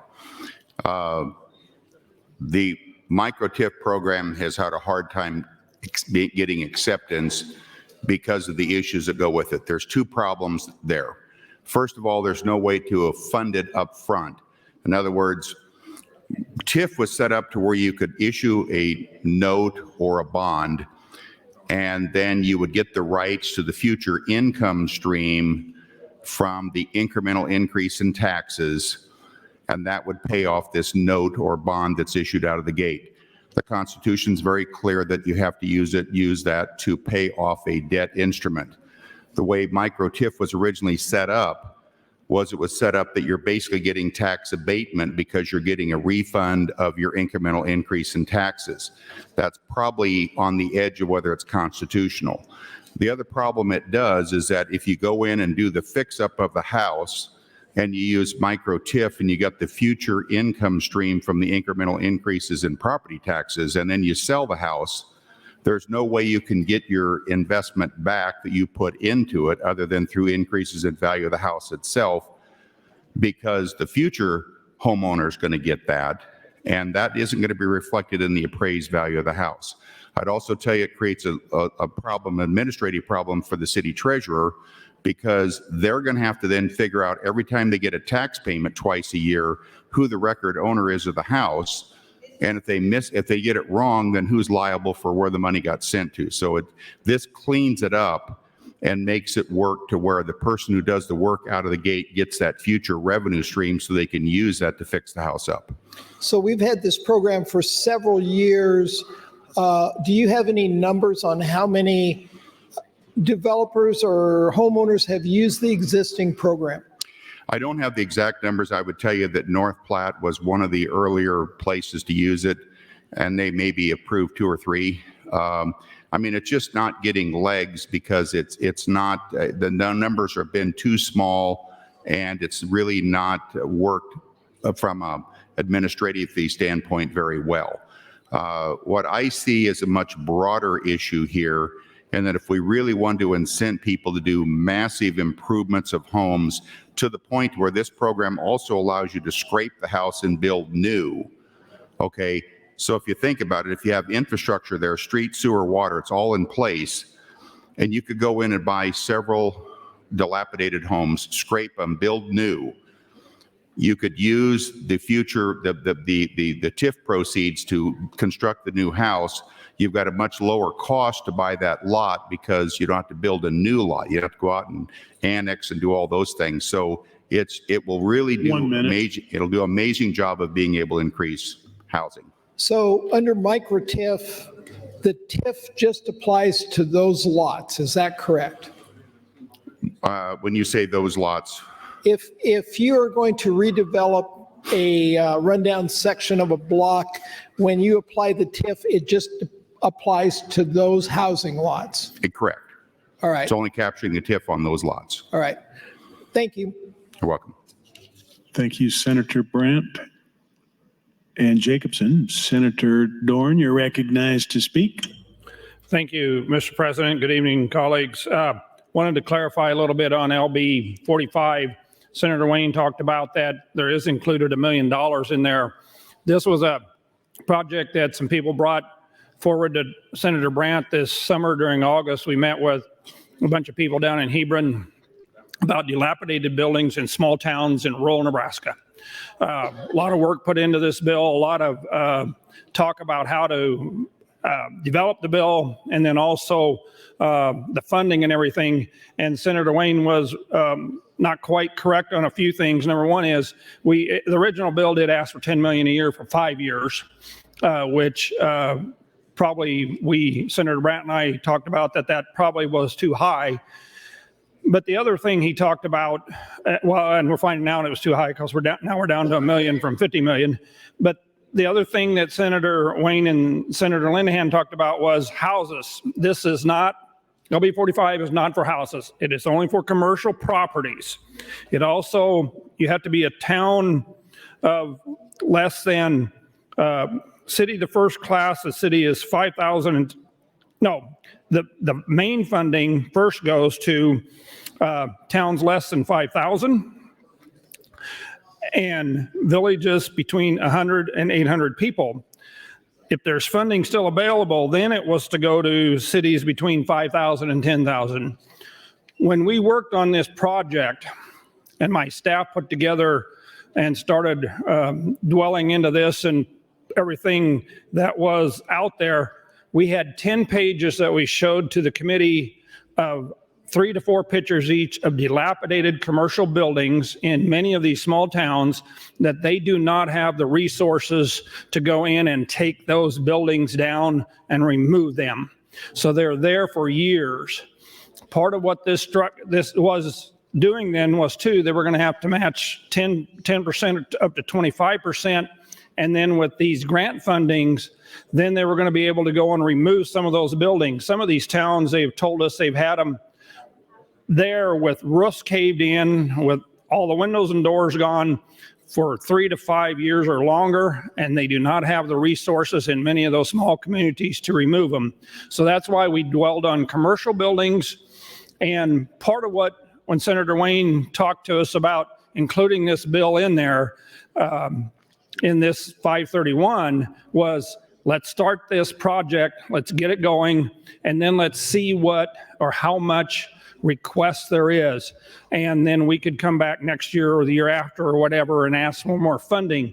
But we'd like to get this project, this program started so that we can then get many of these communities some relief, but also that we can have them, now we can get a better understanding or a better idea of how much total need there's out there.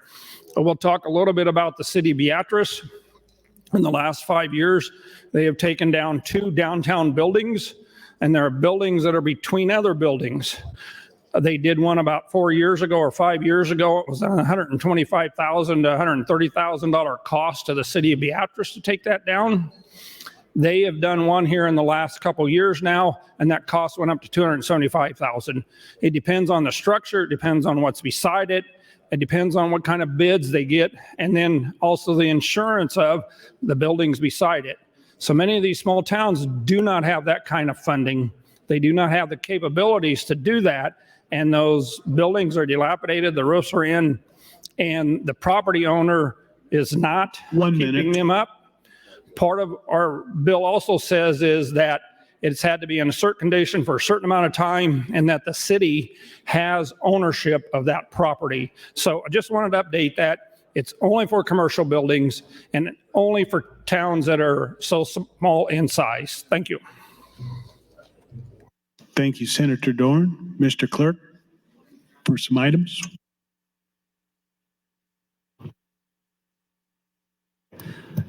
Mr. President, thank you.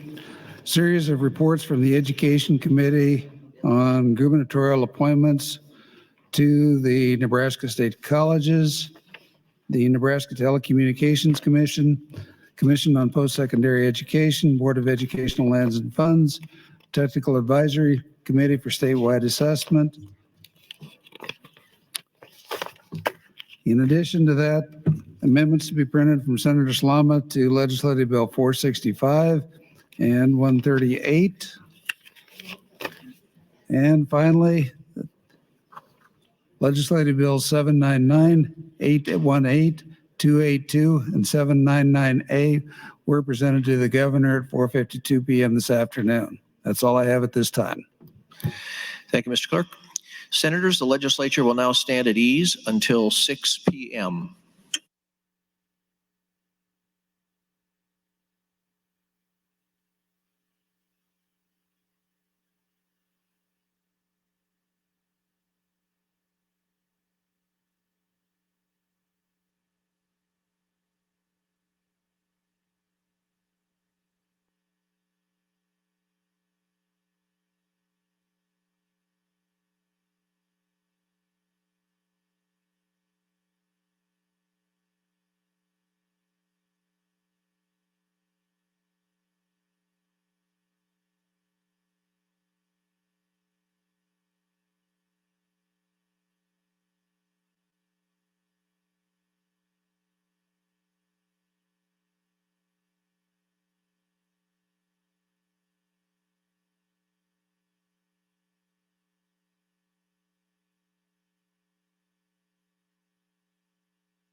Attention senators, the legislature is scheduled to reconvene in 5 minutes.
We're about to begin resume discussions on LB 531.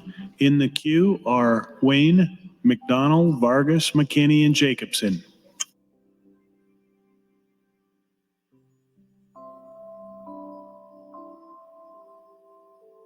Senator Wayne, you are recognized to speak.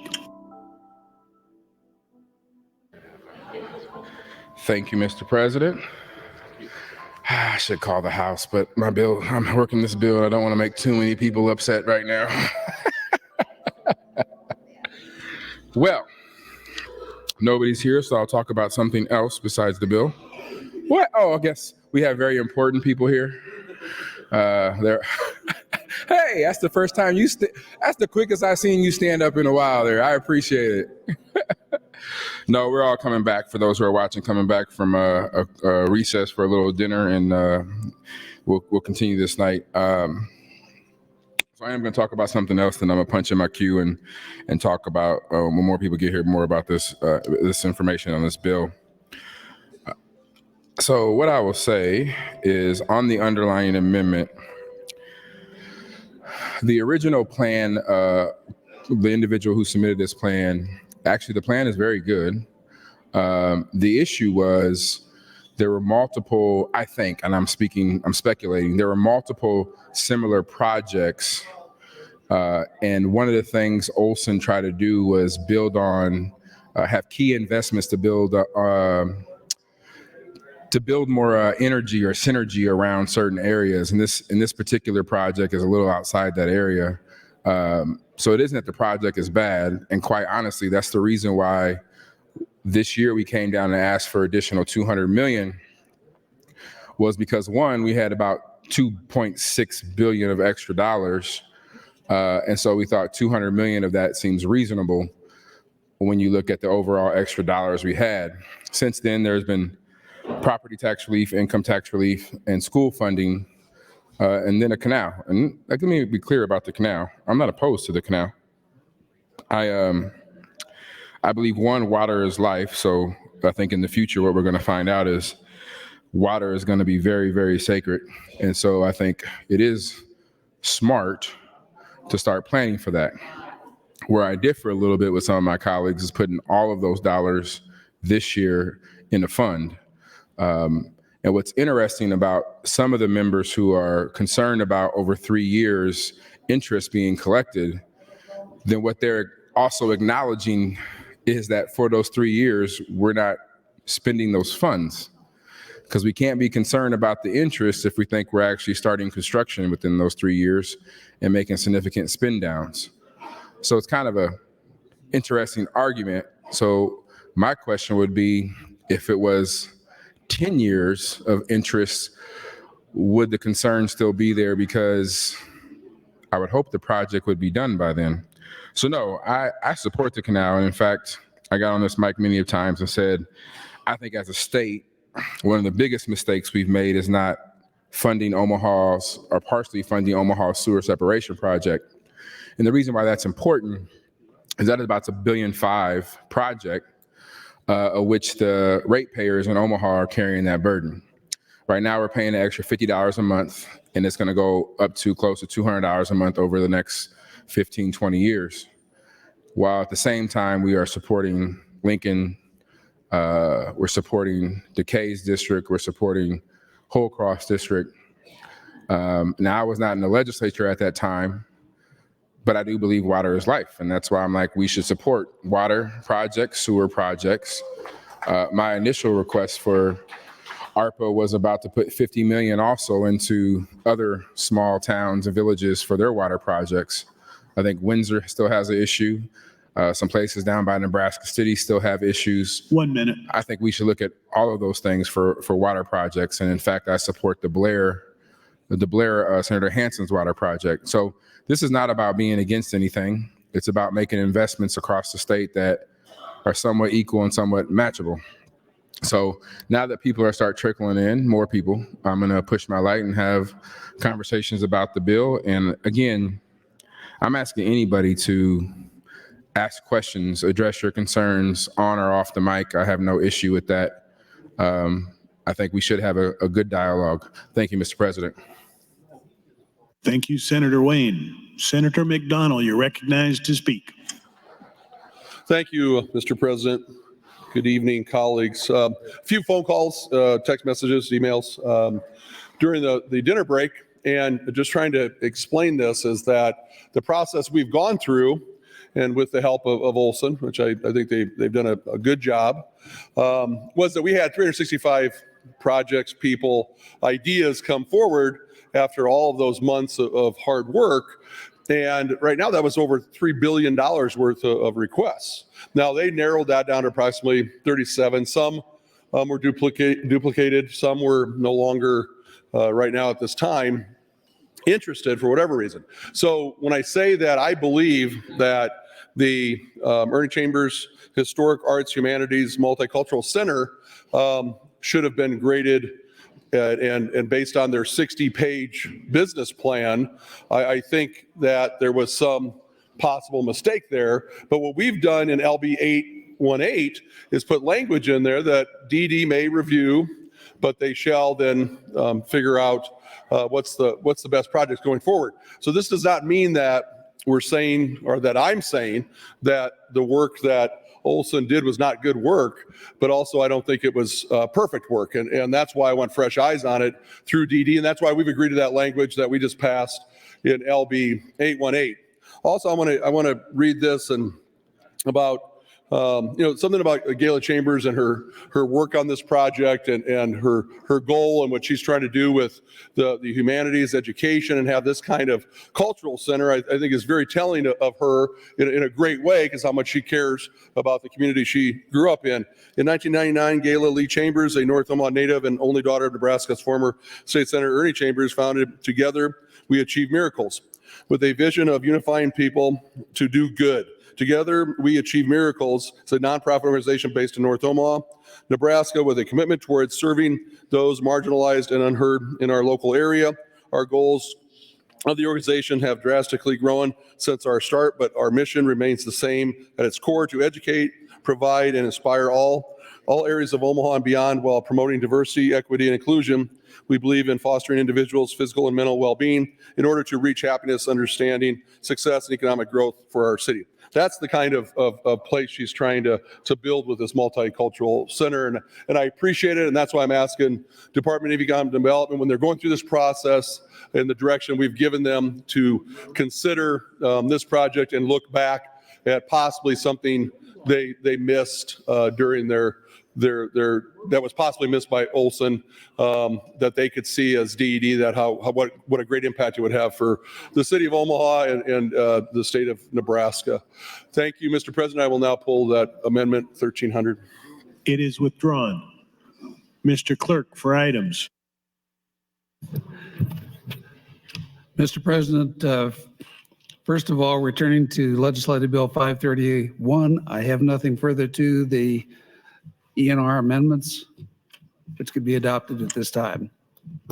Senator Ballard for a motion. Mr. President, I move the ENR amendments to LB 531 be adopted. Senators, you've heard the motion to adopt the ENR amendment. All those in favor say aye. Aye. All those opposed, nay. It is adopted. Mr. Clerk. In addition, Mr. President, some items, amendments to be printed to Legislative Bill 684 from Senator Slama. And then with respect to 531, Senator Hunt had a motion to indefinitely postpone, but I have a note to withdraw. That's all I That is have at this withdrawn. time. Thank you, Mr. Clerk. Next item on the agenda.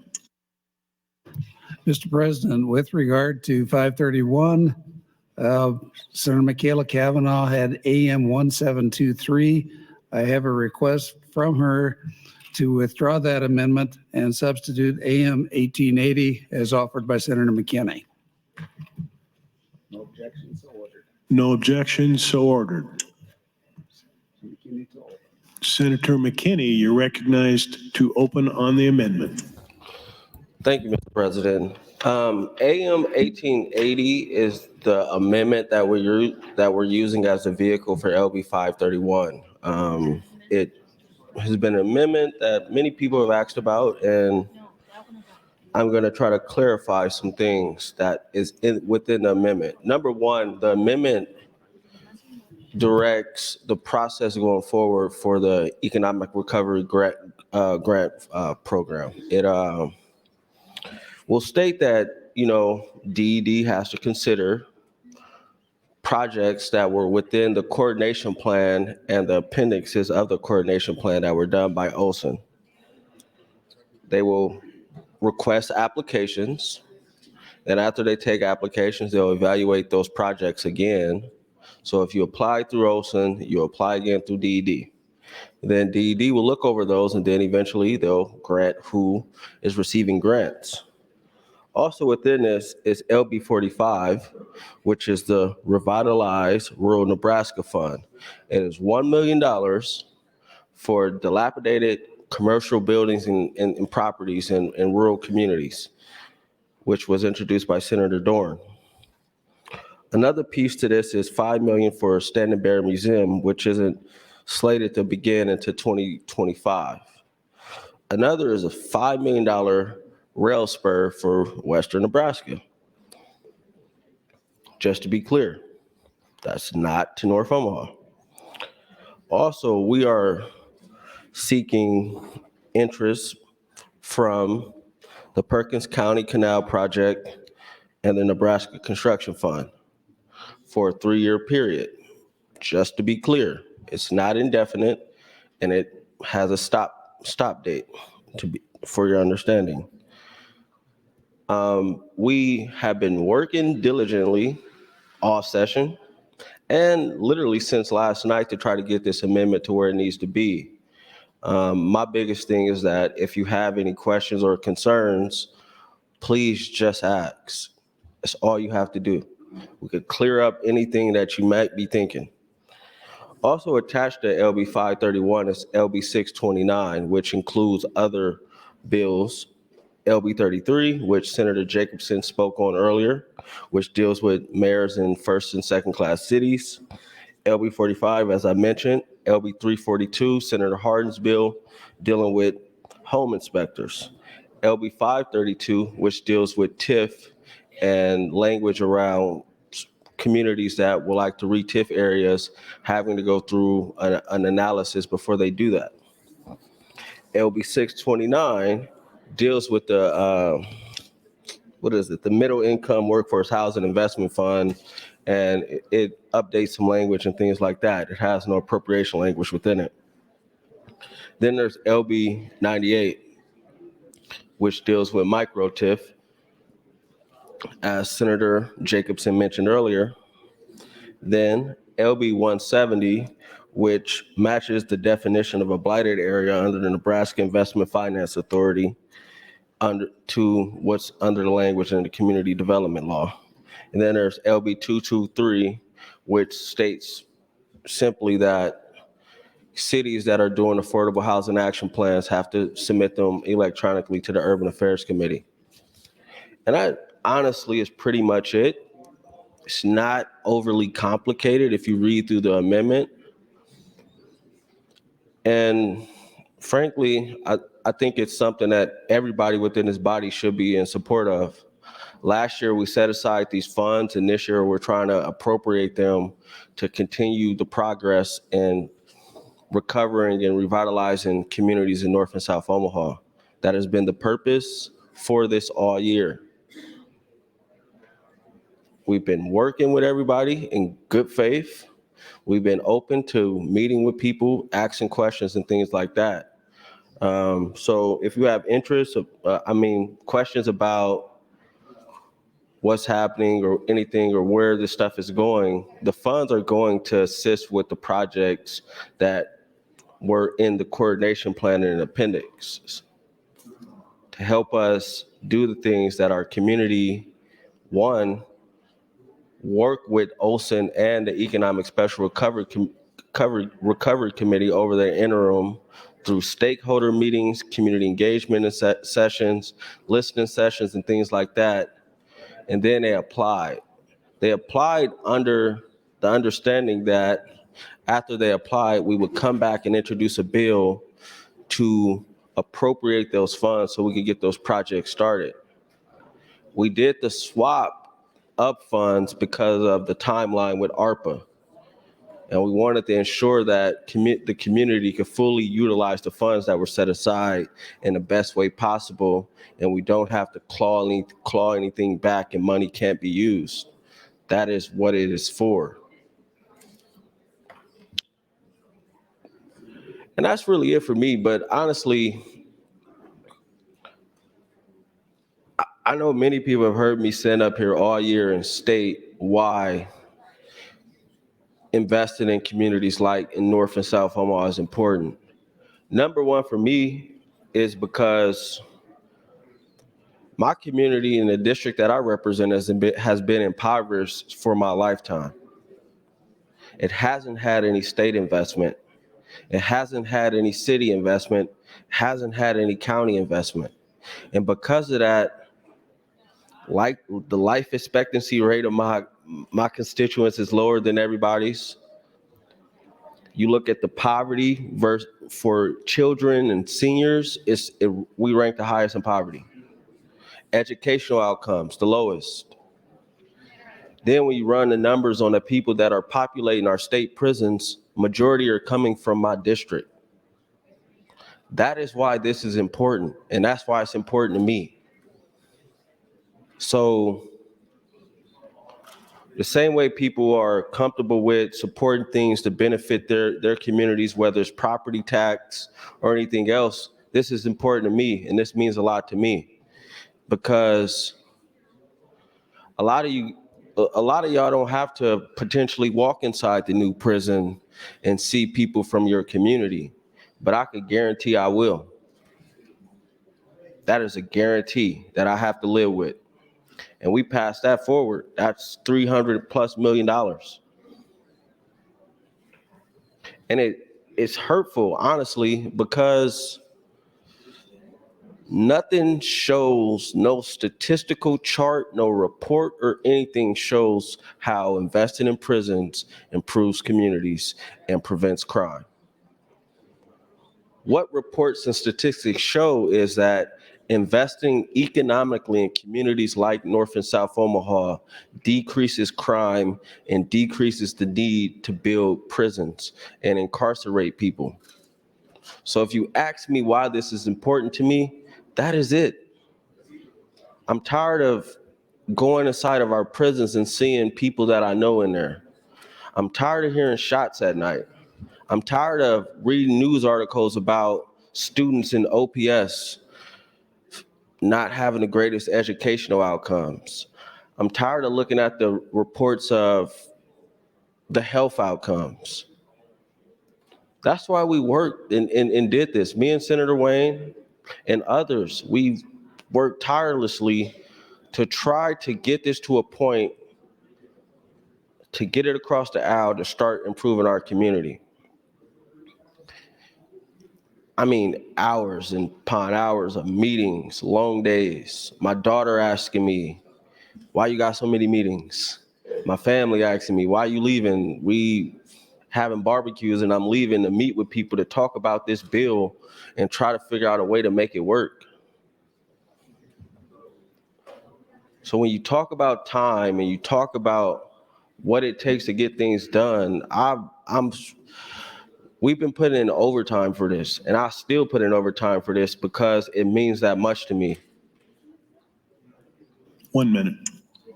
So if you have any questions, ask. Come up to me, ask the question. I'm not trying to hide anything. I'm not trying to keep nothing away.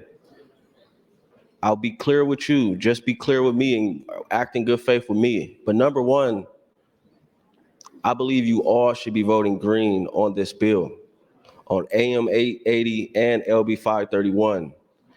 Because if we're gonna say we're trying to make sure every Nebraskan lives a good life, this is something that holds you accountable to that.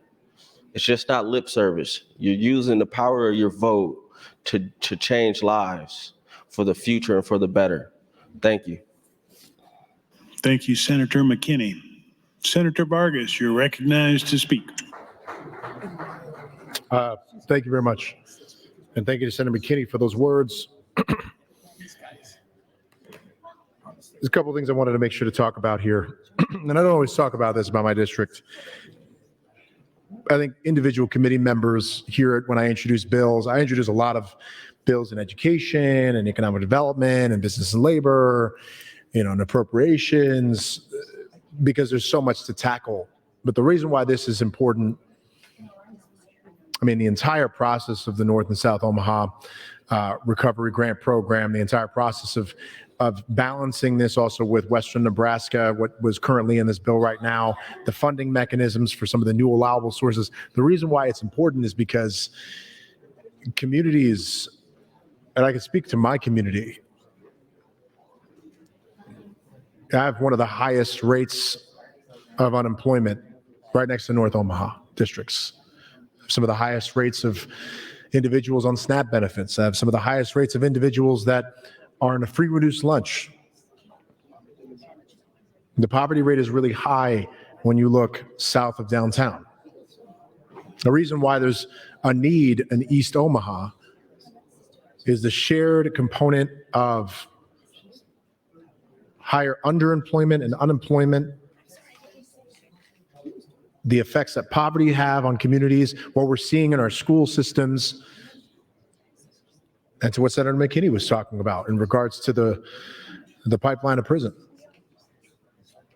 So this is important because we have an opportunity to make sure we're continuing to do more with the fund, to make sure we're doing more to fund other allowable uses of projects, to make sure we're updating these housing components that are in here that make a certain programs more competitive. And I think it is a creative way of utilizing the funds from the interest to make sure to fund some of these new projects.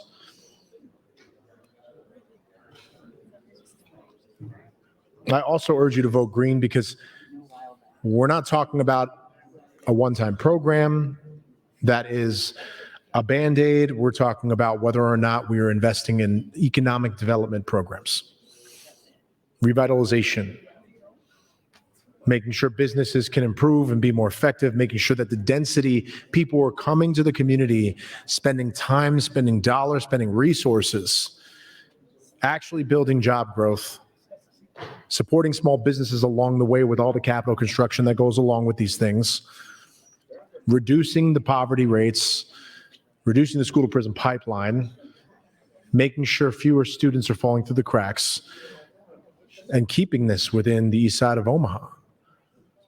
People often talk about, well, what can we do? This is one of those things, along with the many other things we haven't been able to pass yet. But there's an opportunity to do something here on behalf of North and South Omaha. And as a representative, one of the representatives along with Senator McDonald for South Omaha, I'm very excited because the types of projects that applied in both sides represented a lot of different voices, amazing ideas.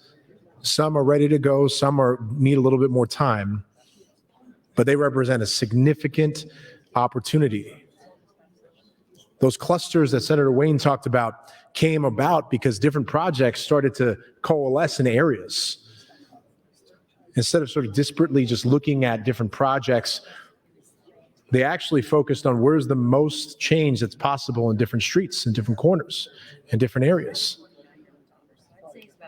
So with that, I wanted to thank the Urban Affairs Committee and Senator McKinney, Senator Wayne, the entire Economic Development or the Special Recovery Committee, Economic Special Recovery Committee that I worked on with the last year with all those members to get more of this across the finish line than the work that we did in appropriations to get more funding and to do the swap appropriately. But this is a very, I think, responsible way of utilizing dollars for a short time period to make sure that we're funding some more new allowable uses of projects and following through on prioritizing the projects that did actually apply and are within the Olson plan, while also making sure that there's still the commitment to following through on as much of this as humanly possible. Thank you again. Bye. Thank you, Senator Vargas. Senator Jacobson, you're recognized to speak. Thank you, Mr. President. First of all, I want to thank Senator McKinney and the Urban Affairs Committee for adding my two bills into this priority bill of the committee. Both the bills really would have been normally on a consent calendar. I want to take a few minutes here to give you a little overview of micro TIF. And I realize it's later in the day and this is a little heavy when you start thinking about understanding micro TIF, but I think it's important for people to understand there are three kinds of TIF out there. There's regular TIF, which is primarily used for infrastructure improvements, could be used for housing, but primarily used on the industrial side. We have workforce housing TIF, which can be used for vertical structures as well as infrastructure, and that's used for workforce housing. And then micro TIF. Micro TIF's original idea was that you would take older homes that were within the city limits for 60 years or more, and you would do minor improvements or you could do major improvements, and you could capture the incremental increase in property tax, and that revenue would come back to whoever the record owner was of the house at the time those taxes were paid. The changes that are occurring here is creating incentives for people to take older housing in areas of town that are dilapidated and either scraping and rebuilding with the infrastructure already in place or doing major remodels. And if you can do a major remodel where you don't have to replace all of the lumber, you just put a new roof on, gut the interior, redo the interior, to the extent that you increase the tax assessed value, you then are able to capture the increased property tax payments that are going to come from that over the next 15 years. You present value that, meaning you decide how big a loan can you borrow, how much money can you borrow to have that income stream pay the principal and interest on the loan over the next 15 years. And that's how the size of your bond. The bond gets funded by the developer. The taxes get paid by the developer or whoever owns the property. And the payment, that incremental flow goes back to the developer, repay that bond. City is never on the hook. And it's a way to drive down the cost and create an incentive to remodel or replace older housing where the infrastructure is already in place. Right now, it's probably one of the few ways you can go out today and cost effectively create new housing. And it's critically needed. It's critically needed throughout the state, but particularly in rural Nebraska. This could be used in villages, second-class cities, first-class cities.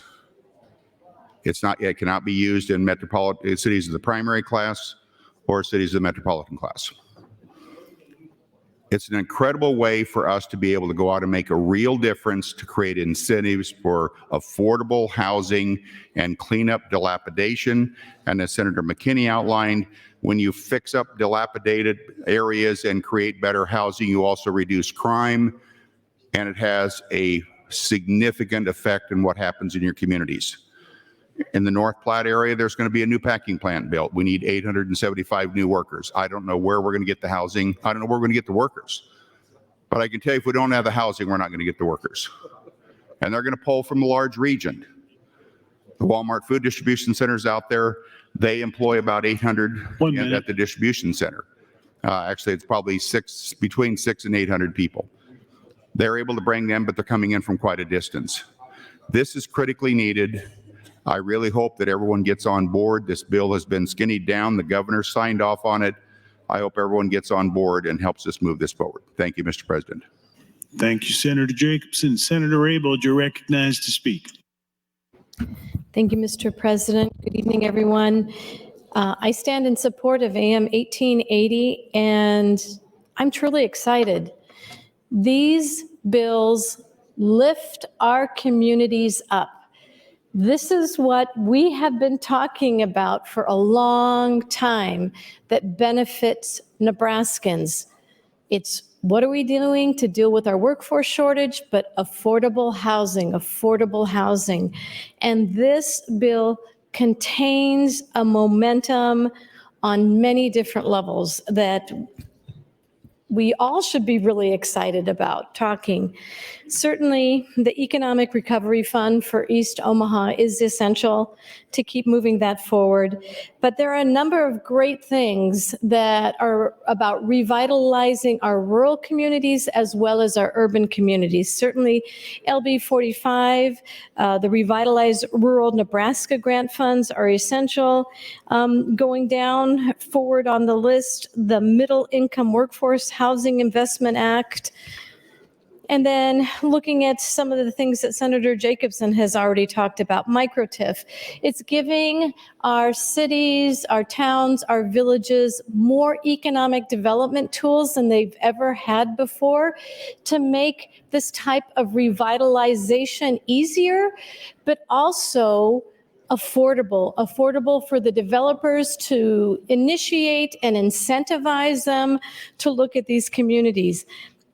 Senator McKinney had offered in this amendment, there's also working with NIFA, the Nebraska Investment Finance Authority, on affordable housing, looking at blighted areas, in addition to the micro-TIF that Senator Jacobson is proposing, as well as the Municipal Density and Missing Middle Housing Act, which is so essential in all of our cities, all across our state of Nebraska, trying to require municipalities, villages, and towns to dig deep and figure out what is your affordable housing plan of action? How are you going to be able to deliver on this commitment to the people in your community about building more affordable housing?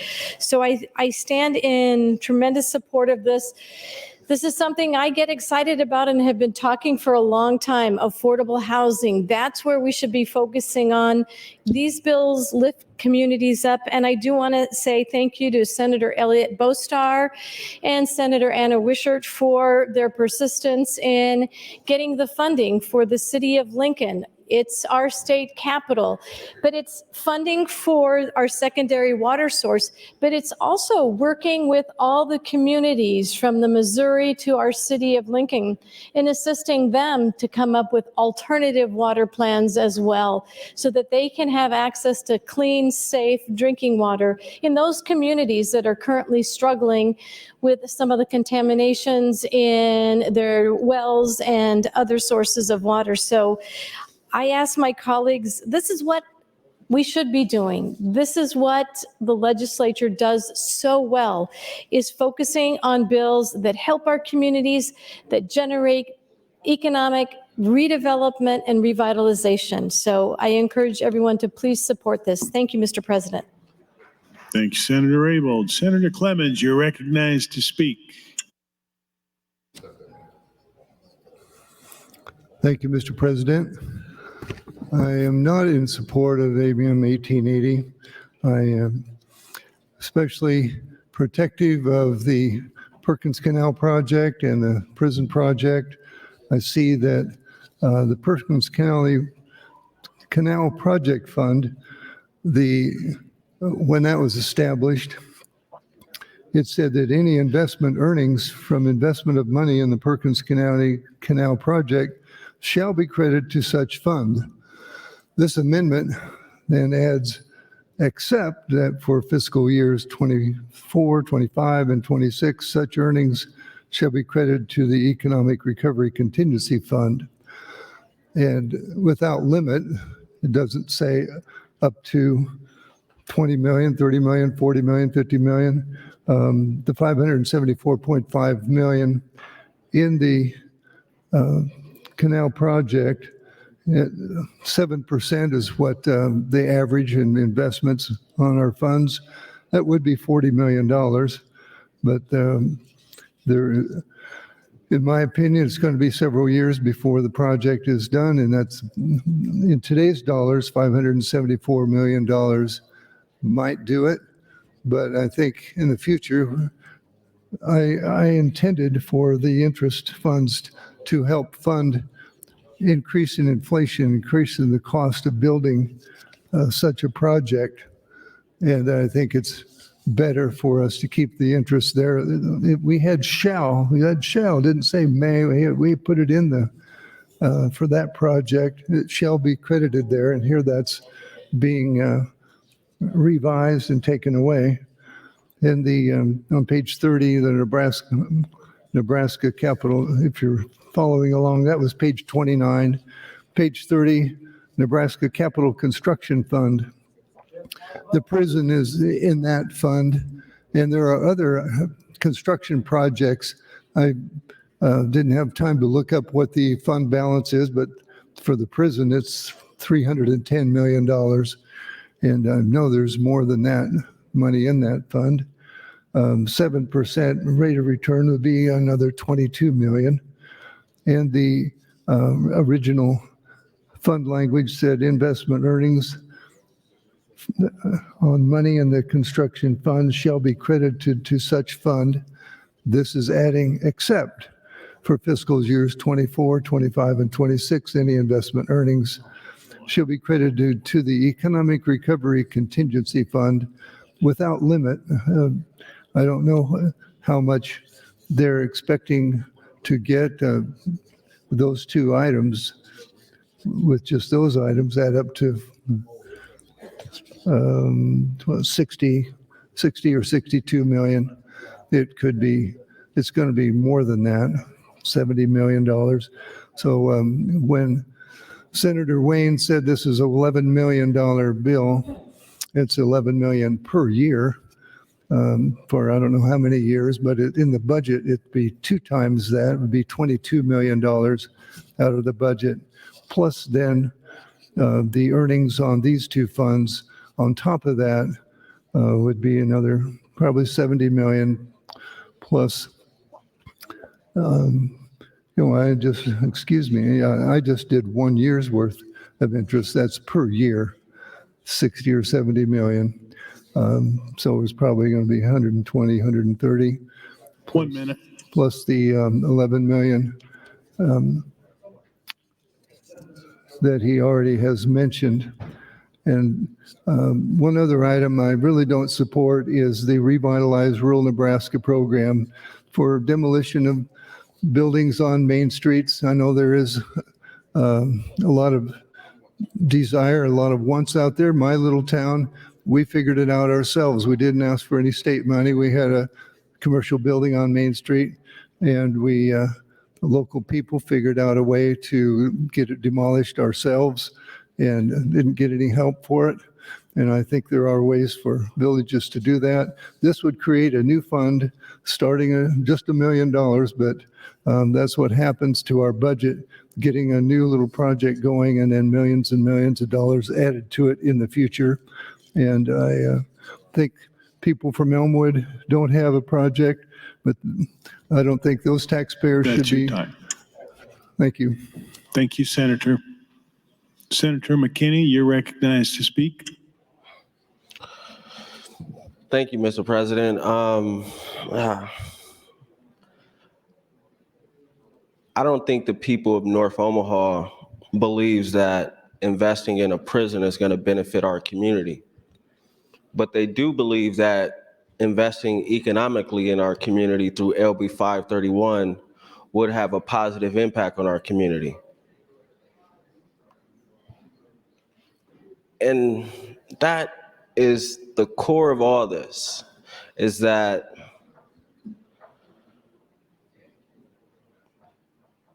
you're cool with building a prison, but you're not cool with improving a community for where most of the people that probably are going to populate that prison come from.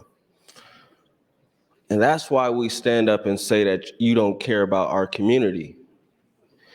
Because on one hand, you're cool with building a prison, but you're not cool with doing the proper investment to improve that community so those residents of that community don't end up in that prison. That canal money is going to sit for a long time. Might be in litigation. We even limited it to 3 years. It's not even indefinite. I see no issue with that. We were told to find money in the budget, in funds, and we did. Fairly, in good faith. Then we have yesterday, then we get to today, and we're just all over the place, getting amendment back, got to do another amendment, all this, questions, and these type of things. But I honestly haven't seen the same type of energy like we've had on any package really outside of the budget stuff all session. Every other committee has introduced a bill, a package, and outside of the filibuster, they went by smooth, literally. But I'm supposed to sit down, possibly lose this bill, and be okay with just earlier today, our state elected to build a prison. If you look at the forecast of the population and where they're gonna come from, they're gonna come from our community. But you're not okay with improving that community economically to prevent people from going, to improve those educational outcomes. I just don't understand. I mean, I do understand, but I'm trying not to. I'm trying to be optimistic and think positive about it. I don't get the pushback at all. Yes, it's interest. It's interest.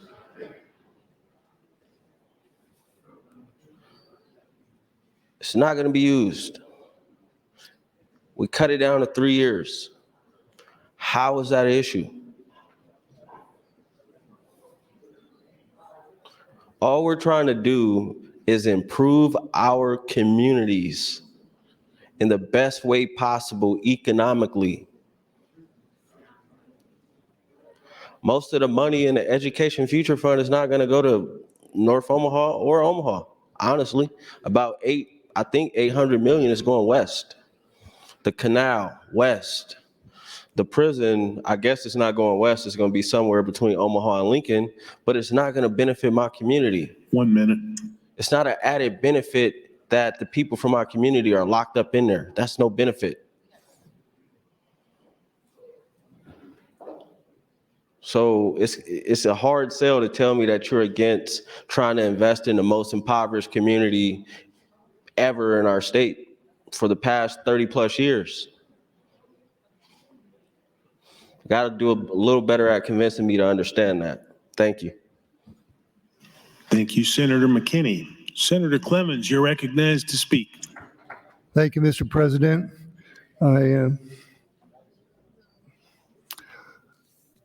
I think someone's overlooking something on page 3 in the budget book, an item called Economic Recovery Contingency, $240 million.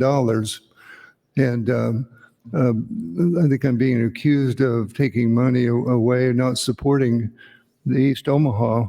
Last year, in the ARPA funding, the largest amount of funds of ARPA money, of the $1 billion we allocated, the largest amount went to the East Omaha project. But it turned out that there was $180 million of ARPA money, we were told, they were not going to be able to utilize, and they could really use general funds. And so in the budget, we gave that $180 million of ARPA funds to the city of Lincoln and added $180 million of cash reserve, which has almost a lot less eligibility requirements for qualifying projects, and added another $60 million to it to come up with $240 million. I've been told that the $60 million addition is the amount is required to fund the Olson study, and I'm glad to hear about if there's a shortage somewhere, where it is. And I haven't really been hearing exactly where the uses of the interest money is going, but my opinion is that there has been $240 million to East Omaha, and it's the largest item on the cash reserve, except for the Perkins Canal. Thank you, Mr. President. Thank you, Senator Clemens. Senator Wayne, you're recognized to speak. Thank you, Mr. President. Colleagues, first I want to apologize. This is getting off to it's confusing that our appropriations chair was a little confused too. And I understand because it was a swap.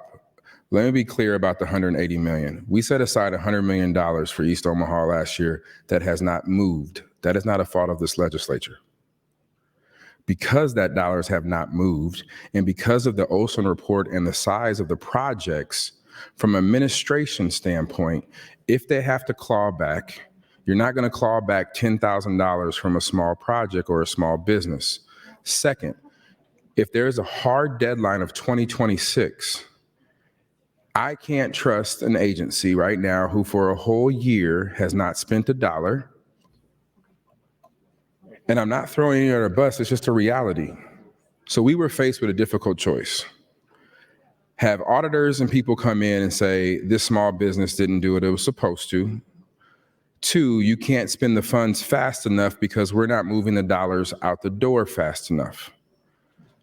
So we began to look for different projects. And during this whole time, we were in conversation with the governor, DED, and everybody. What was one big project from an administration standpoint to manage for ARPA was a Lincoln project.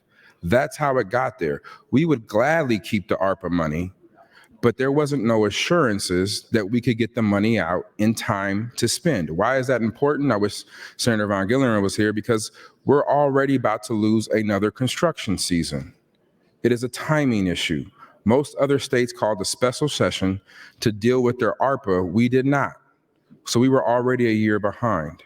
Second, I'm apologizing today because at the briefing, I said I would sit down with every one of you and walk you through your concerns.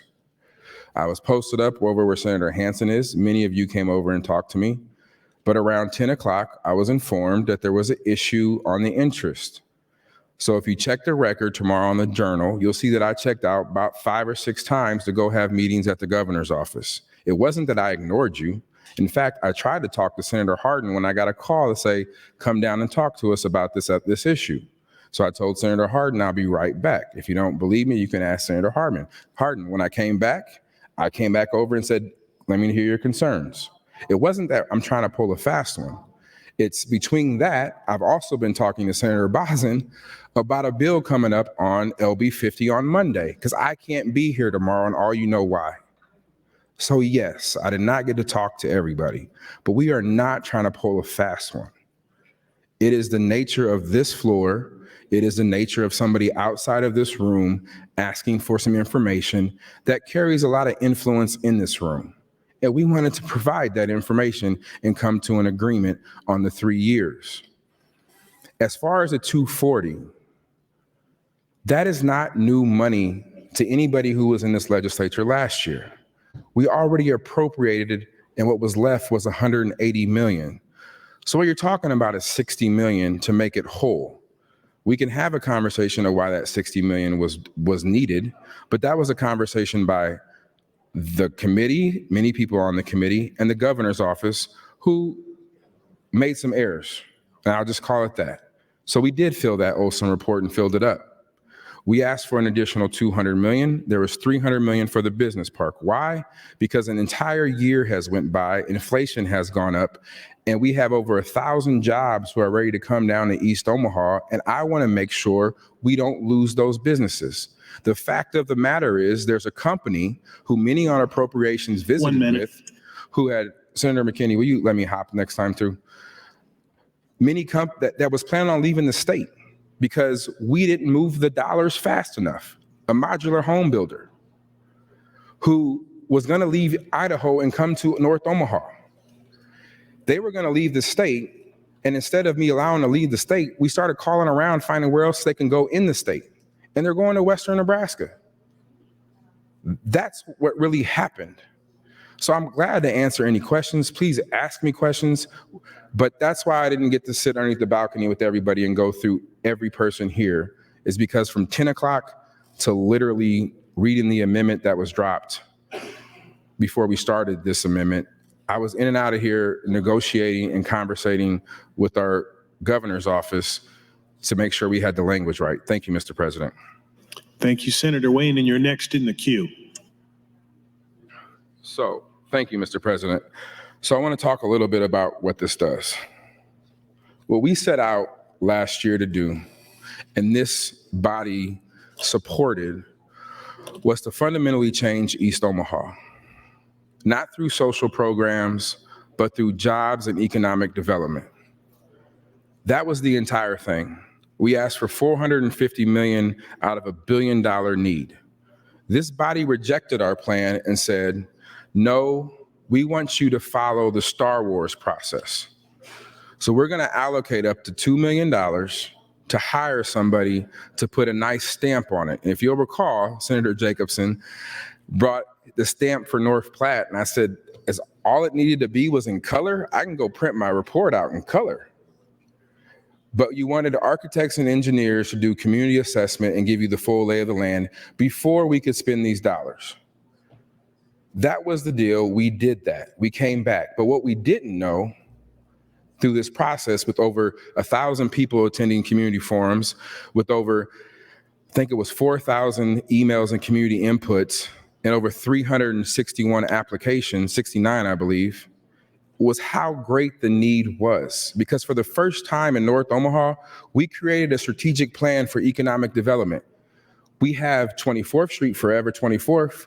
We have Florence. We have Dundee, but we never had a true North and South Omaha plan.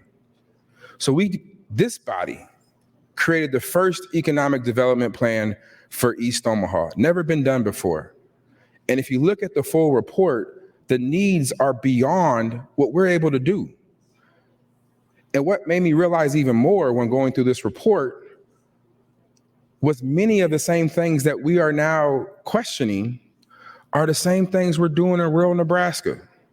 Kearney needed a new health center. This bill allows for Charles Drew. We need more rail spur. We passed $30 million for Hershey. Guess what? We need that in North Omaha. That's why we picked the business park, because it has a rail line. Western Nebraska poverty is the same as North Omaha and South Omaha, but our symptoms are different. They may use different drugs than them over there. We have a little more gun violence. But poverty is poverty, and economic development is the only way we're going to change that. Why I know that's true for this body is because we're putting $600 million in a canal to make sure we have agriculture, to make sure Western Nebraska economics stay healthy. So we're asking for a little bit less than that to make sure East Omaha stays healthy. And if you want to talk about a per population basis, let's say the canal goes to all of the 3rd district, and 7 to 10% of that water reaches Lincoln is what the studies show. That 7 to 10% plus all of 3rd district is East Omaha's population. Dollar for dollar, we're balancing what we're doing here to make sure all Nebraskans are getting what they need for economic development, because we have to grow as a state. We have to grow our most impoverished, neglected areas. And nobody can disagree when it comes to East Omaha, that's true. Where we disagree on how. But the reason why I don't challenge Western Nebraska, because you're your best representative, you know what's best for you. I'm telling you this is what's best for East Omaha. So I'd ask you to give us the same deference we are giving you. 1 minute. You represent your community the best you know how, because you grew up there, you know there, and you know the people there. We're doing the same for our community. And what is needed is more. Just like in Western Nebraska, what is needed is more property tax relief, as Senator Breezy said, more school funding. You're right, we got decent school funding, but we need more economic help. We need more investment. That's the balance we're trying to create here, and that's the balance that I'm asking you guys to support. Thank you, Mr. President. Thank you, Senator Wayne. Senator Erdman, you're recognized to speak. Thank you, Mr. President. So I'm trying to get my hands around this bill and trying to understand some of the issues. And Senator Wayne, I'm going to ask you a question, so don't stray too far. One of the things that has always been a concern of mine is we think that it's economically feasible for the government to do something that's not economically feasible for the private industry. So we're going to build houses, we're going to tear down old houses and build new ones, because no one can do that economically, because in our free market system, there's not any money there, but it's okay if the government loses money. I've never been in favor of building one house, because I can never figure out exactly why the government's obligation is to build houses. So I have some questions for Senator Wayne. If you have a copy of the amendment available, Senator Wayne, I'd like to ask you a question or two. Senator Wayne, will you yield to some questions? Yes. Yes. Thank you, Senator Wayne. Start on page 15, Senator Wayne, line 27. And while you're looking that up, I'll just read what line 27 says. It's for a city of the metropolitan class or current within 60 months of any city or village. What does that mean?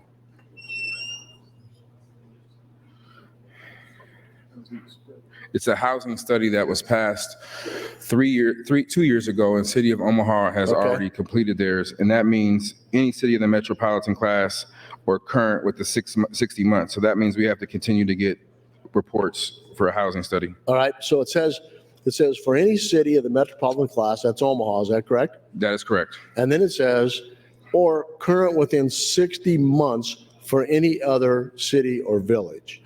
So yes. Are other cities and villages eligible for this funding? That is a separate part of a bill. It does not deal with the funding. This is about housing studies that right now cities and villages currently have to do. It's updating that language. So why does it say that? Why does it say any other city or village? Because they were left out in a different section and it moved it from another section. I will get you that information of what section it was moved from. Okay. As you know, sometime in bill drafting, they try to clean things up that move stuff around. All right, let's go to page 21. Page 21, line 6 through 9. And I'll get there as soon as I can. Okay, line 6 through 9 says this section does not apply to the downtown area of a city of the first class, city of the second class, or village. For the purpose of this section, downtown area means an urban or core population density or concentrated commercial activity. So what does that say? Does that tell me a city of the first class or second class is not eligible, the downtown area is not eligible for this funding? This funding, again, this is a different bill. This is part of 532. This is not part of the other funding bill, but what this does is when we passed the requirement for affordable housing plans, the cities, smaller cities objected to it. And so we're making sure any update to those, we are still keeping those out of it. Okay. So we're not making sure that mandate applies to them. All right. Thank you. I appreciate that. That's all my questions, I believe. So Senator Wayne talks about helping Western Nebraska and the issues that we have different than Omaha, and I understand those. The state has given millions of dollars to Omaha and Eastern Nebraska. And then we're going to build a canal that costs 500, 600 million.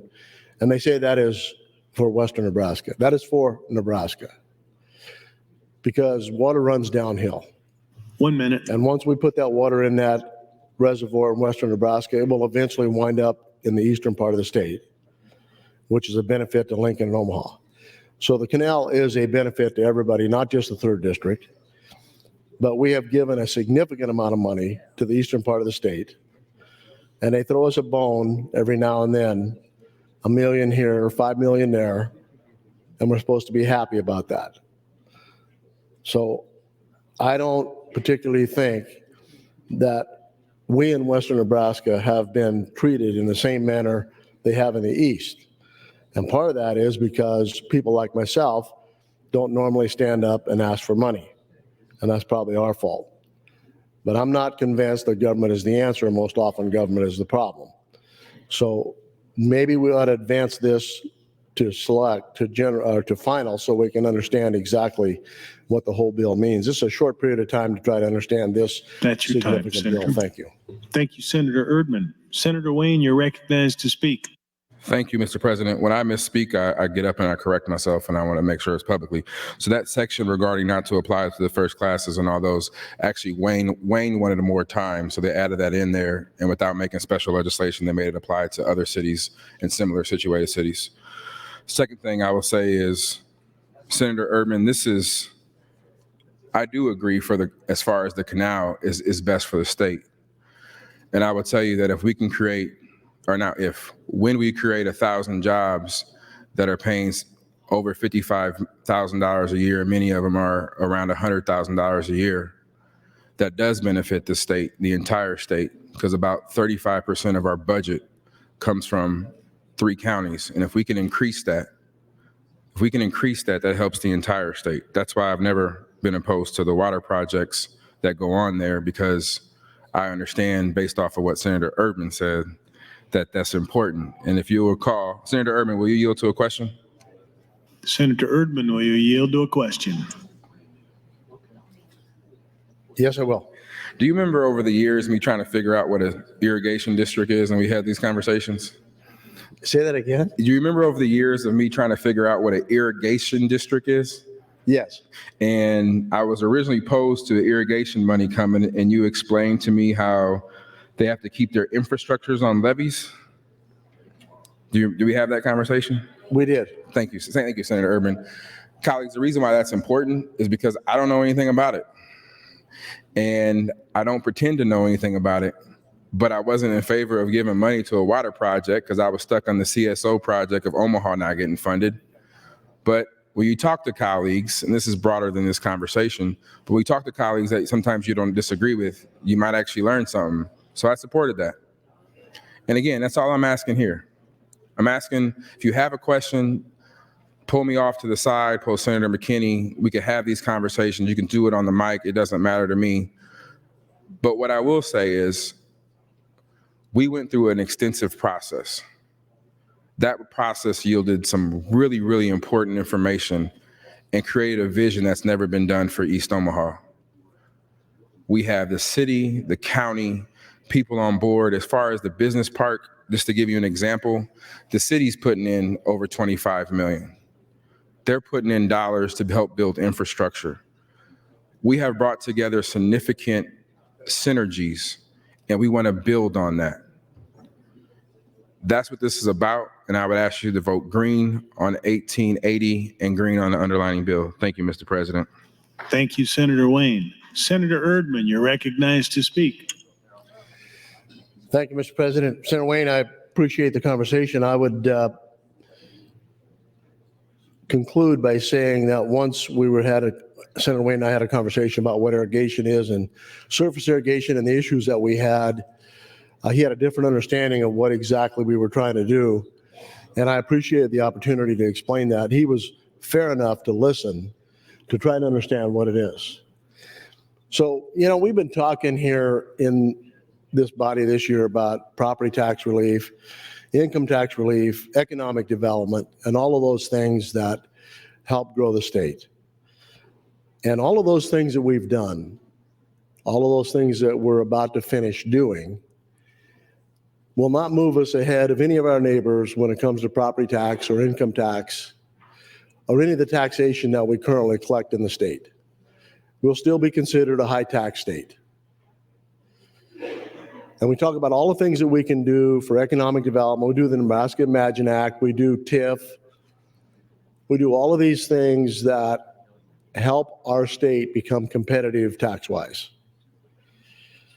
But they really don't get us ahead of the game. Now, Senator Wayne is thoughtful enough, maybe curious enough, that he sat down and he and I had a conversation about the consumption tax. And last year, I had asked Senator Wayne to co-sign, and he did that last year, and I believe he's still in support of the consumption tax as well this year. We in this body aren't interested in fixing the current system we have. We're interested in continuing to do what we've always done, and I guess you can call that it's a precedence. That's what we do here in this body. It's a precedence. We've always done that, so we must always do that. And so the question then comes, what was a precedent before that is now the precedent? Well, in 1966, the state had one form of revenue, and that was property tax, state property tax. And in 66, the voters voted to eliminate property tax for the state. In 67, the legislature had to come together and figure out how to establish a Department of Revenue and somebody to be able to collect sales tax, because they had neither sales tax nor income tax. So they changed the precedent that day, 1967. And we've been operating under that same precedence ever since. To stand here and think that we are willing or have enough intestinal fortitude to actually make a difference is very concerning. Because if we don't adopt the consumption tax proposal, which puts the taxpayer in first place, takes their consideration in how much they can pay and when they can pay them, 30 years from now, those people sitting in this building will be talking about the exact same things we're talking about today. Nothing will have changed.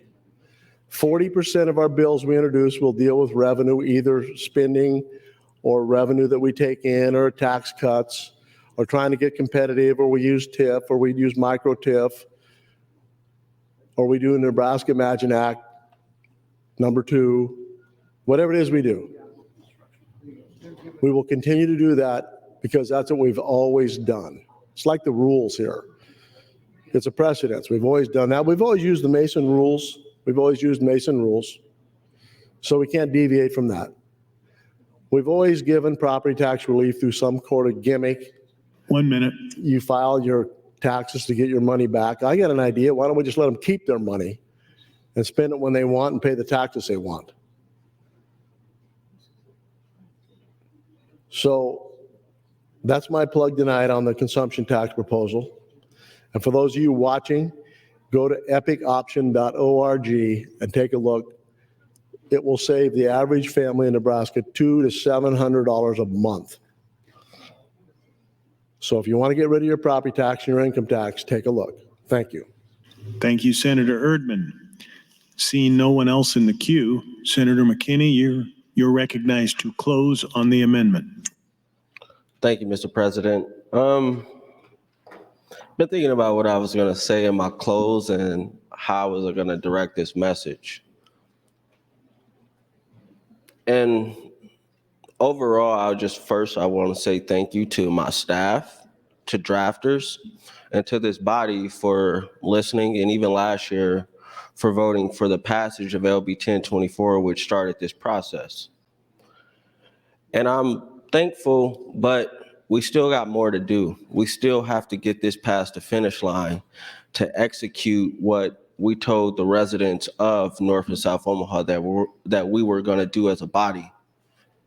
And that was economic recovery. And it's important for a lot of reasons. But I would tell you that it would be very telling for this bill to pass well, for this bill not to pass, but we walk away from this session and we've voted to build a prison. That would be very telling. And I'm not saying anyone is trying to take away money or anything like that. It's just the questioning and the reasoning for the questioning. There's a lot of things that took a lot of money this year that people didn't ask similar type of questions for. And we don't have to get into that. But I need you all to understand what economic recovery means to my community. Because I don't know everybody's upbringing necessarily, but many people in here didn't grow up poor, didn't grow up to know what it feels like to wake up with no food in the refrigerator, have to boil hot water to take a bath, those type of things.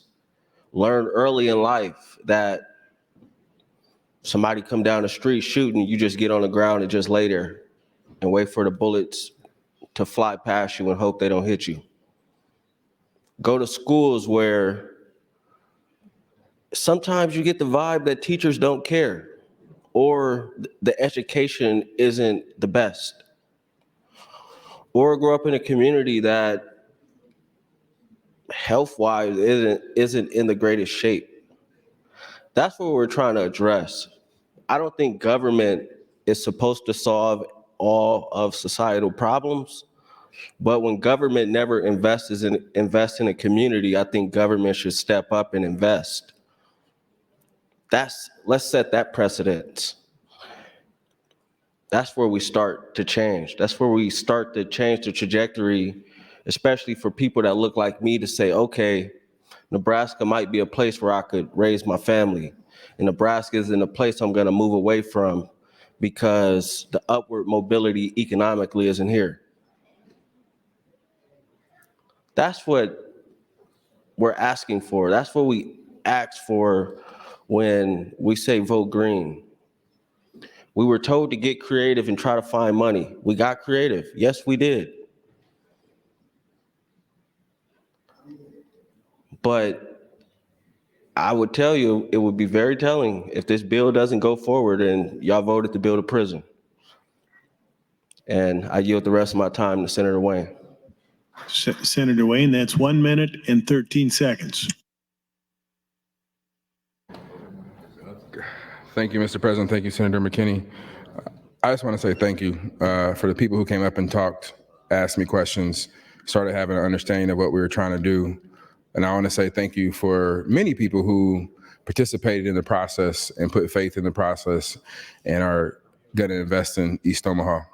I would ask for a green vote on the amendment and then on the underlying bill. And thank you. Thank you, Senator Wayne. Members, the question is There's been a request to place the House under call. The question is, shall the House be under call? All those in favor, vote aye. All those opposed, vote nay.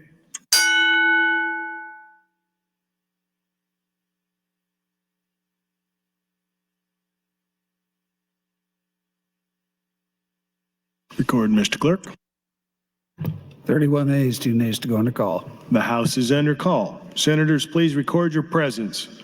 Those unexcused senators outside the chamber, please return to the chamber and record your presence.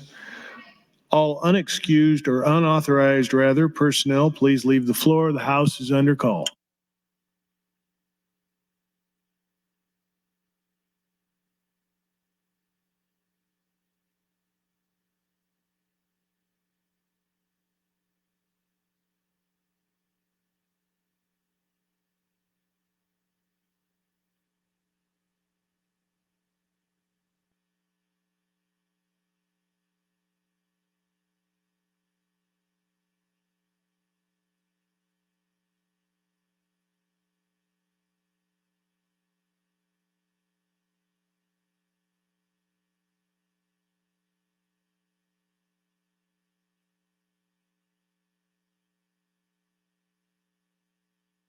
All unexcused members are present. The question is the adoption of AM 1880. There's been a request for a roll call vote, reverse order. Mr. Clerk.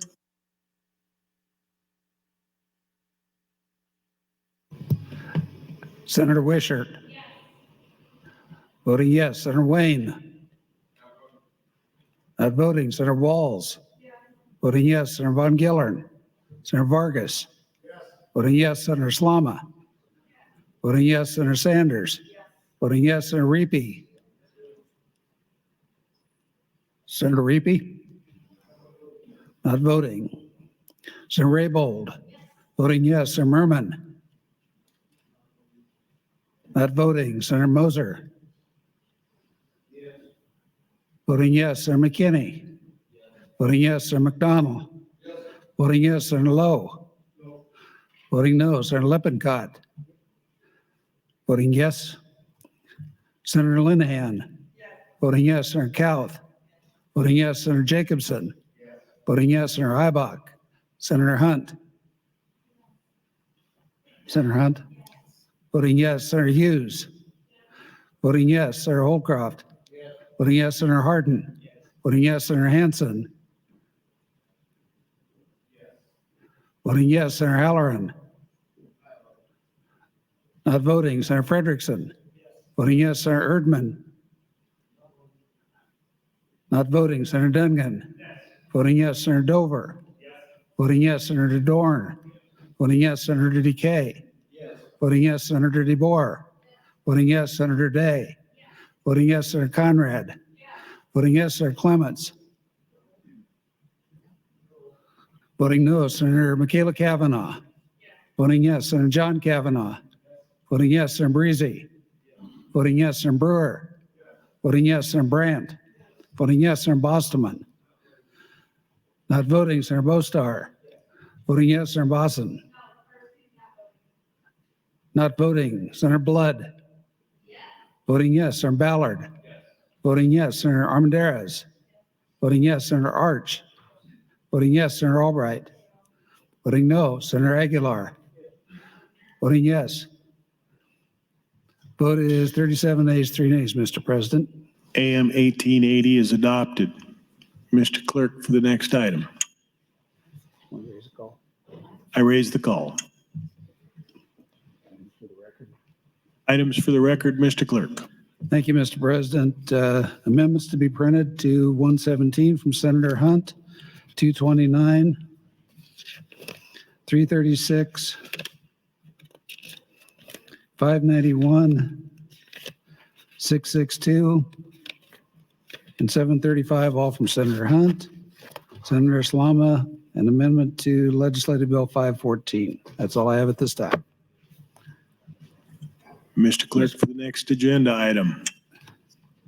Mr. President, returning to 531, the next amendment offered by Senator Michaela Cavanaugh. I have a note that she requests unanimous consent to withdraw and substitute AM 1835 as offered by Senator Wayne. No objection, so ordered. In that case, Mr. President, Senator Wayne, 1835. Senator Wayne, you're recognized to open on AM 1835. Thank you, Mr. President. I want to say thank you for the votes.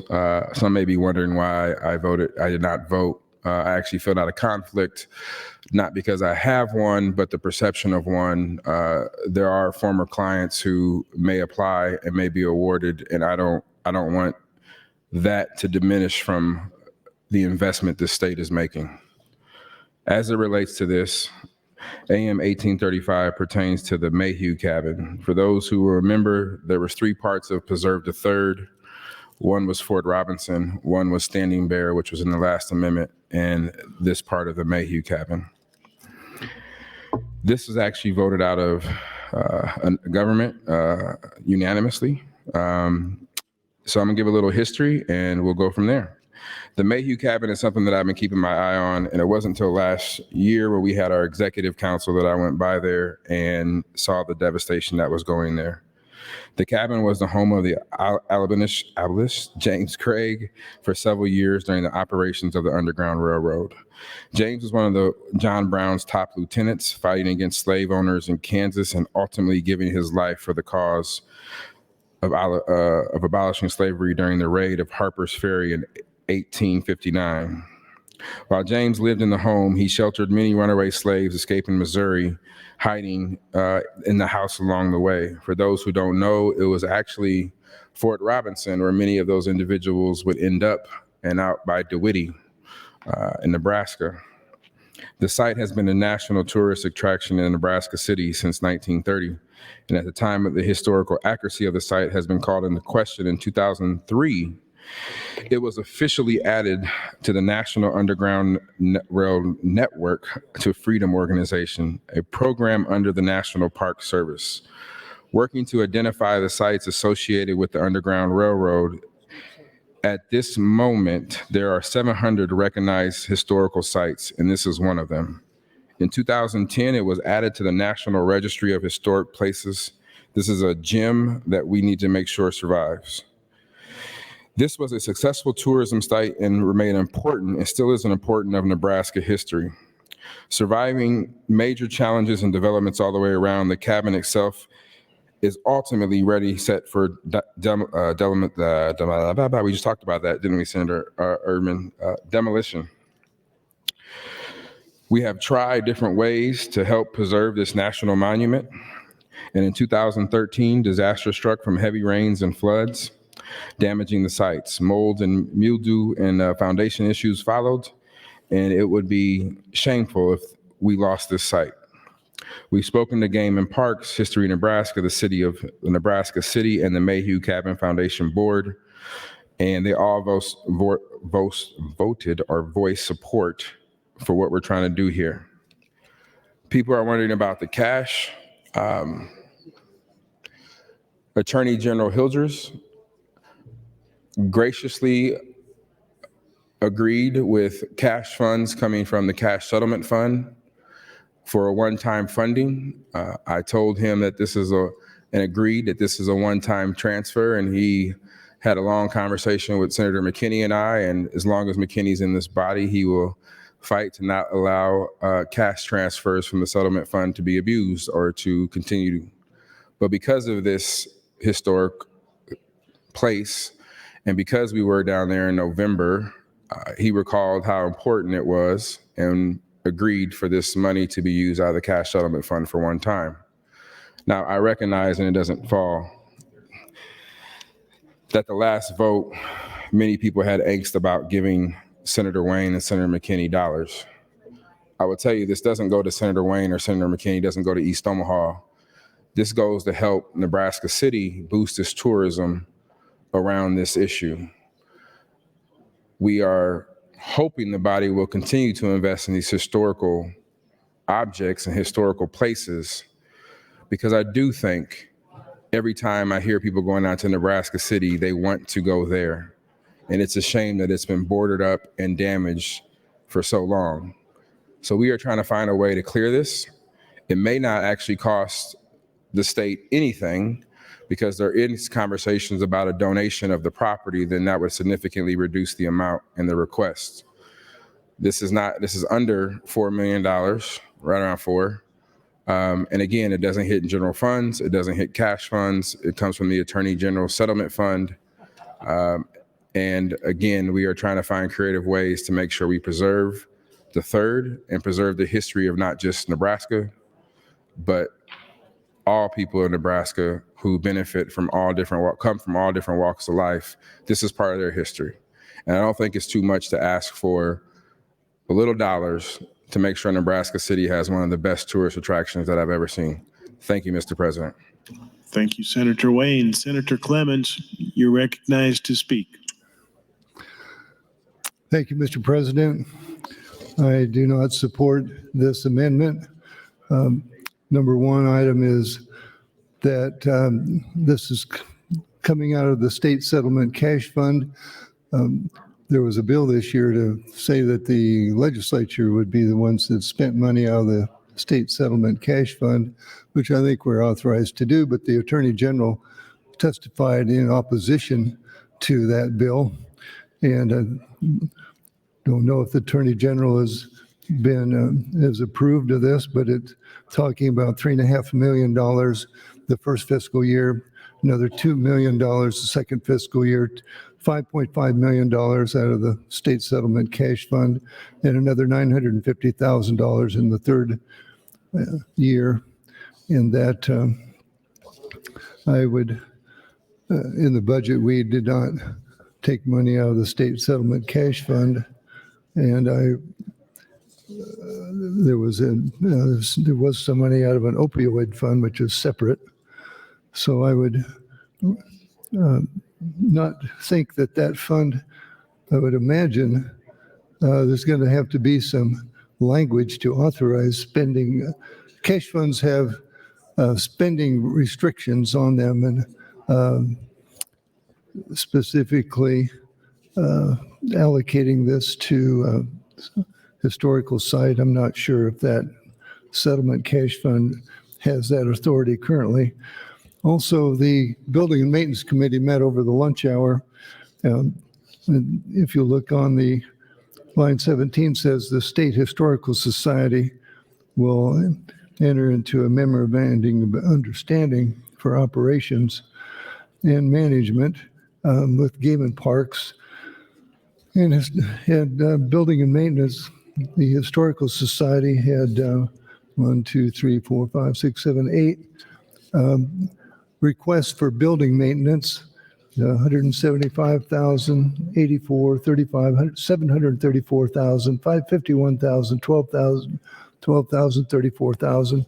Historical Society is already lacking funds for maintaining buildings that they already operate. And I don't think that they have, I question their ability to continue to maintain this building. And so for those reasons, I do not support AM 1835. Thank you, Senator Clemens. Senator Slama, you're recognized to speak. Thank you, Mr. President. I rise in support of the concept of Senator Wayne's amendment. I am listening carefully to Senator Clemens's concerns, but the concept I wholeheartedly support. The Mayhew Cabin is the only underground railroad site in Nebraska officially recognized by the National Park Service. It is a mainstay of District 1. It's a valued historical site, and it's fallen into disrepair. And I do absolutely think that this is a reasonable approach by the state in order to bring this site up to where it needs to be, so that kids from around the state have access to this important historical site and have the chance to learn from it, like so many generations of other Nebraska kids have had the chance to before.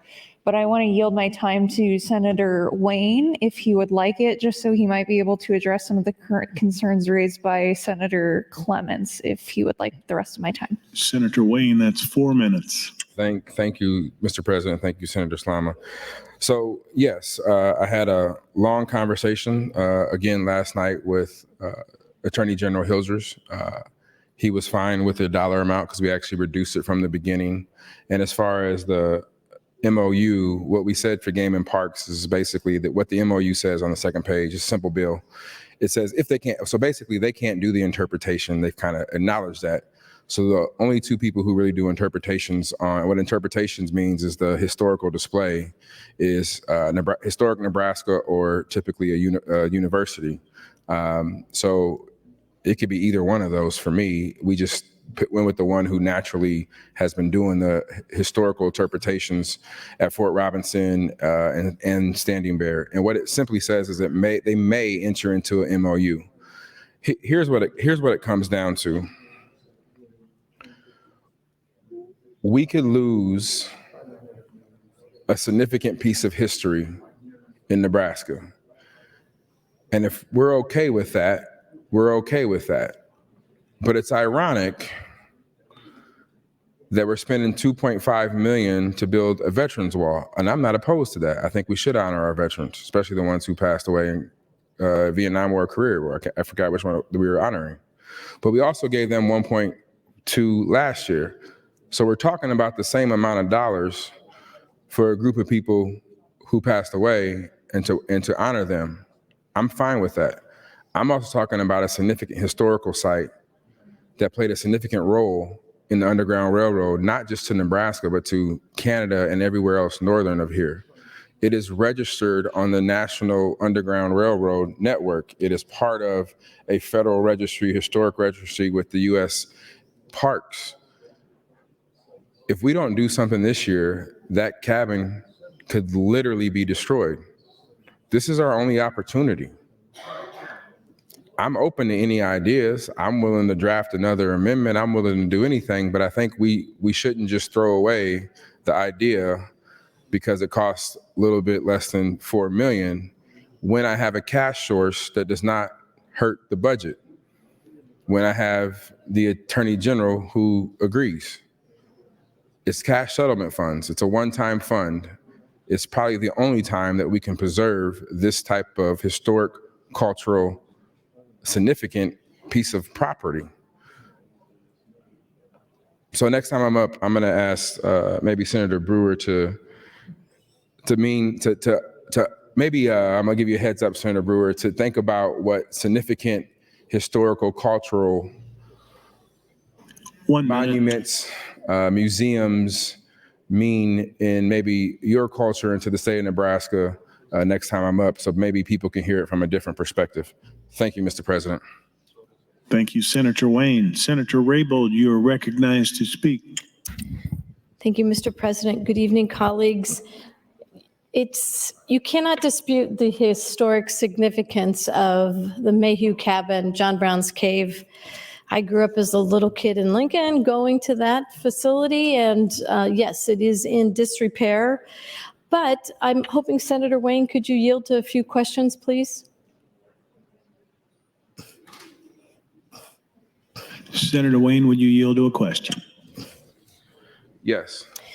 You know, when you presented this project before the Government, Veterans, and Military Affairs Committee, there were several conflicts and disputes between the trust for the Mayhew Cabin against the Nebraska City. Could you give an update on how that has resolved? Has there been any resolutions? And how would this funding...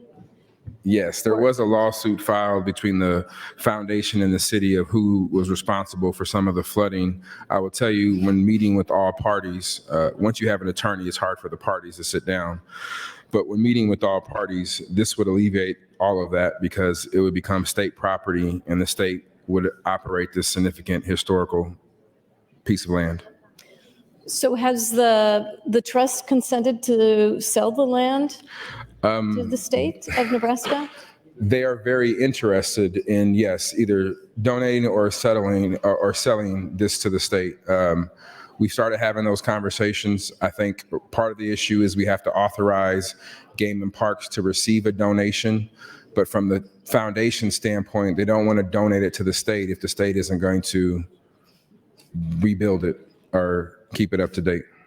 So this is something, new to me as a new senator. So what happens to the funds if there is no agreement or resolution between the parties, if the trust is not willing to sell or the funds would stay there and they'll be reallocated next year, probably in a deficit budget. If it's not done, it'll be reallocated to the cash fund, to not our cash fund, to the settlement cash fund. And so was Nebraska City amenable to all this as well? Yes, if we can help them with the tourist attraction and alleviate the ongoing issues. Right now, it's an eyesore in Nebraska City, so this would help in multiple ways. And if you think about the significance of walking distance from there, between there is a park from Arbor Lodge. So we're talking about adding to a historical area that we already have tours to. It'll just enhance the overall scenery. Thank you, Senator Wayne. I know this would be an outstanding project. Nebraska City is such a great tourist designation, and this would be a wonderful contribution to that. My only reservation is that there are so many issues that have not been resolved before we commit to the funding. So thank you, Mr. President. Thank you, Senator Raybold. Senator Erdman, you're recognized to speak. Thank you, Mr. President. As I listened to the explanation that Senator Wayne gave about this property, and the issue that I have are two of them. One is who is going to be in control of this property's Game and Parks, and the other is a memorandum of understanding or a cooperation with Historical Nebraska. Those two agencies leave a lot to be desired. Game and Parks can't accomplish what we've charged them with doing now, and we're going to give them more responsibility to do something else. So perhaps what we should do is change this bill to say that we will allow the state to accept the property, and if someone wants to make a donation or a contribution to repairing it or restoring it, let them do that. But as far as taking money from the settlement cash fund, I'm not in favor of that. And I know Senator Hilgers and AG Hilgers and Senator Wayne have had a discussion about that. But we do have separation of powers here. And I don't know that I don't believe that is a good idea to take money from the settlement cash fund to do this. It may be an important project. It may be something that helps with tourism, but I don't think it rises to the point that we should use the cash fund to do that. Thank you. Thank you, Senator Erdman. See no, Senator Wayne, you're recognized to speak in this. Colleagues, Senator Brewer, can you punch in and talk? Colleagues, can I get like 10 minutes? Thank you. Thank you, Mr. President.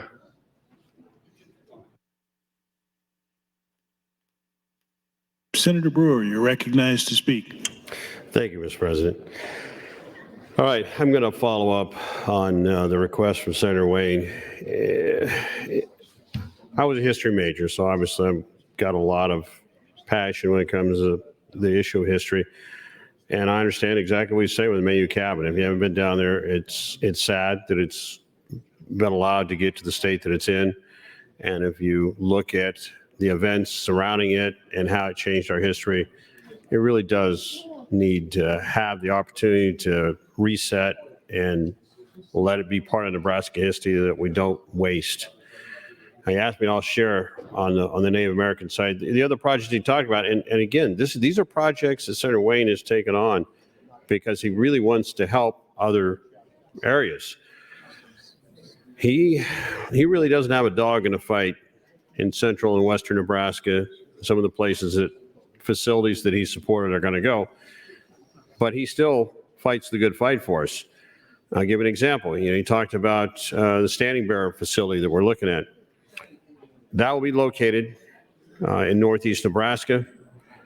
We have just a few short years ago changed out our statue in Washington, D.C., one of our two, from William Jennings Bryan to Chief Standing Bear.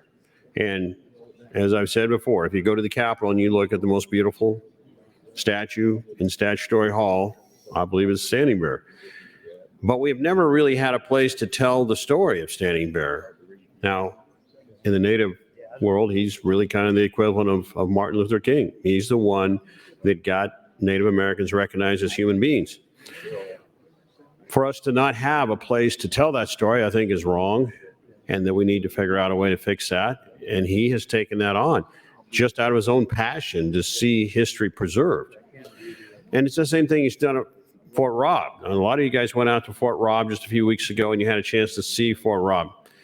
Beautiful location, but the facilities there are lacking and need help.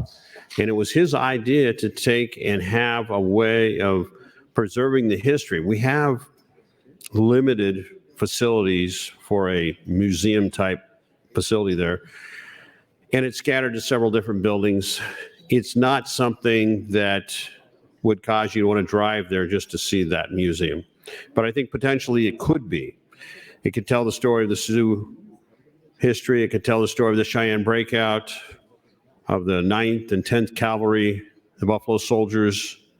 It can tell the story of the POW camp and the dog training that happened in World War II. There's just so many things with Fort Robb that people don't know about because we really haven't preserved it well. There's a few pictures and an old building there, but you can't tell me that stashed away somewhere, probably in the Historical Society here, there isn't tons of stuff that be put on display and you could have a destination location for folks to come to. Now, Game and Parks, I'll argue a little with Senator Ergman in the sense that they've done a lot of expansion at Fort Robb, a lot of RV parking, and I think there's a lot more on the way. And they should do that there because you're so close to the Black Hills that it's just a great location to go. And you can take a quick hour-and-a-half drive and be in the Black Hills or anywhere in western Nebraska you want to be and still have a place to camp and work out of. So I guess I would ask you this, that even if you don't fully understand it and you don't appreciate the history involved with Mayhew Cabin, there's things I support that are Senator Wayne's because Senator Wayne has went beyond the call on issues for me. 1 minute. And he's been there not in any self-serving way, but because he has a good heart and he wants to try and do things to help. And so I will stand with him on this because I think 1835 is needed and it's a good investment. And with that, thank you, Mr. President. Thank you, Senator Brewer. Senator Michaela Cavanaugh, you're recognized to speak.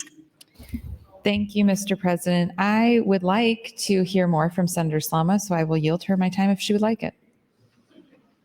Senator Slama, that's 4 minutes and 50 seconds. Thank you, Mr. President, and thank you, Senator Kavanaugh. I promise the stars have not aligned and there are not pigs flying outside. Senator Wayne just simply asked for more time, and we were talking about Mayhew Cabin in my district. Senator Kavanaugh, as she is wont to do, is very quick to the button, and she graciously offered me her time so we could talk more about a real gem in District 1, which is Mayhew Cabin and John Brown's Cave, which Senator Wayne's amendment is seeking to help preserve. Senator Raybould and Senator Wayne had a really great exchange about some of the legal issues that have been at hand with the Mayhew Cabin falling into disrepair. Mayhew Cabin was one of the untold casualties of the flood of 2019 in that it received a lot of damage from drainage coming off the floods and the storm system that came through. There was a lengthy legal battle about who between the city or the foundation is responsible for those repairs and repairing the drainage on the property, and that led to the Mayhew Cabin falling in disrepair and eventually closing. I think it's important to note the Mayhew Cabin right now is close to the public. In the Nebraska City area, we've all been very much following the ongoing legal battle to restore Mayhew Cabin, to bring it back up to its former glory. And it really is just sad to see because this is the only recognized existing stop to the Underground Railroad located in the state of Nebraska. You can't find this anywhere else in the state of Nebraska. And we're talking about John Brown's Cave in addition to the Mayhew Cabin. This cabin was built in 1855. This is one of Nebraska's oldest surviving structures. So it's historic in addition, not only for its use, but for just how old it is. And here we are in 2023, 4 years after a flood in 2019, still having a back and forth about how we can keep this cabin from 1855 going. Here's the text of the historical marker that's posted outside of Mayhew Cabin, which is really as much as you can learn from it right now because it is close to the public. This cabin, one of Nebraska's oldest structures, was built in the summer of 1855 as the home of Allen B. Mayhew, his wife, Barbara Ann Mayhew, and their sons, Edward and Henry. John Henry Cagey, Barbara Mayhew's brother, lived briefly with the Mayhews before joining abolitionist John Brown in Kansas. In February 1859, Cagey helped Brown lead 11 Missouri slaves to freedom in Iowa via Nebraska City. During the trek, Cagey narrowly avoided arrest while at the cabin. He was killed in October 1859 during Brown's raid on the Harper's Ferry, Virginia, arsenal to seize weapons for a slave uprising. Beginning in the 1870s, stories and recollections about this turbulent era credited the cabin as an Underground Railroad station. Edward Mayhew recalled KG once bringing 14 black persons, possibly escaping slaves, to the cabin for breakfast. When the cabin was moved several feet in the 1930s due to highway construction, a cave allegedly used to hide freedom-seeking slaves was recreated nearby. Legends connecting John Brown to the Mayhew cabin made it a popular tourist attraction devoted to the anti-slavery cause. Now, to really drive this point home, Southeast Nebraska students for generations would have some very notable field trips. 1 minute. Thank you, Mr. President. As they're learning about our state's history, one of those being a visit to the Nebraska State Capitol. If it wasn't your year to come up and visit the Nebraska State Capitol, one of the field trips that would always be held nearby was the Mayhew cabin. You would take an afternoon, check out the sites, and learn all about the Underground Railroad and Nebraska's really unique position in Southeast Nebraska's really unique position on the railroad to freedom. So this site, it's worth preserving, it's worth protecting, and it's worth ensuring that generations of Nebraskans to come can learn about this valuable historical site. Thank you, Mr. President. Thank you, Senator Slama. Mr. Clerk, for an amendment. Mr. President, Senator Wayne would move to amend his amendment, which was 1835, with floor amendment 149.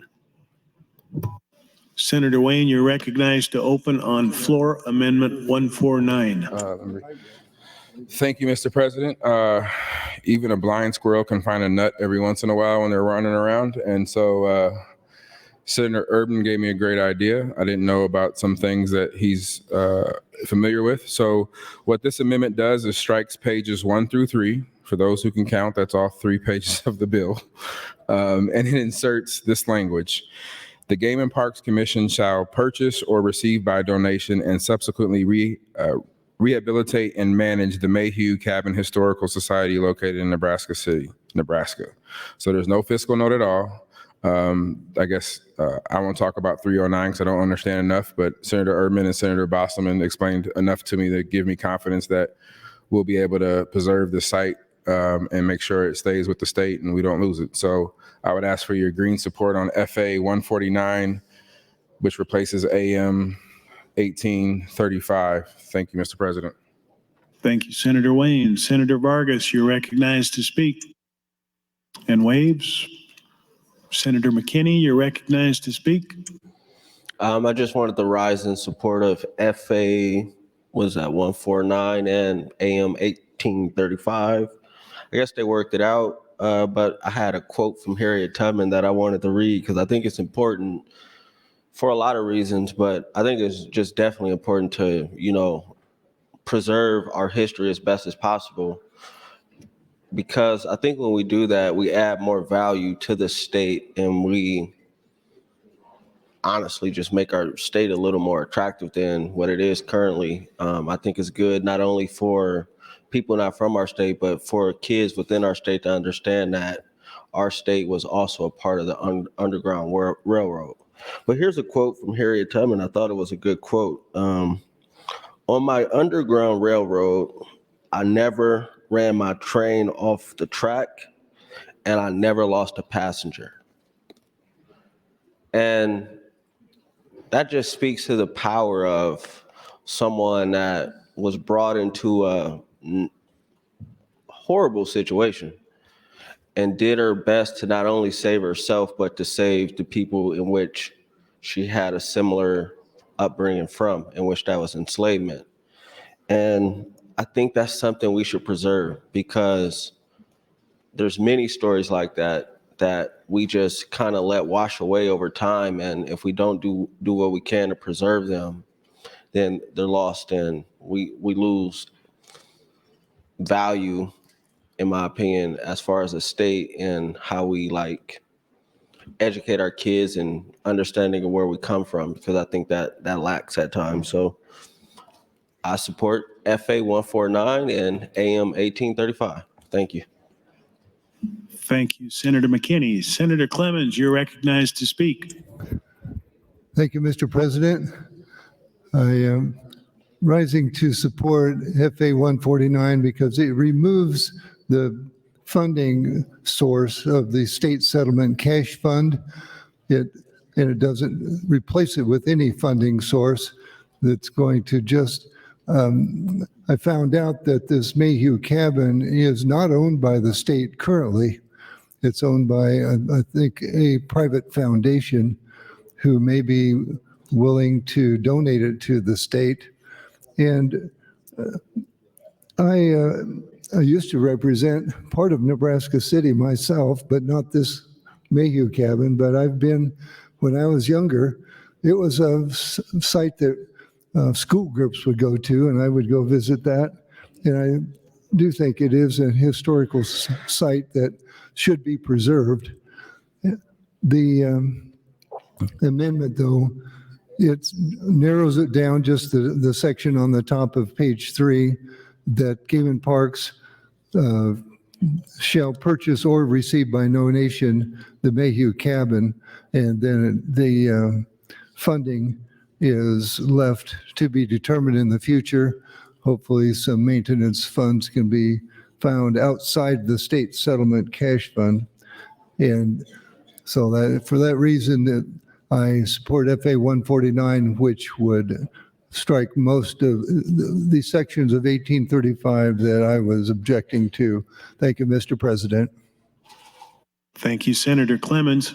Seeing no one else in the queue, Senator Wayne, you're recognized to close on floor amendment 149. And waived. Members, the question is the adoption of FA 149. All those in favor vote aye. All those opposed vote nay.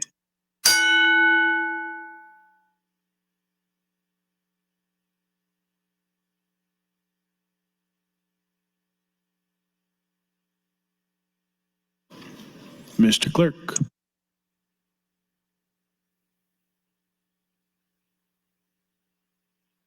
Thirty-eight ayes, no nays on the adoption of the amendment to the amendment. The amendment is adopted.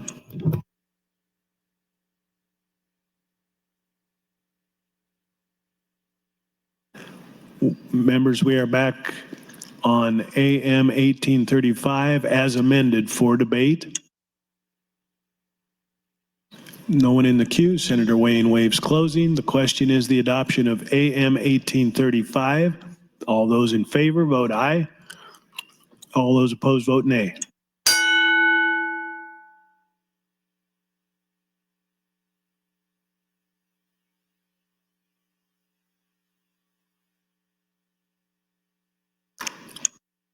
Record, Mr. Clerk.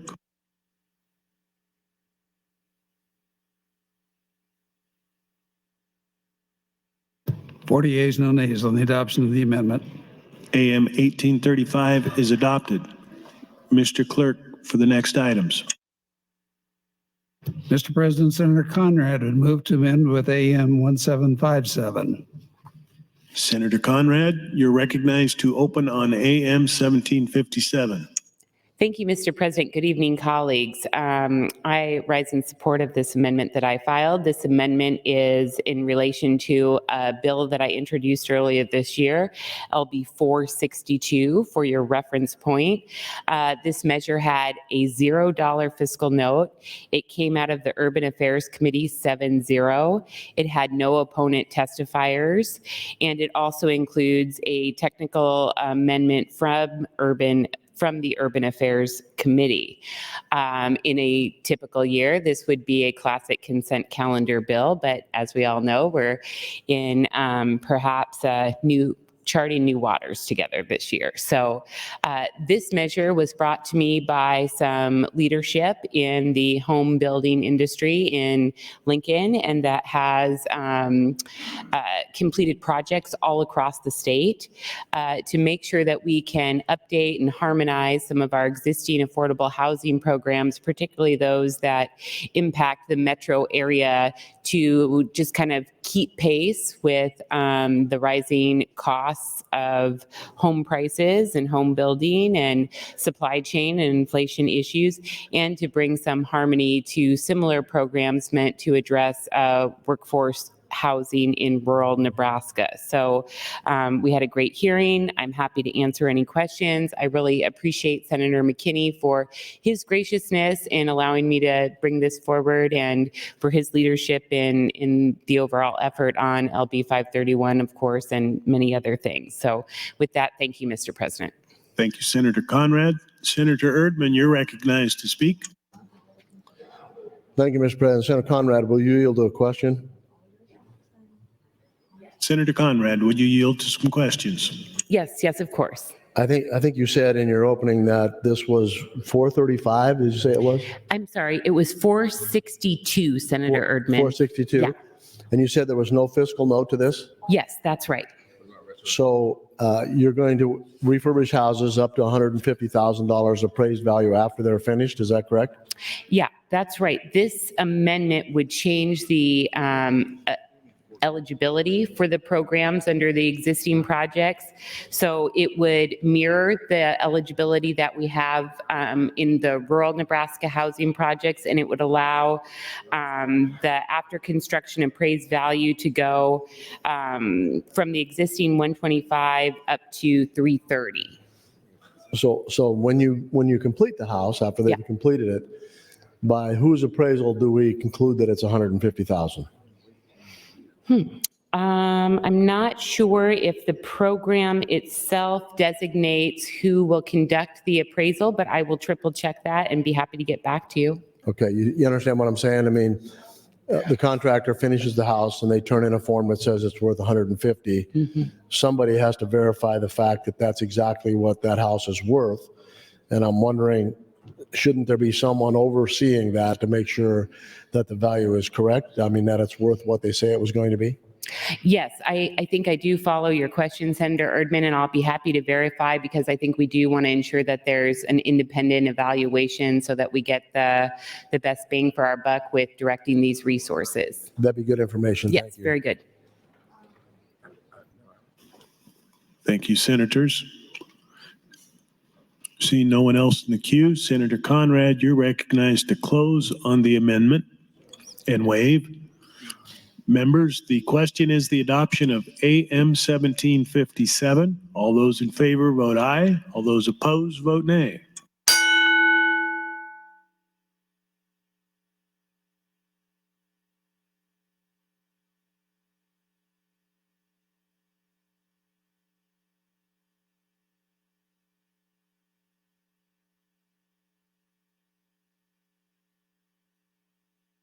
Record, Mr. Clerk. 31 ayes, no nays on the adoption of the amendment. The amendment is adopted. Mr. Clerk, for next item. Next amendment, Senator Raybold, AM 1789. Senator Raybold, you're recognized to open on AM 1789. Thank you, Mr. President.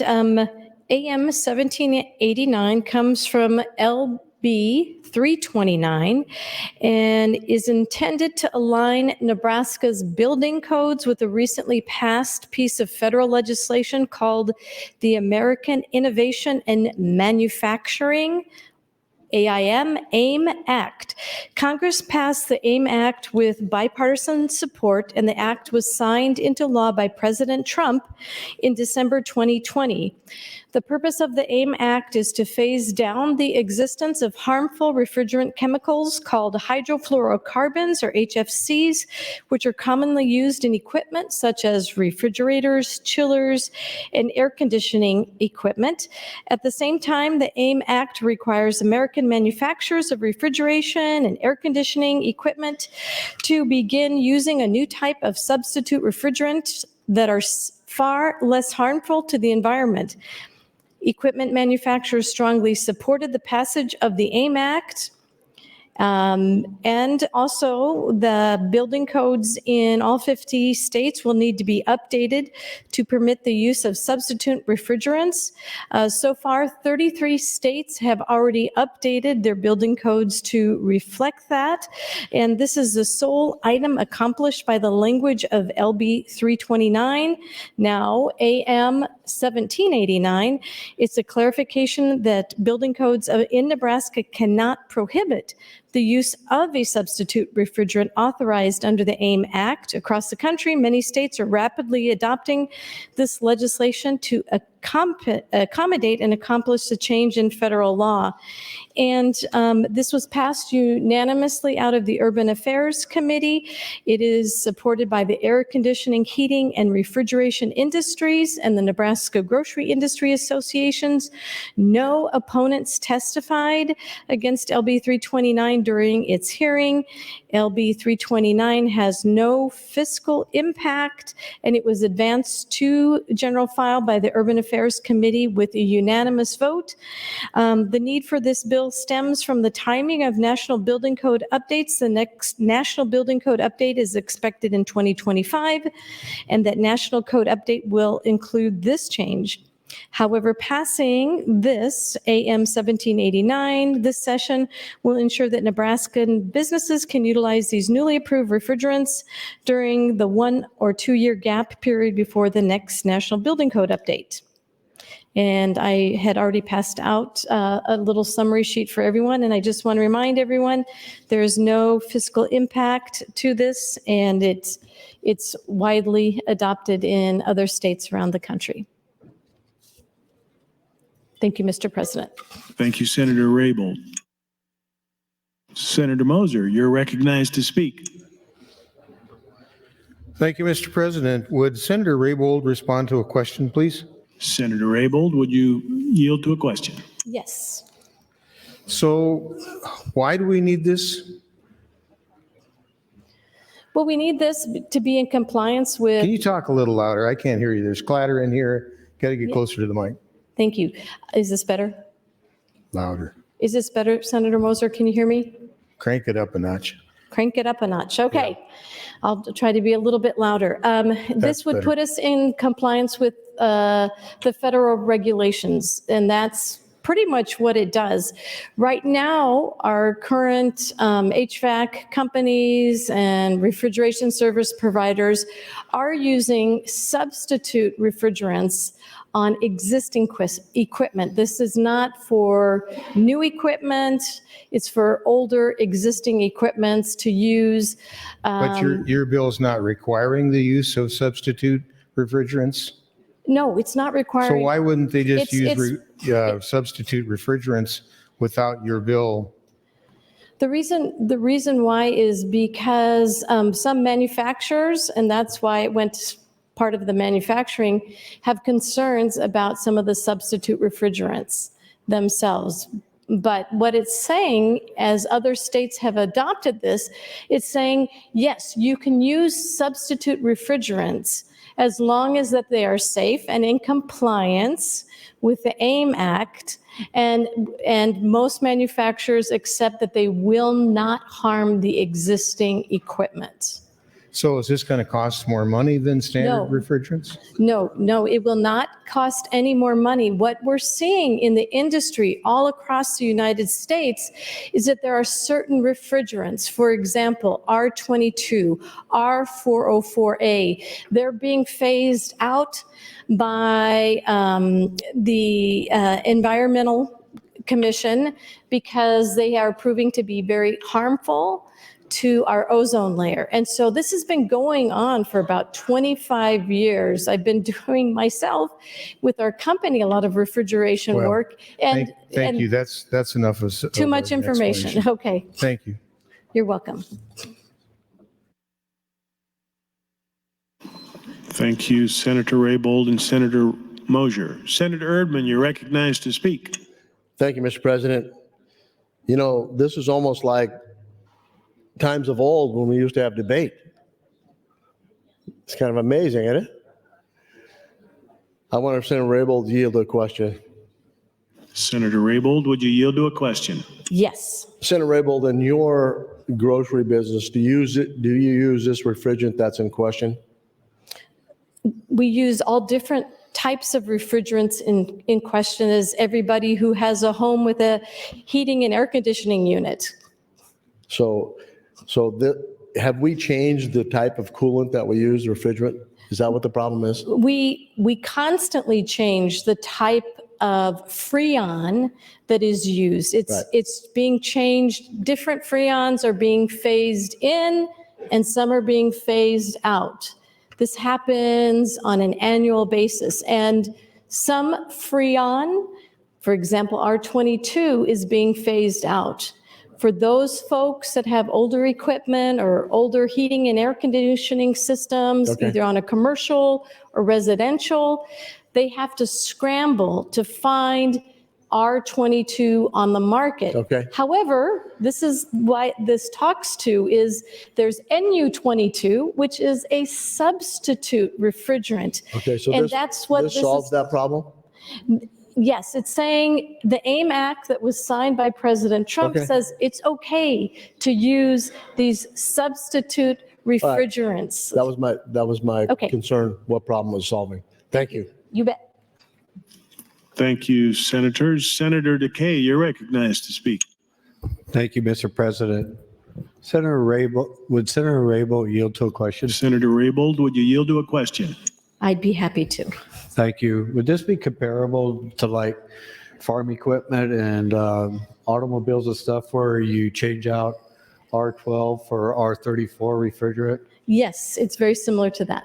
And with that, would there be changes in the condensers and stuff in the freezers, and who would be responsible for changing the expense of changing those out? Typically, you have to come up with a compatible substitute that would not require you to change out your expansion valves or your condensers at that time.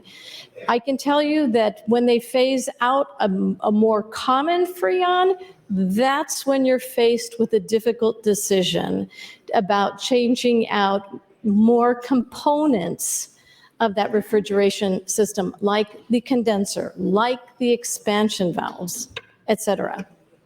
This allows you to use a compatible substitute Freon refrigerant without having to go through the extensive, expensive change out. But with this amendment, would you, say in the grocery business that you're in, would you be responsible for, if you chose the type of Freon you wanted to change your condensers and expansion valves, would that be up to you to be responsible for those expenses? It always is responsible for a private owner or company to make any additional upgrades. I would be great if there were an assistance program, for example, like what we have with changing out your fluorescent lights to LED lights. Many of the companies, both public sector like Lincoln Electric System or OPPD or Mid-America Energy, that is a private company, they give rebates, and that's an incentive that businesses appreciate to help switch out sooner the fluorescent and go to LED because they're more energy efficient. It would be wonderful. Maybe I'll introduce something like that next year to make sure that companies, commercial or residential, would have those rebates to switch out this type of equipment. And, in fact, some of our public sector energy providers do offer energy incentives to do change out of old energy inefficient equipment. So that would be great when it comes to refrigeration. Great idea. I appreciate that. But when I'm changing out condensers and stuff on my tractors and my pickups and stuff, that ultimately is a responsibility that I have to bear. So that is true. So anyway, thank you for your answers. I yield back my time. Thank you, Senators Decay and Raybold. Senator Michaela Cavanaugh, you're recognized to speak. Thank you, Mr. President. Pigs are still not flying. But I appreciated Senator Slama's comment before. And I was interested in the lesson about about her district. So I'm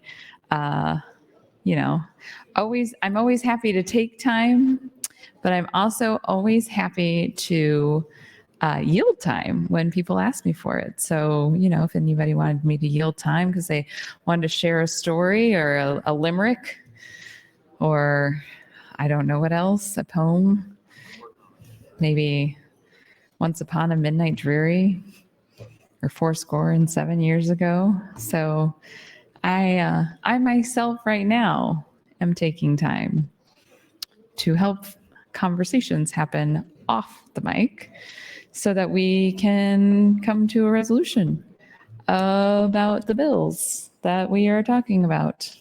I am also tired. I looked up earlier today the phrase punch drunk. And I was like, I have felt numerous times like I have been punch drunk. It is actually, maybe it's not an actual medical condition, but it describes when somebody, it's for boxing, when you've been punched in the head so many times that you seem intoxicated. And I don't know if you've heard the expression punch drunk tired. That's how I feel. And I feel that way more and more every day. But right now, I am feeling punch drunk tired. Maybe that's something I just made up because I am so tired. Maybe that's not real. Maybe it's just real in my head. I don't know. I was going to start this morning off by talking about sponge curlers. Just random non sequitur there for you. But I used to use those pink sponge curlers growing up, and they had like the hard plastic around the pink spongy curler, and you would wrap your hair around the sponge and then you would clip it into place, and my hair would have super boingy. You would do it when it was wet, super boingy curls in the morning, super boingy curls. But you also would have a dent from the plastic clip. And the other day, Senator Hunt's hair looked amazing, as it often does, almost 100% of the time. And so I think the conversations are over. So you're just going to have to, whatever, I don't know what the outcomes are, but whatever they are, you're going to have to wait to hear the rest of my sponge curler enthralling conversation for another time. Thank you, Mr. President. Thank you, Senator Kavanaugh. No one else in the queue. Senator Raybold, you're recognized to close on your amendment. Thank you, Mr. President. I just want to emphasize that there was no one speaking in opposition to this, and that the refrigerant companies that work with this are in support of this and testified as a proponent to this. And so I ask everyone for their green vote, and I'd like to steal Senator Conrad's line. In another universe maybe, or in another legislative session, this would have been on a consent agenda item as pretty standard, customary, and normal regulatory updates and compliance. Thank you. Thank you, Senator Raybold. Members, the question is the adoption of AM 1789. All those in favor, vote aye. All those opposed, vote nay.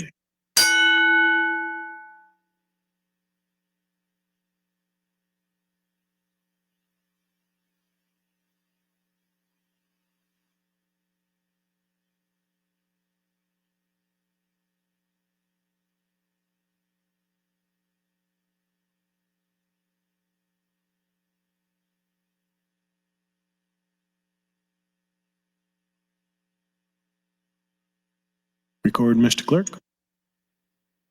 28 ayes, 4 nays on the adoption of the amendment. The amendment is adopted. Mr. Clerk, for the next item on the agenda. Mr. President, Senator McDonald would amend with AM 1771. Senator McDonald, you're recognized to open on your amendment. Thank you, Mr. President. Good evening, colleagues.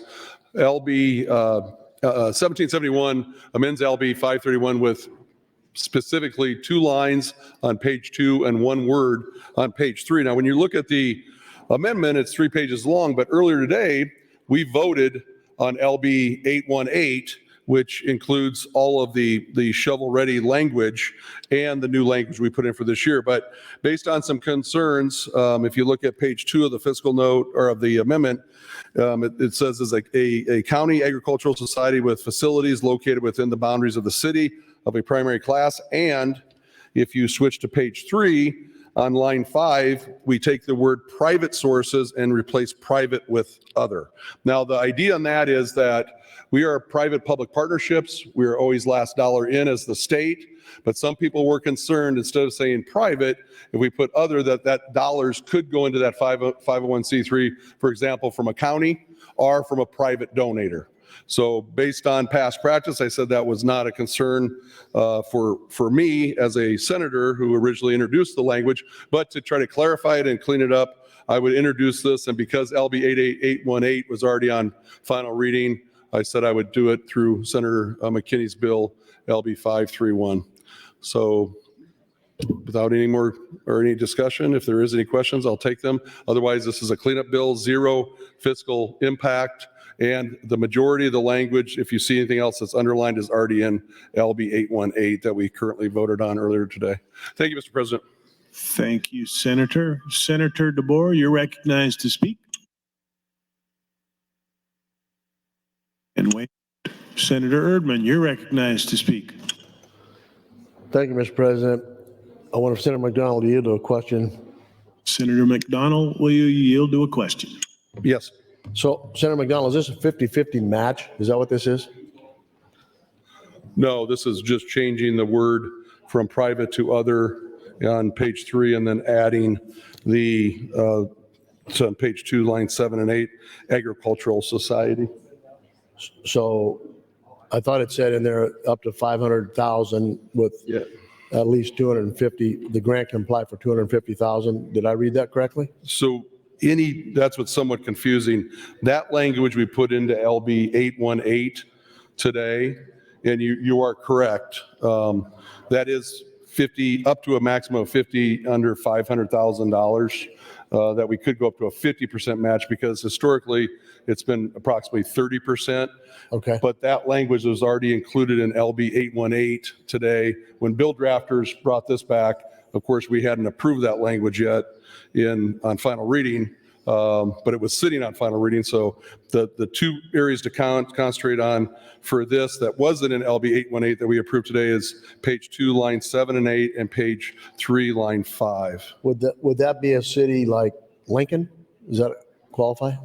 Yes. All right. So if you go to page 4, and go to line 2 and 3, at least $50 million, but not less than $100 million. So explain that for me, if you would. You're on page 4, line 3? Yeah, line 2 and 3, yes. Yes. So that's the language that we voted on today that's already in LB 818. That has to do with the shovel ready? Shovel ready. Okay. All right. Thank you. Yes. Thank you, Senator Erdman. See no one else in the queue. Senator McDonald, you're recognized to close on the amendment and waive. Members, the question is the adoption of AM 1771. All those in favor vote aye. All those opposed vote nay.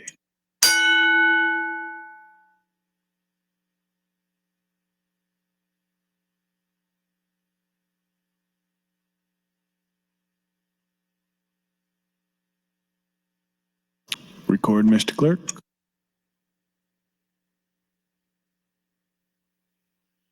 Thirty-four ayes, 1 nay on the adoption of the amendment. AM 1771 is adopted. Mr. Clerk, for the next item on the agenda. Mr. President, Senator Brandt would move to amend with AM 1838. Senator Brandt, you're recognized to open on your amendment. Thank you, Mr. President. AM 1838 contains provisions of my bill, LB 346. This makes a simple change to the Local Option Municipal Economic Development Act, or the LB 840 program as it's often referred to. As the law is currently written, the definition of a qualifying business is much broader for municipalities under 2,500 inhabitants. This bill will raise that number qualifying cities to 5,000 inhabitants. The reason for this change is that the definition of a second-class city is a municipality with a population of up to 5,000 inhabitants. This is a consent calendar bill that was voted out of committee 8-0. I want to thank Senator McKinney for allowing me to add it into LB 531. Currently, there are 19 cities in the state caught between 2,500 and 5,000. Real quickly, that would be Fairbury, Hickman, Valentine, David City, Valley, Central City, Ashland, Minden, Auburn, Gothenburg, Broken Bow, O'Neill, West Point, Cozad, Falls City, Waverly, Aurora, Wahoo, and Ogallala. And what this does, by raising that up to 5,000, it gives these cities access to a little more liberal rules on the tax money. But once again, there is no cost to this. Thank you. Thank you, Senator Brandt. Senator Erdman, you're recognized to speak. Thank you, Mr. President. Senator Brandt, will you yield to a question? Senator Brandt, will you yield? Yes, I will. Tell me in this bill, in this amendment, where it says you're changing the qualifications, because all I see is underlying language is changing the date. Tell me where I see that it changes for cities of 5,000. It would be in the bill itself. In the original bill, it was on the top of page 3, and we struck 2,500 on line 2 and inserted 5,000. So it's already been amended into 531? It will be amended into 531. Where was it now, in 1880? We changed LB 346 into 1838. The original bill number is LB 346. Okay, I'm looking at the full amendment that you just gave us. What's the number? I have to apologize. My computer is not working Okay, I see it. I see it. I Okay. missed it. Yeah. Okay, I'm sorry. I understand. Thank you. I've seen it. You bet. Thank you. Thank you, Senator Erdman. Seeing no one else in the queue, Senator Brandt, you're recognized, and wave closing. Members, the question is the adoption of AM 1838. All those in favor vote aye. All those opposed vote nay.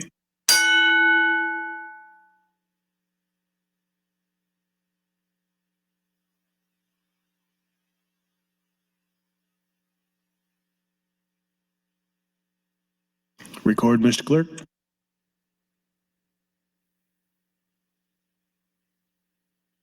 Thirty-one ayes, no nays on the adoption of the amendment. The amendment is adopted. Senator Ballard for a motion. Mr. President, I move that LB 531 be advanced to ENR for engrossing. Members, the motion is that LB 531 be advanced to ENR for engrossing. All those in favor say aye. All those opposed say nay. It is advanced. Next bill, Mr. Clerk. Mr. President, the next bill is Legislative Bill 531A, offered by Senator McKinney.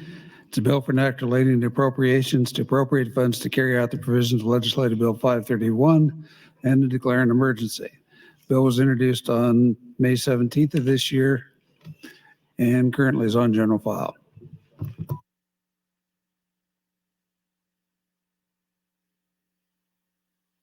Senator McKinney, you're recognized to open. Thank you, Mr. President. I rise in support of LB 531A. I will say I need your, I would like your green vote on it. The A bill will change once it's advanced to select, but currently I ask that you vote yes to move it forward to select so we could adjust the A bill. Thank you. Thank you, Senator McKinney. There is no one else in the queue. Wave closing. Members, the question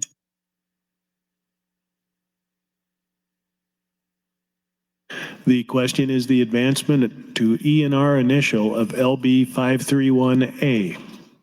All those in favor vote aye. All those opposed vote nay.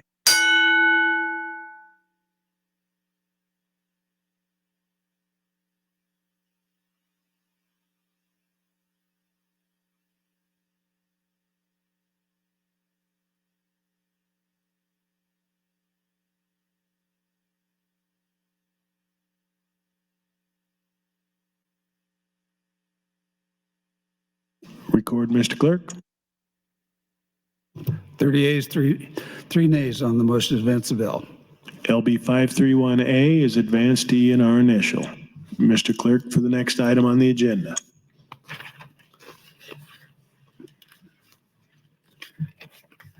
Mr. President, the next bill is Legislative Bill 562A by Senator Dorn. It's a bill for an act relating to appropriations would appropriate funds to carry out the provisions of Legislative Bill 562. Bill was introduced on May 9th and is currently on general file. Senator Dorn, you're recognized to open on the amendment. Bill. Yeah.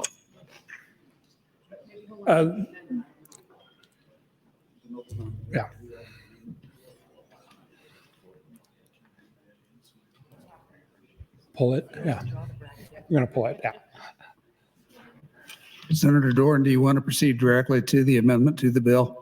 Yeah, I want to pull the bracket and then proceed to the amendment.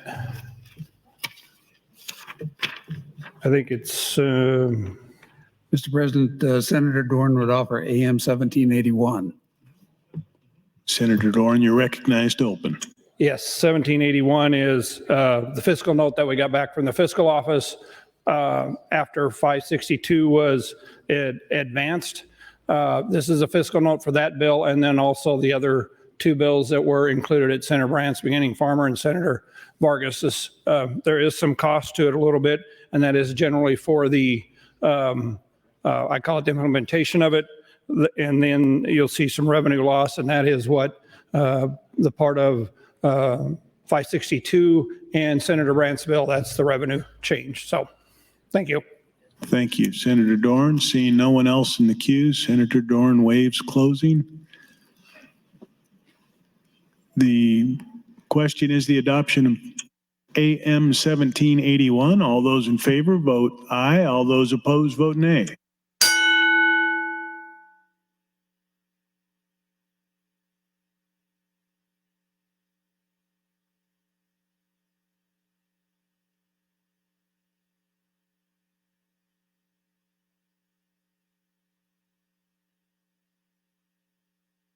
Record, Mr. Clerk. 34 ayes, 1 nay on the adoption of the amendment. AM 1781 is adopted. Mr. President, I have nothing further on the bill.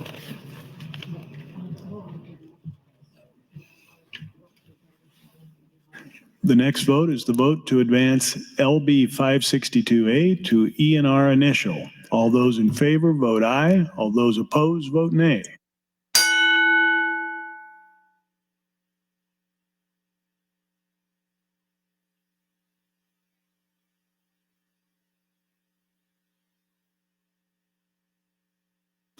Record, Mr. Clerk.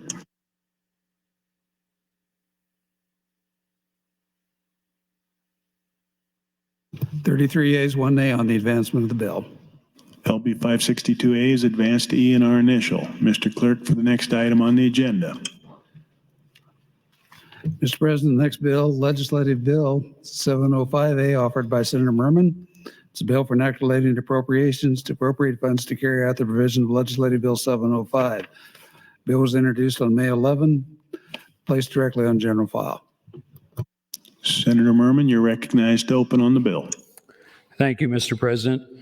LB 705A is the appropriations bill for the committee bill out of the Education Committee, and 705 is the lottery funding bill, and the appropriations bill includes the lottery funding plus the other appropriations bills that were in the education package.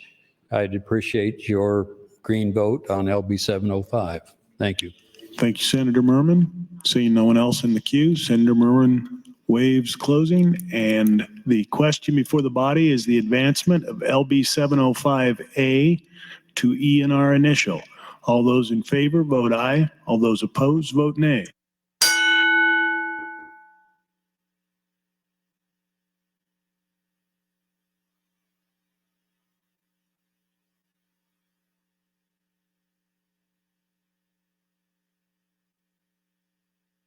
Record, Mr. Clerk.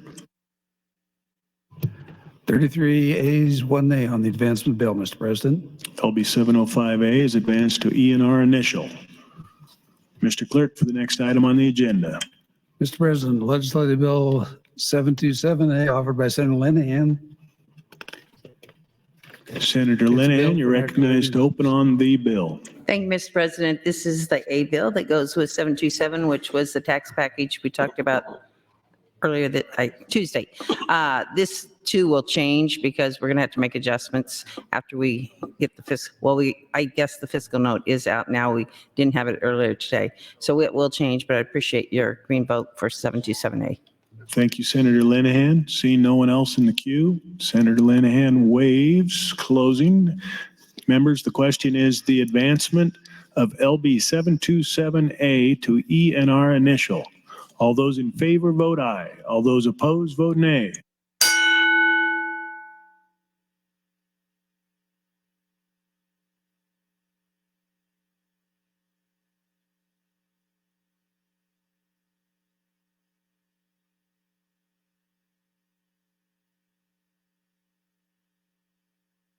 Record, Mr. Clerk.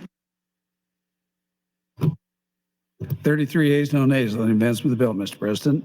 LB 727A advances to ENR initial. Mr. Clerk, for items. Mr. President, I do amendments to be printed. Senator Salama to LB 514.